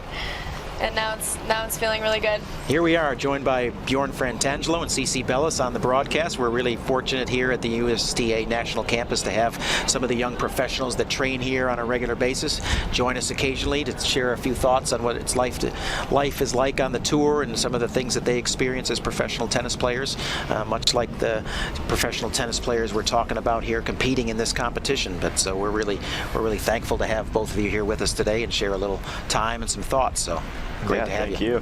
Yeah, for sure. So what is it that, as you've seen more and more wheelchair tennis over the years, what are some of the things that stand out from the two of you? Bjorn, what are some of the things that you look at and go, maybe wow, or what are some of the similarities? What are some of the things that you look at as amazing challenges for these athletes? I mean, I think for starters, the grips on some of the strokes obviously are different. I'm seeing, you know, some of the one-handed backhands with very extreme grips as opposed to, you know, ones you see from, you know, tennis today. But yeah, it's very different. Obviously, the upper bodies are jacked. Everyone seems so strong, and you know, it's just it's super dynamic. And you know, obviously they have the two bounces, but aside from that, there's not much difference. So you were able to pick up and see a lot of the similarities as opposed to a lot of the differences? Yeah, I mean, you see it's obviously the strokes are the same. A lot of these players have, you know, very good strokes. I mean, the slice there, and like that is a shot that you don't see many players use. Yeah, and I think obviously to handle the chair and to hit the ball is something that I can't even begin to wonder how that works. Okay. Well, we'll have to get you in the chair. And let you I would love to. We'll have to get Coach Jason Harnett to throw you in a chair one of these days after one of your practices and let you feel the burn on the upper side. And CC, what about you? Yeah, no, I totally agree with what Bjorn said. I think just what I've seen in the last few years is the athleticism of these players and just their overall, I think, fitness and strength has grown so much just from what I've seen. And yeah, I'm looking forward to see more this year. Good. And even more of this match to see what are the differences even in the last few years that I've seen.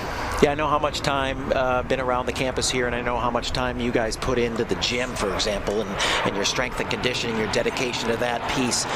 That is something that we're starting to see on the tour with the professional wheelchair players. The amount of off-court training that is required for them to stay at this elite level as well is certainly increasing. It's good to know that you guys are recognizing that as well, and that fitness component and strength and conditioning component has really become a mainstay of how they're being successful on the tour, just like you guys.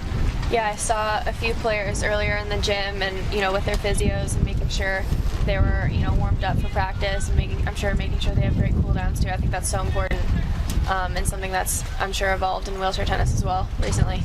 Yep, post-match routines, pre-match routines, post-match routines, prehabs, all those things that you guys are going through on a daily basis. These players are starting to, integrate into their daily routines, daily lives. It's just the model's been in place, and then it's just follow the model. You don't have to reinvent the wheel, as it were.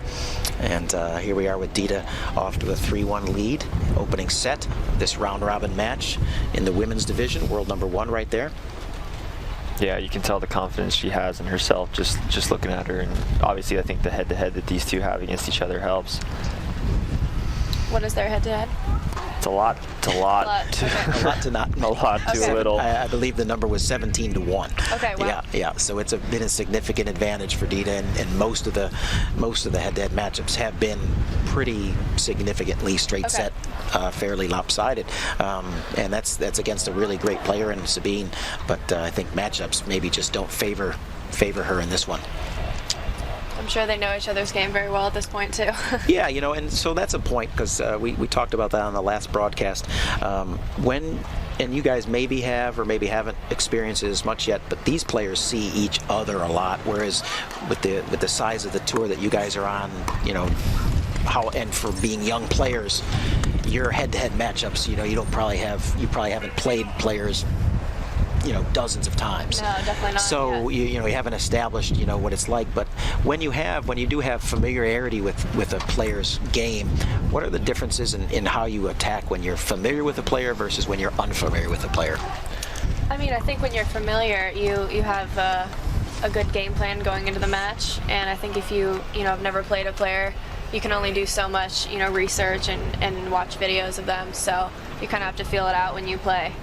I don't know if you do anything else, Bjorn? No, I mean, matches. I think it's just it comes down to if you're familiar with someone.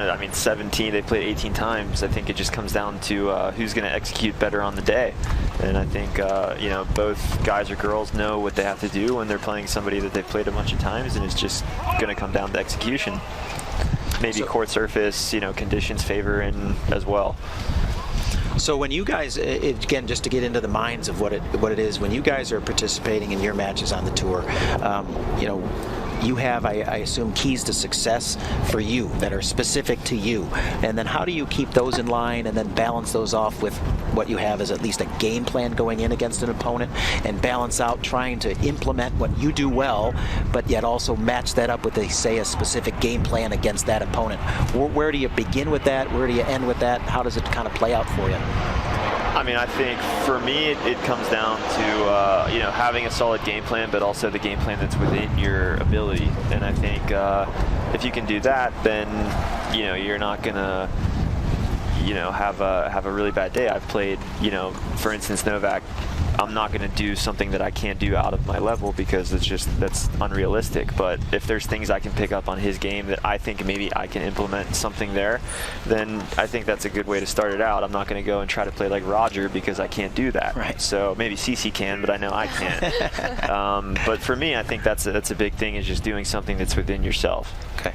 So just really knowing your game, and then maybe deviating off it a little bit here and there when necessary, but ultimately you have to be back to your foundation and continue to implement the things that you're capable of doing. I think so. Yeah, I think definitely focusing on yourself first, and then trying to do little things that you may think would work against your opponent that you picked up or that you know from before.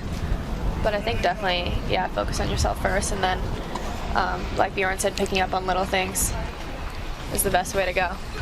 And how much do you guys utilize? I mean, obviously you have access to analytics that the USTA analytics department provides to you and everything like that. But do you personally keep little journals or notes about opponents that you personally, or do you rely on that department to provide that information for you? I rely on them a lot, for sure. My coach looks a lot at, videos and stuff before matches. Obviously depending on who I play, if I know them better, it's not as necessary. But yeah, definitely I rely on the analytics department here a lot. Okay. And is that something that's becoming more and more prevalent in the sport? I mean, to just a greater extent. I think so. Since you guys even started. I think so too. Yeah. And do you buy into it? I mean, you've probably been doing it a little bit longer than CC, Bjorn. So is that something at the beginning of your career when you turned pro at 19 versus you now at 26? Have you seen a significant increase in the amount of information that you get or have available to you prior to matches? Yeah, I think Hawkeye's only gotten better and better, and you have those analysis at the bigger events, and then also the USTA with the company that they use and they provide to us. But yeah, I mean, it works. I've had instances in matches, serving statistics alone where they've worked, and I've sat on returns where they were supposed to go, on paper, and it works. Right. Okay. So it played out, and is there like almost like a little inner smile when that kind of happens? Actually. Where almost like, hey, I know something you don't know. Yeah, I would crack a smile or look at my team if I guessed right, and I'm like, okay, yeah, maybe there is something to all this stuff. Give them the wink. Yeah. Well, despite the fact that Sabine Ellerbach has not have a good head-to-head, she's right here in the midst of this first set, 3-2. I think it's important for her to just stay close and score, and maybe keep the scoreboard pressure as close to Groot as she can. Probably not think too much about their head-to-head. Yeah. Definitely not. Yeah, probably didn't wake up this morning and look and say, hey, let me check my head-to-head with Dita and see where I'm at in that one. Yeah, I'm pretty sure she's aware of that. Yeah, just find some way to disrupt, and again, maybe conditions today being windy, get a player's head and get him a little frustrated. I did see Ellerbach in the gym today, getting ready for probably her warm up, since it was pretty early in the morning, and she was not holding back in the gym. Okay. Did you see her doing pull-ups this morning? I haven't seen her. I saw her last year doing pull-ups. I saw her this morning doing pull-ups. Pretty impressive. Yeah. Great point right good there. Point for her. Really nice. Yeah, patient, stayed in control of that point from start to finish. Yeah, pretty experienced player. Sabine, has had a lot of successes on the tour, has done well. Dita, of course, just a younger, stronger version for the most part in a lot of ways, but she'll compete from start to finish.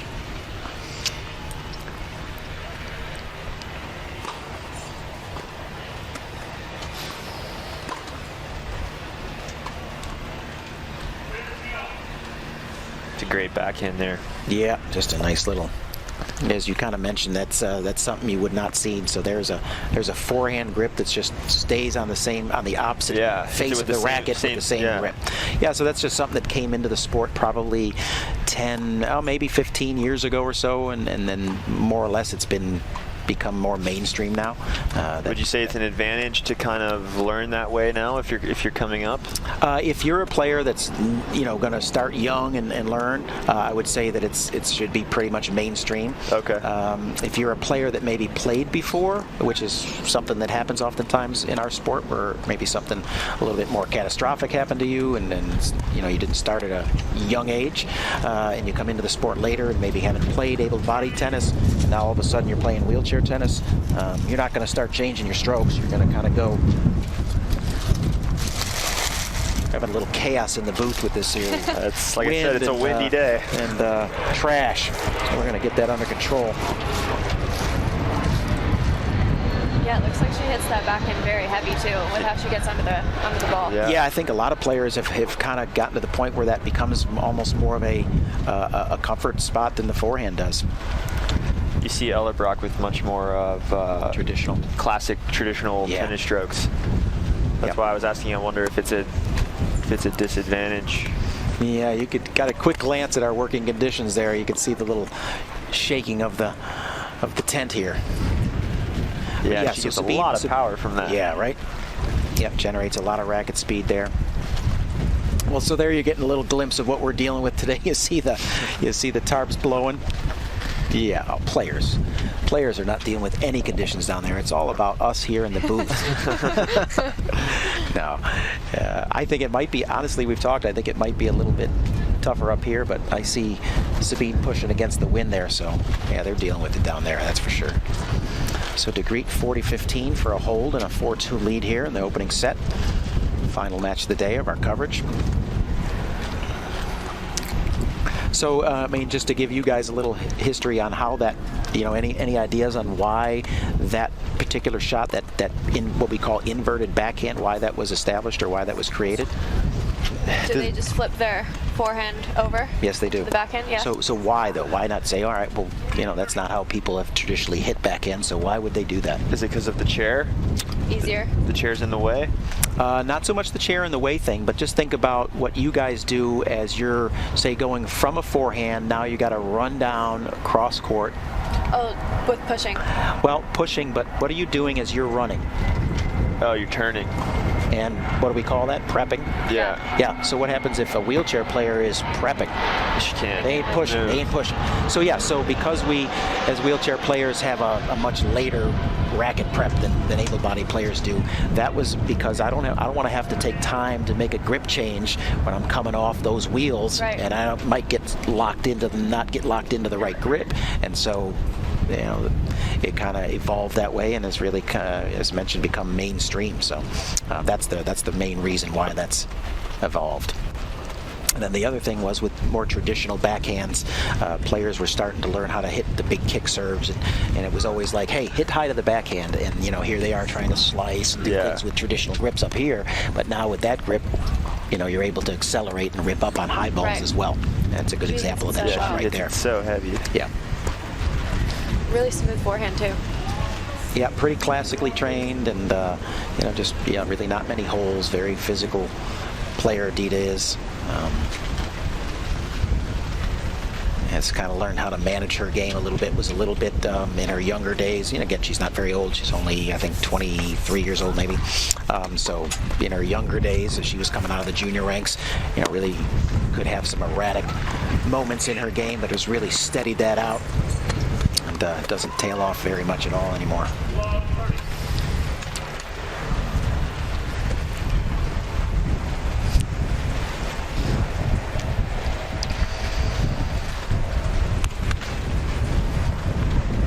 So what was, where did you play your tournament down in Houston? Where was that held at?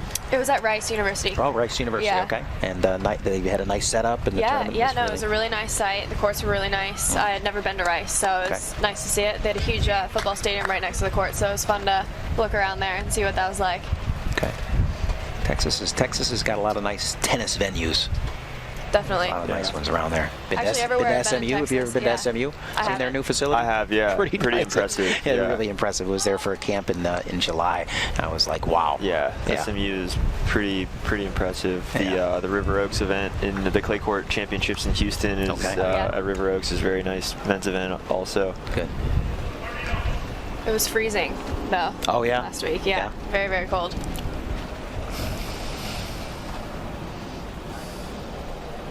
Good job for Ella Brock here to get this back to 30 all.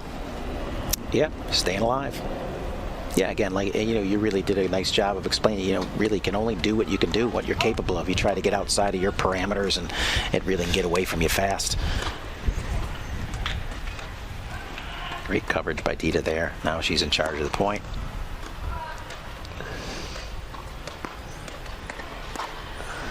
Oh. Yeah, force in the air. Just overcooked it a little bit. Here we go. Yeah, staying alive.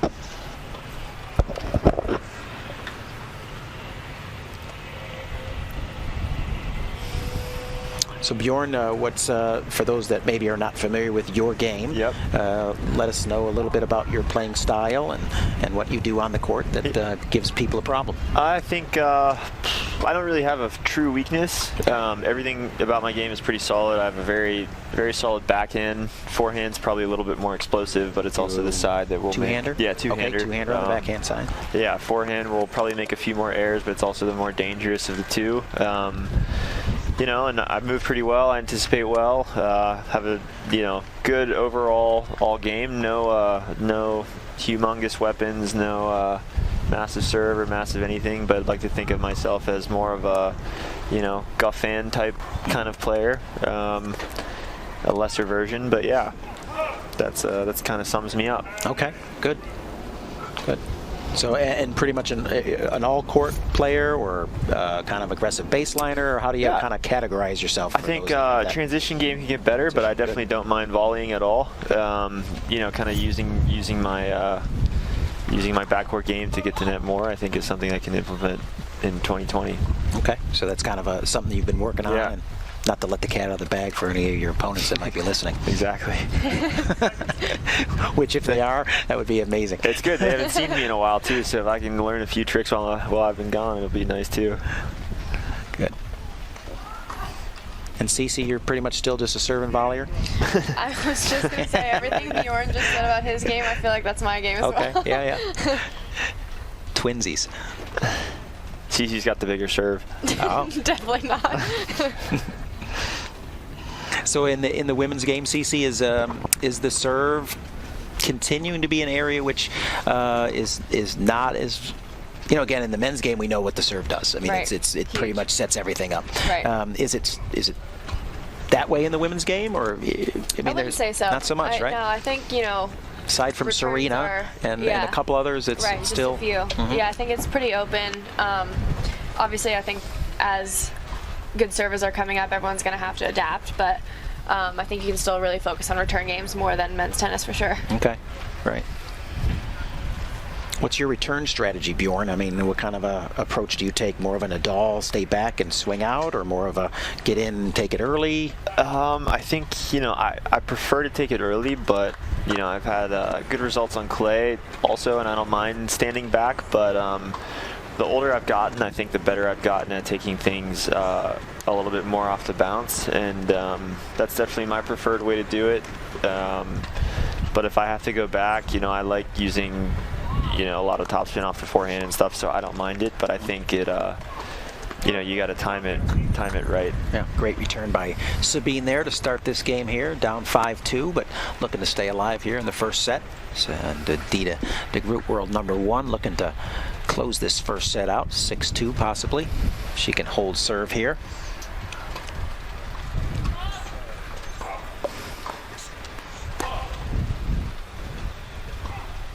And Cece, with your first tournament back, physically you felt like you held up really well, and that you came away and feel good, and no indications of anything? My arm was great. Awesome. I was definitely sore in other parts of my body from not playing tournaments for a while, but yeah, I think just playing more will help with that, and I was definitely nervous in my first round, but got better as matches went on for sure. Yeah, just kind of fell back into the routines. Yeah, it'll take a while, but I'm ready to go. Yeah, awesome. Well, we're glad to have you back, and looking forward to having Bjorn back. It's good. I mean, it's becoming a really good age of American tennis again, with a lot of ladies in particular, and I think the men on the heels a little bit, starting to make some moves. And but certainly, if you look at the top 100, the U.S. is really well positioned across the board. Yeah, Ellerbach here in a good position to get a break, extend this first set here. Would be huge for her to get a break here, to keep this first set close. I think that would give her good momentum going into the second. Struggling with first serves this game. Yeah, if there's any part of her game that she will occasionally have a blip on or a little yip, it's the serve. And on cue. Yeah, I think 2 double faults there that game, so maybe that's something she can, she's a little worried if Ellerbach gets this hold here, then she's, thinking about this last game, definitely. Yeah, looks a little frustrated, and again, conditions might have her a little bit off her normal game, but same for both players. Do you think it's affecting their ball toss at all down there? Yeah, I would have to think a little bit.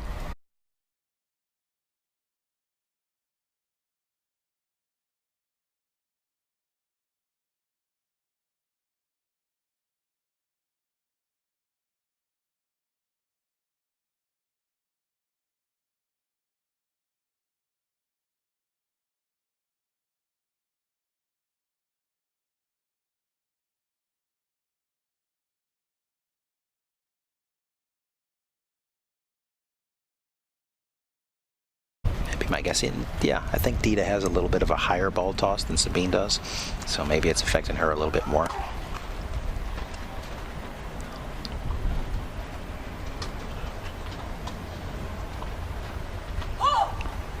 So where did you grow up, Bjorn? Where's original home, or where did you start your kind of tennis playing days back when you were a lad? Born and raised in Pittsburgh, Pennsylvania. Oh, okay. Steeler man. Yeah. Steeler man, the Steel City. Yep. So yeah, born and raised there. Actually heading back on the 25th for Thanksgiving week, and looking forward to it. So family and friends are still there? Yep. Everyone's still there. Okay. Awesome. Yeah, great city. I'm a Buffalo, New York guy, so those cities are of a very similar historic nature. Away. Yeah, blue collar towns and all that Northeast tradition. Not unlike everybody pretty much. That's almost universal. That is widely considered like top dog. Yeah.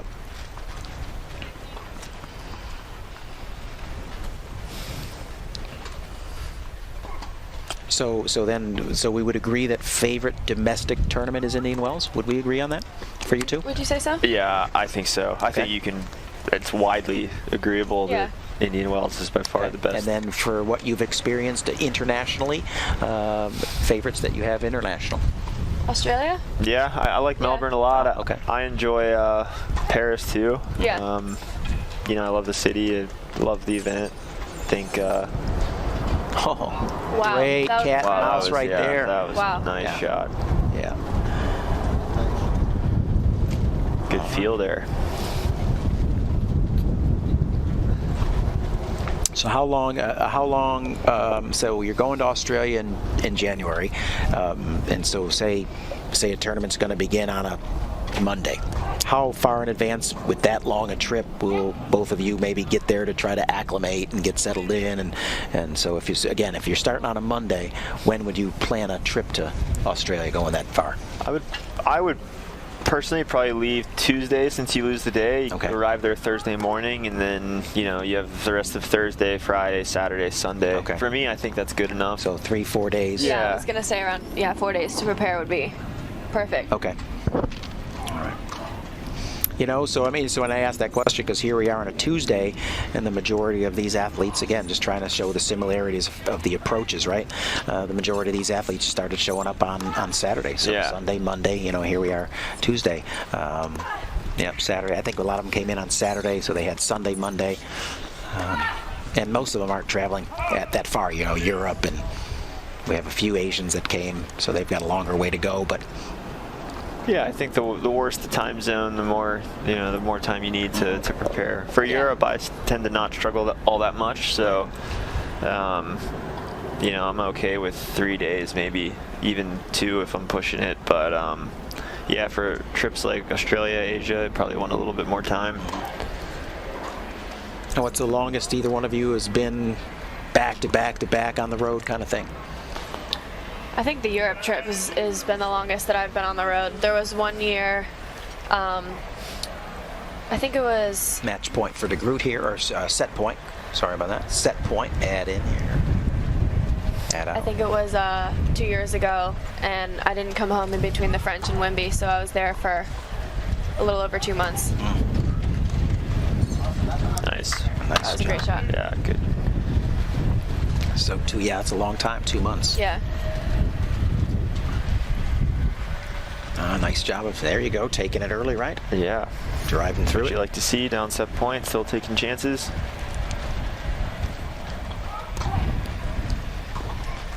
Good great serve. Nice. Stringing a couple things together here.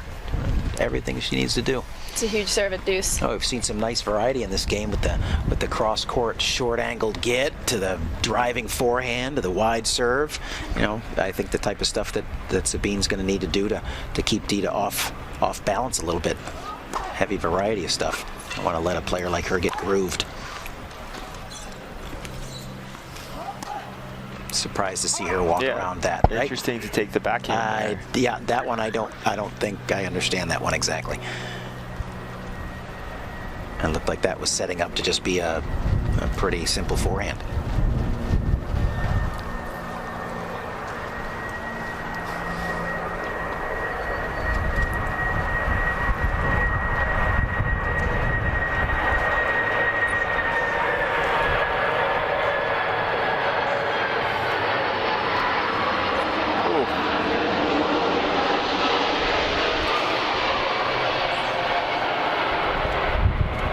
Yeah, missed an opportunity there. Needed another push to get in and not just be extended on that forehand that she just kind of ended up punching to Dita. She needed to push a little bit and would have been able to probably finish that point with a little bit more of an effort on the wheels. Didn't take the extra steps. You guys know about that, taking extra steps. Definitely.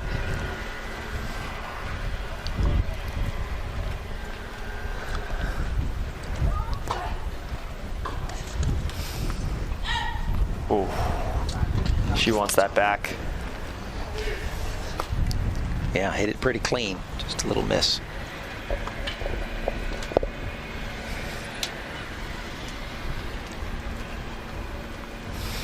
Cece, what are your Thanksgiving plans? Staying here, have some family coming in. Oh, good. But yeah, it's tough this year because Thanksgiving's so late, so it's right during preseason.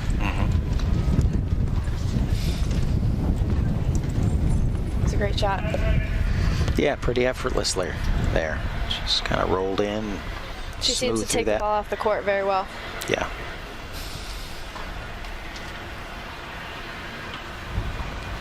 Another set point, at least the third one we've had here.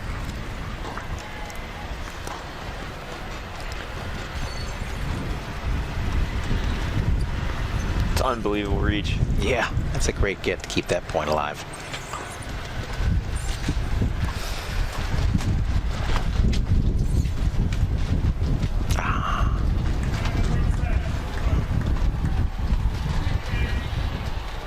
There it is, set number 1 to world number 1. Dita de Groot from the Netherlands, 6-3.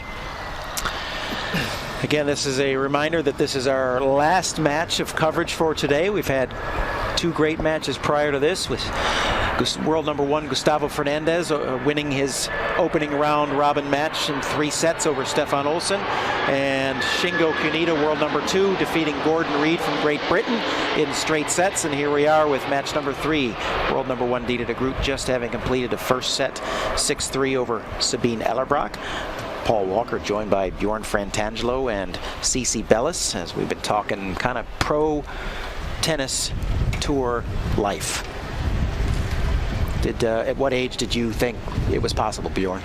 I was a little bit late to the party. I think 16, 17 is when I started to think about it. You know, really it wasn't a dream anymore. It was something that could be kind of realistic. And I had a really good last year in my juniors where I won, French Open, and it kind of changed my mindset. It changed a lot of things for me. Also a lot of people knew my name now. It was something that was out of nowhere back in that time. I think after myself, then it seemed like Americans started winning junior Grand Slams every event. But before me, it was only really, I think Jack Sock won 2010 U.S. Open, and that was kind of it. So it was definitely, it changed my perspective on tennis. For me, my plan was always to go to college, but then, I thought had I done this, I could do some damage on the big stages, and ultimately I think I made the right decision, but it wasn't something that I was training for since I was 12 years old, like some of these other guys and girls. Cece knew when she was about 6. I think Cece turned pro at 7. No, I was late to turn pro. So you turned. How old were you when you turned pro? I think I was 17. Yeah, very late. Yeah. Did you commit to Stanford? Yeah, I committed to Stanford and was ready to go to college. I didn't train like a pro, since I was really young. I only started really training when I started playing, high-level nationals or ITF tournaments when I was, 13, and then started training super hard. But still wanted to go to college and thought that was a better plan until. Like Bjorn, I did pretty well in juniors, and then thought, let's see how far we can take this. Okay. No regrets. Exactly.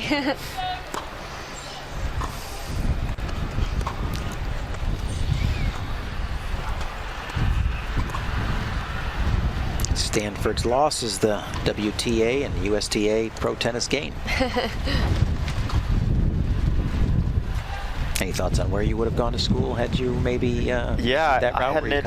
I had it narrowed down with Ohio State as the front runner and Georgia as the runner up. So those were the 2 that I was looking at.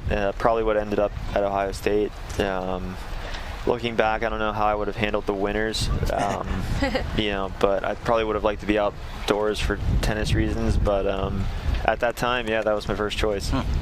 What was the appeal? Just the fact that that program was so significant? Or yeah, you know, I mean, they've had a good program at the time. It would have been a really good team with, you know, some names that are still kind of playing now, such as like Blazrola. Back then they had Chase Buchanan also, who was very good, American player, but it was going to be a good lineup, and I think. I don't know how people don't maintain their trash when they're out in public and let something like a napkin get away from them and blow out onto the court.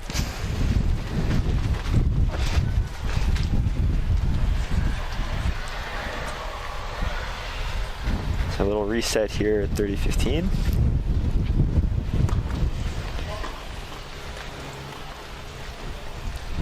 What do you think? Oh, sorry. No, go ahead. What do you think are some of the things Ella Brock has to do to turn this set around?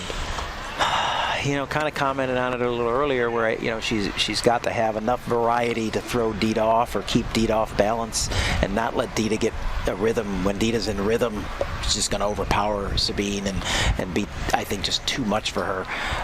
But that's a tough order, you know, when conditions are not perfect. You know, and out here, and to try to be doing a little bit of everything and mixing things up. So it's a tough assignment.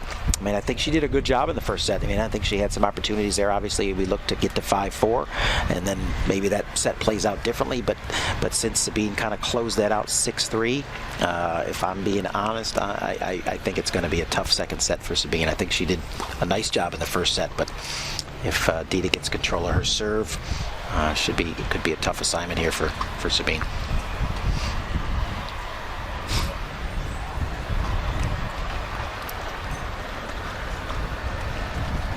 Yep, there's Dita showing a little bit of variety herself, not just driving everything.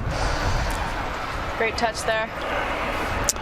Yeah, I mean, it's a unique thing with this sport where players play with their back to their opponents, which is, you know, obviously unheard of for you guys, but it's a natural part of the game for us and for wheelchair players, and so that ability to drive a ball but also then drop a ball is pretty important.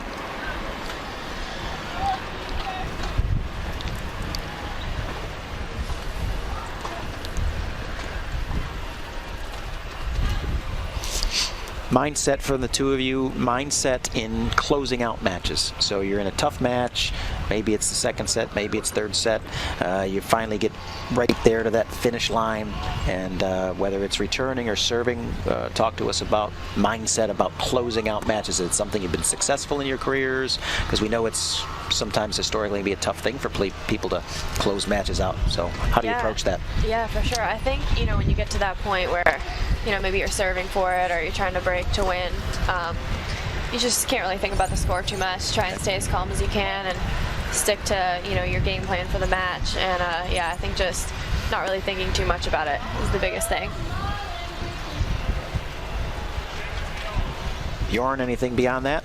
I think CC, you know, pretty much said it all. Yeah. I don't think there's any secrets to, you know, trying to stay calm and, you know, relaxing as much as you can given the moment that you're in, and you know, some deep breaths and just kind of, you know, the assurance that you can close it out and just keep doing what you've been doing to get to that point. Let the finish line come to you a little bit? A little bit. Just play and let it come naturally? Okay. Either one of you tend to be a fast or slow starter in your matches? I mean, just historically, how your career? I mean, like, well, I always get off to good starts, or I don't get off to good starts, or? You know, I think there's been times maybe I'll break the first game or something. I don't want to say I'm a slow starter, but I wouldn't say I'm the fastest starter either. You? Yeah, I think, you know, kind of depends on the match too. Depends on the day. And the player you're playing, maybe, and you know, they coming out guns a blazing. Right. And that's their style, and just got to ride that early energy wave. I definitely know some players that start, you know, super strong and they're, you know, super hot coming in. And you just kind of have to, you know, try and temper that. Okay. See, a little time, a little frustration setting in here by Ella Brock. Looking at a potential quick two-love hole. It's crucial for her to get this game here.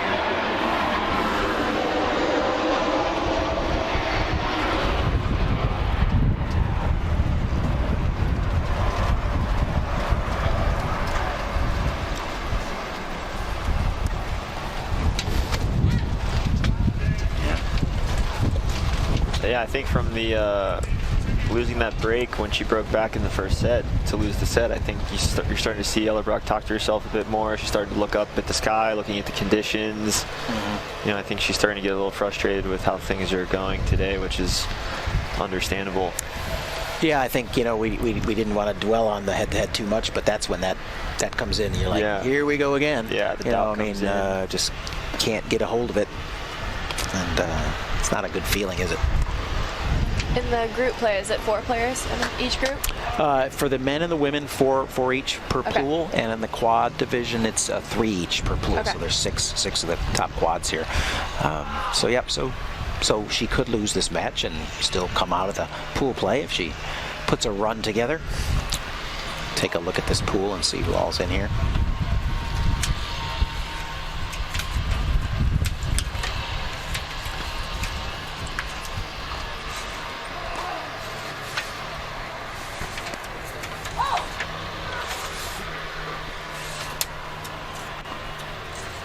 Great return there. So it's Dita and Sabine, and then you've got Marjolein Baus from the Netherlands, Dita's patriot there, and then Zhen Zhu from China, who is, in my opinion, kind of a dark horse here in this this tournament. The Chinese players oftentimes are a bit of a mystery. They don't play a lot of tournaments on the tour for some number of years, but typically in the Paralympic cycle for the wheelchair players, as they get closer into the cycle, later in the cycle, like, so we're full in the cycle right now, but certainly like in the post Rio 2016, 2017, don't see much of the Chinese. Then all of a sudden 2018 start to see a little more, 2019 start to see a little bit more, 2020 full on. Their rankings, all of a sudden you just start looking, here come Chinese players moving up the ranks. I mean, I think that it's very calculated. I'm not saying right or wrong, I'm just saying I think it's their approach, that they train hard, they're working, they're in great shape, and they don't get the opponents a lot of chances to get a look at them. And so all of a sudden they kind of burst back onto the tour, and it's like, whoa, where'd you come from? And it kind of puts a little shock value into some of the players.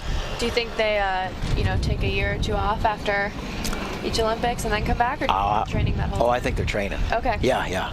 Got it. I don't think they're taking a year or anything off. I think that, they're just not doing tournaments. Now internally, because they have a number of good players internally, they're probably playing pretty regularly and competing internally, I would say. Yeah, so I think she's a tough player, lefty, so that always has a bit of a nice factor. And so she'll be a bit of an X factor here in the draw. This is her first time competing at this event. She's now number 6 in the world, but she has certainly had some successes, even against the Dutch girls, who typically nobody else has great successes against. But it'll be interesting to see how she impacts the draw.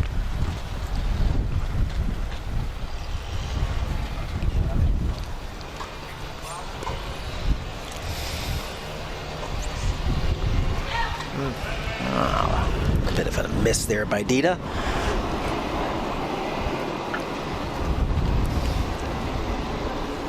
Yeah, that one goes a little wide, but I think she's doing such a good job at opening the court up with both strokes, forehand and backhand, and I think that's really been the key for the 6-3, 2-0 lead.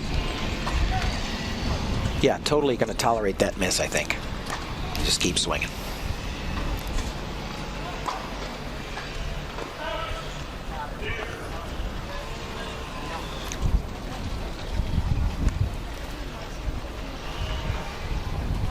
Did either one of you play the new Miami tournament?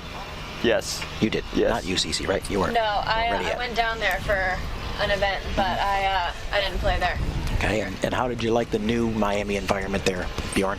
It's definitely different than Crandon Park was. Right. It's a lot more. Great backhand there by Dita. A lot more spread out. It's a lot more grand. And I think. It was just a lot more I don't know, do I want to say it's a lot more hip than Grandin Park was? I think it was interesting because it seemed like there were less fans in my opinion, but I don't know if that's also because center court is bigger and everything looks bigger, but I think they did a good job at the organization, especially for the first year. I think this year will be interesting since they have the Super Bowl there. They're only going to have 1 month to prepare for the event, so we'll see how it works out this year.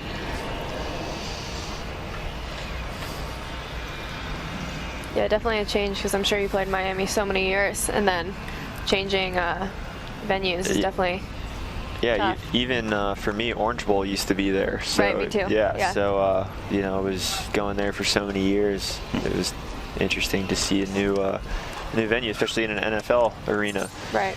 Yeah.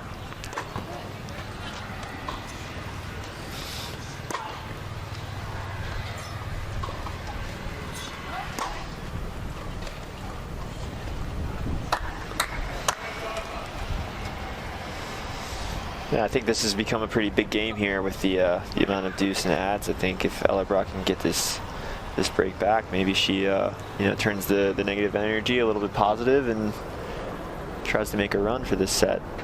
Yeah, we saw that in a couple of the other matches preceding this, where in the first match it was in the third set that the world number 1 got out to the 3-0 lead in the third, and just really had command of it. And the same thing in the second match. It was a straight sets victory, but Kunieda gets out to a 3-0 lead in the second, and almost just kind of took the wind out of their opponent's sails, even though they had a minor little battle to come back a little bit. Each one of them, it wasn't enough. I mean, I think that difference with that 3-0 versus the 2-1 is pretty huge psychologically. You know that, right? As we all know, this sport is so mental. I think scoreboard pressure says a lot. Scoreboard pressure. That's a good term. How much do you guys utilize score-based decision-making on the court? I mean, in other words, where you're positioned up 40-15, down 15-40 to kind of drive how you approach individual points, things like that? I mean, I think you definitely have to at certain points of the match. When it's a tighter score, you're probably not going to go for something that you'd go for at, 3-0 up or 5-0 up. But then, the opposite way, you can obviously be a little bit, more fun and more creative when you're up by a lot. So I think you can definitely use it a little bit in each score. But yeah, I don't know. I don't use it too much, but definitely I wouldn't be going for something crazy if it's super tight. Right.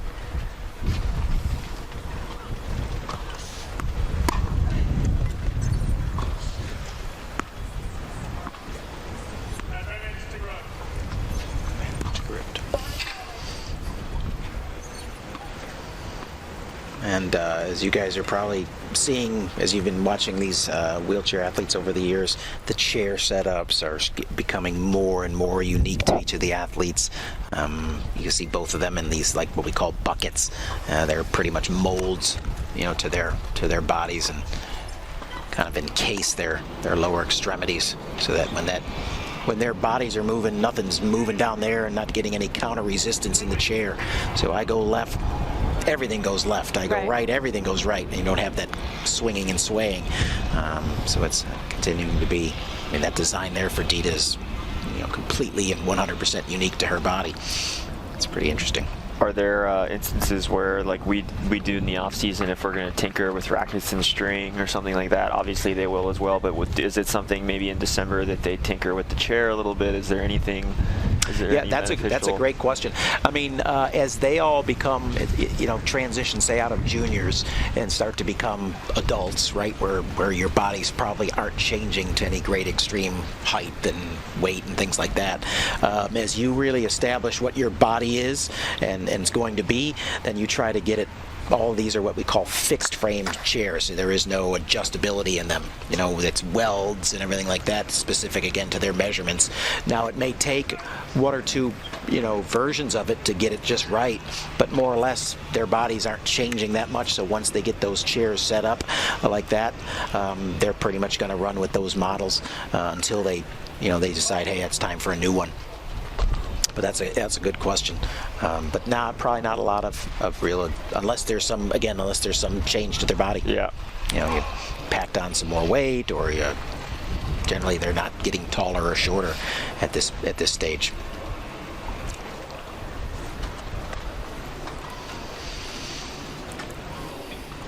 So it's Dita de Groot with the 3-love lead, 6-3 up, set in the bag.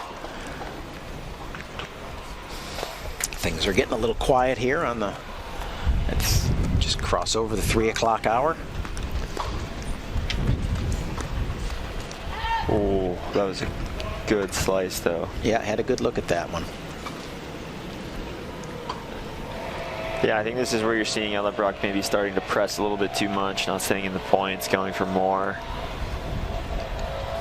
It's unfortunate. I think she started out the set a little bit more aggressive, which I think was good, but I think she may be pressuring too much, like you said, a little bit now. Yeah, I think she'd have to rely on Dita really going into a bad patch, extended bad patch, which Dita's yet to do today. So unless that happens, I don't know that Sabine can just hit her way through Dita to take control of this match. I just don't think she's got that game available to her.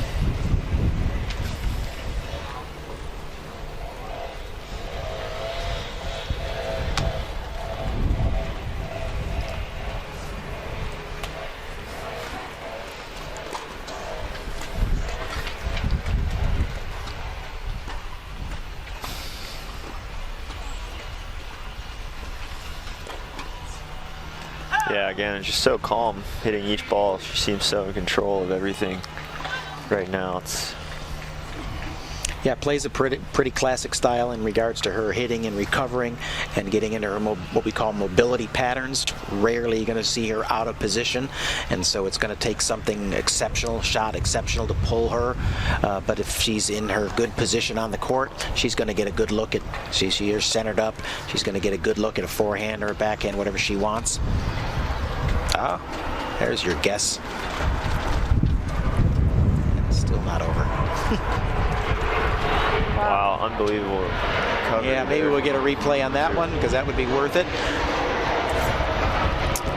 And here it is. So total control here, right? Sabine guesses right.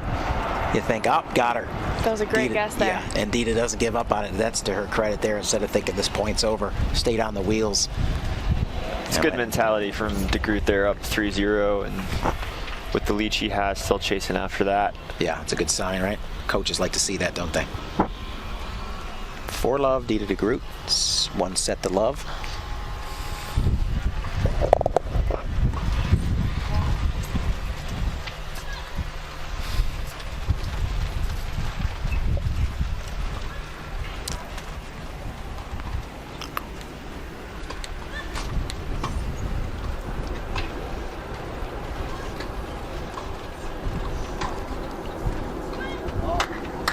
When was it that you guys decided that Orlando was going to be your home, and that you bought into what was happening here at the national campus and everything like that, and the approach that they were going to take to developing young American players? I mean, was it a pretty easy sell, or was it like, I don't know, or? I mean, Bjorn and I were both in Boca when USTA was down there, and right when they moved up here, I got a place up here and wanted to see it through for sure. Mm-hmm. And I mean, you can't get much better than this. They have physical trainers here, fitness trainers, they have everything. Yeah. So it's all in one for sure. Yeah, one-stop shop. Yeah. It's like Dollar General. You can get anything here. Yeah. Wow. Great return. There you go. Great returns in this game. Little life. Great shot of the player development side of the house, what we kind of call special operations. You got the main building over here, headquarters, but then there's, who knows what goes on inside those walls. We'll never tell. There's special key cards to get into that building. You gotta scan in and scan out. They're doing retinal scans now to get in and out of there? Oh, yeah. Yeah. Fingerprint. Yeah. Another great shot. So yeah, on the back side of that building, I think one of the unique things, which is really great, which they provided to you guys, is the multi-surface training locations. The red clay out there, what gets you ready for the clay court seasons, the hard court that mimics the U.S. Open, and then the indoor is the same as Australia. Is that correct or not? So. Yeah, the indoors actually, it used to be how Australia was years ago when it was all green surface, what they called rebound days. Right. Yeah, I think the indoor is actually the best thing about it, since obviously it rains here a lot in summer, and with the temperatures, how it can get here in the summer. I think if you want to do anything in practices as far as something specific where you don't want to go outside and you don't want to have to endure the conditions while you're working out what you're working on, I think the indoors, I use them a lot, and if I want to serve and return, just that way you don't have to feel like you're totally exerting yourself with the heat and humidity that Orlando has, because it's another level oppressive. here. For sure. Yeah. If anybody who's listening has never experienced a Central Florida summer, it's oppressive, and then the storms that come in pretty much on a regular and daily basis every day can really be disruptive. It's a tough environment. Wow. Yeah, again, just takes that so nicely. She loves that inside out too. Yeah. Positions herself really well to get that shot as often as she wants it.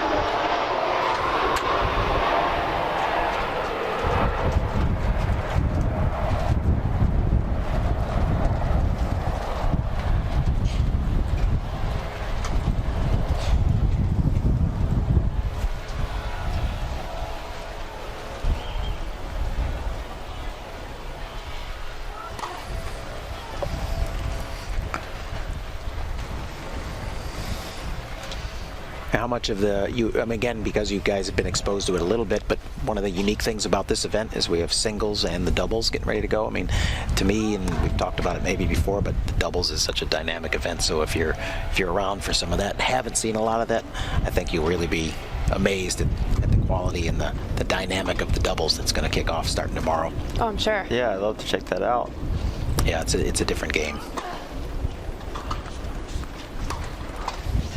I think we commentated a doubles match last year, didn't we?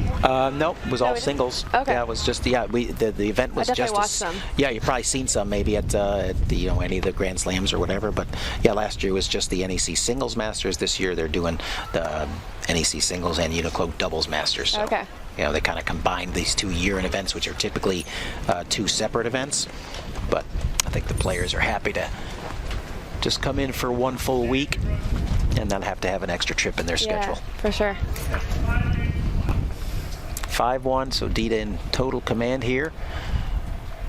There's that. Look at that short angle. Yeah, she uses the angle super well this entire match. And even better there. Yeah. So Dita serving 5-1 with a chance to just finish this up in a nice, neat, straight set manner.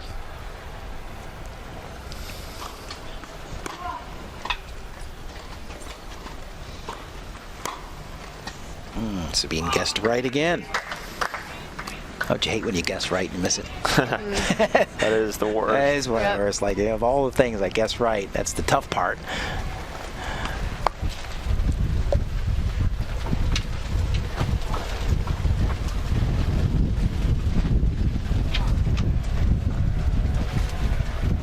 Just kind of tried to guide that one in.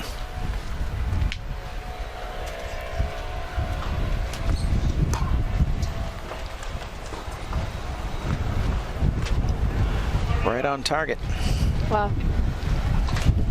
Dominating the set for sure. Yeah. I think kind of eased into it, and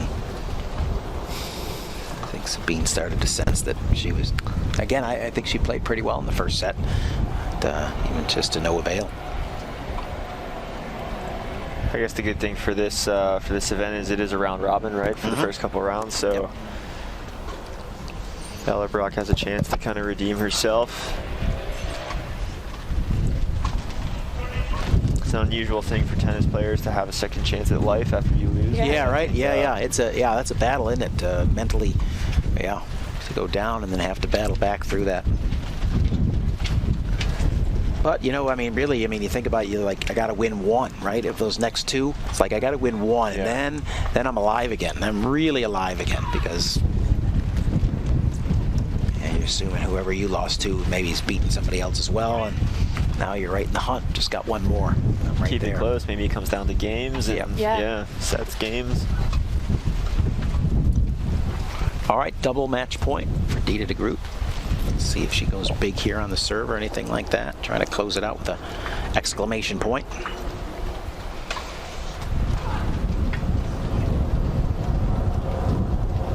Sabine looking to just say, all right, I'll take my medicine here.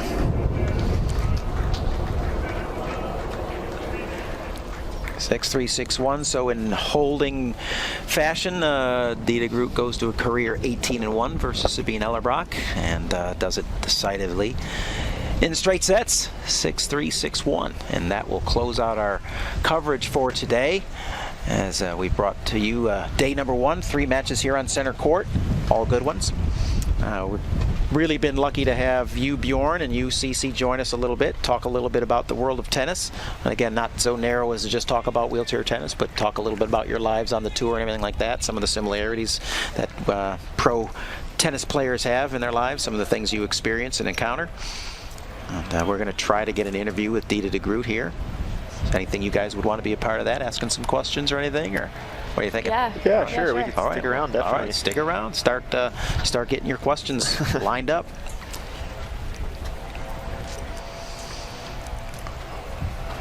I'll let you handle the whole thing. I don't know about that. I'll take this headset off, give it to Dita, and let you guys run.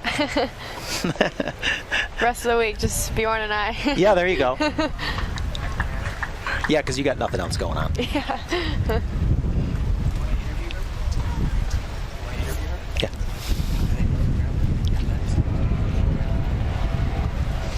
All right, getting a little post-match highlights here. Some action from the first set, which was quite competitive. It was the second set that there's a great strength and great push by Dita there. They're covering all the court.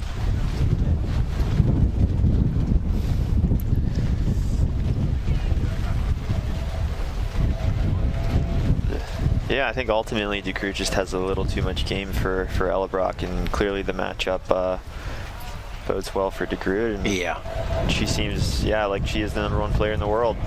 There's a reason. I get the sense that there's just really not anything that Sabine does that puts any fear into Dita. I mean, she's a nice player, complete player, but there's not any one significant weapon that Dina's got, like, hey, I can't hit it there. And I think when you eliminate that, for me, when you eliminate that fear factor on the other side of the court, it's a tough assignment, right? Very tough, yeah. If your opponent doesn't fear anything you do, and they're comfortable, it's not a good place.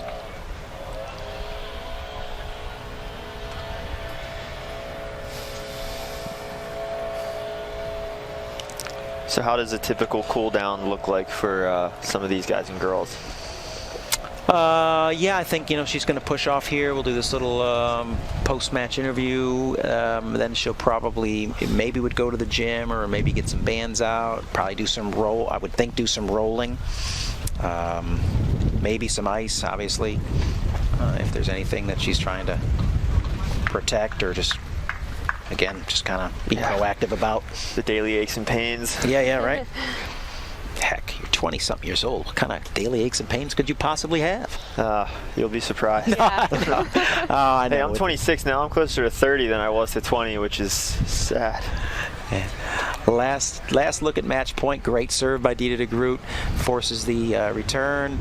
Sabine out of position. Dita hits a target. Game, set, match. That's how you do it right there. Yeah, no, I mean, the load that, you're young and you're 20-something, but, when you're a professional athlete, the load and the things that you're putting on your body is pretty significant. So it's a different life.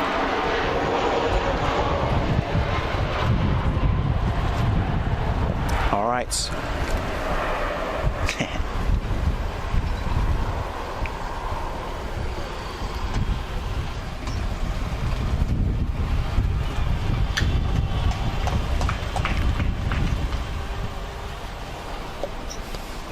Yeah.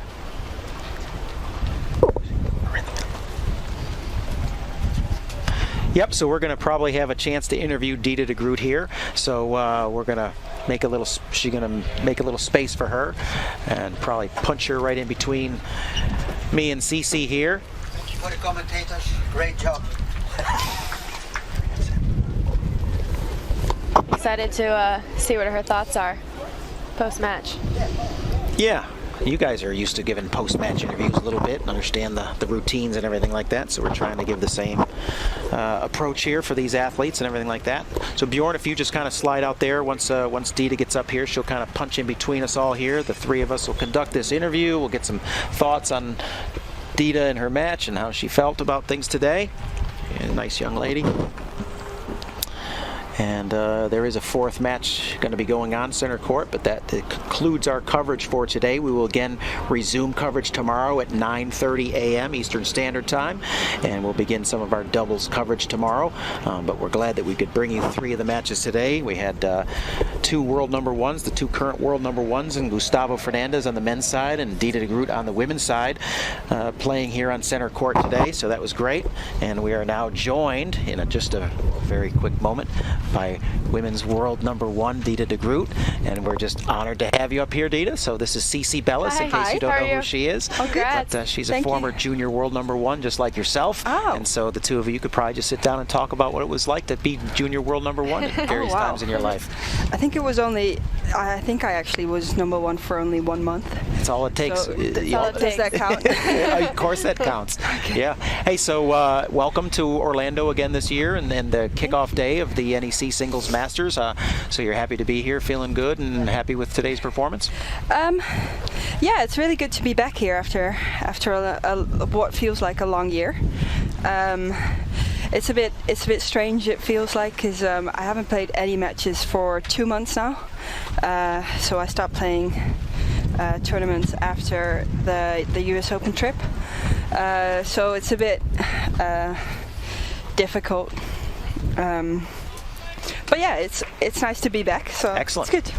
Perfect, Dita. We got you perfectly centered up on the camera right now. So, Cece, you guys have a lot in common, as mentioned, both junior world number ones and things like that. What are some thoughts that you have, having watched Dita perform out here today? And yeah, I mean, that was incredible. Like you said, you took a couple months off after the US Open. What was it like playing your first match again? Did you have to take a minute to get back into it? Yeah, like I said, it was difficult, especially with this wind. Yeah.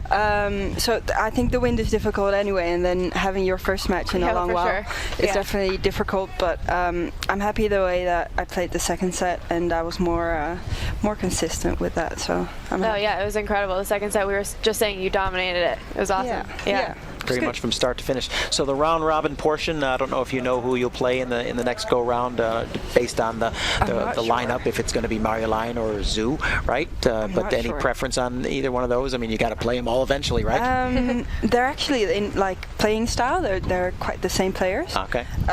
So it's actually quite interesting because they're playing against each other right now in the back here. So yeah, I'd be curious to see how that match is going. Yeah, I wonder how that's going. And then it will be a nice match either way. Okay, and then you're partnering with countrywoman Anique, of course. Yeah. Okay. And what are your expectations for the doubles portion of this competition? I'm looking into the UNIQLO Doubles Masters. Yeah, I'm looking forward to it. It's the first time that they've combined both of the tournaments, so it's really nice to have that combination of the singles masters, and then the next day you're playing doubles, and yeah, it's really nice to have that variation of matches. I'm looking forward to some nice doubles with Anique as well. Okay, good. So you are really embracing the format of the combined event. You think that's going to be beneficial for you, and do you think most of the other players are really happy that it's kind of, hey, we're going to be here for a long week, but we're getting both of these events taken care of all in one stop and no extra trip on your schedule for the year? Yeah, I think that's the best advantage that there is for it. There's one less week in the year where you have to travel to a different country. because it's I remember one year it was in Holland, then the next week we had to be here, so that's a lot of traveling in a very short amount of time.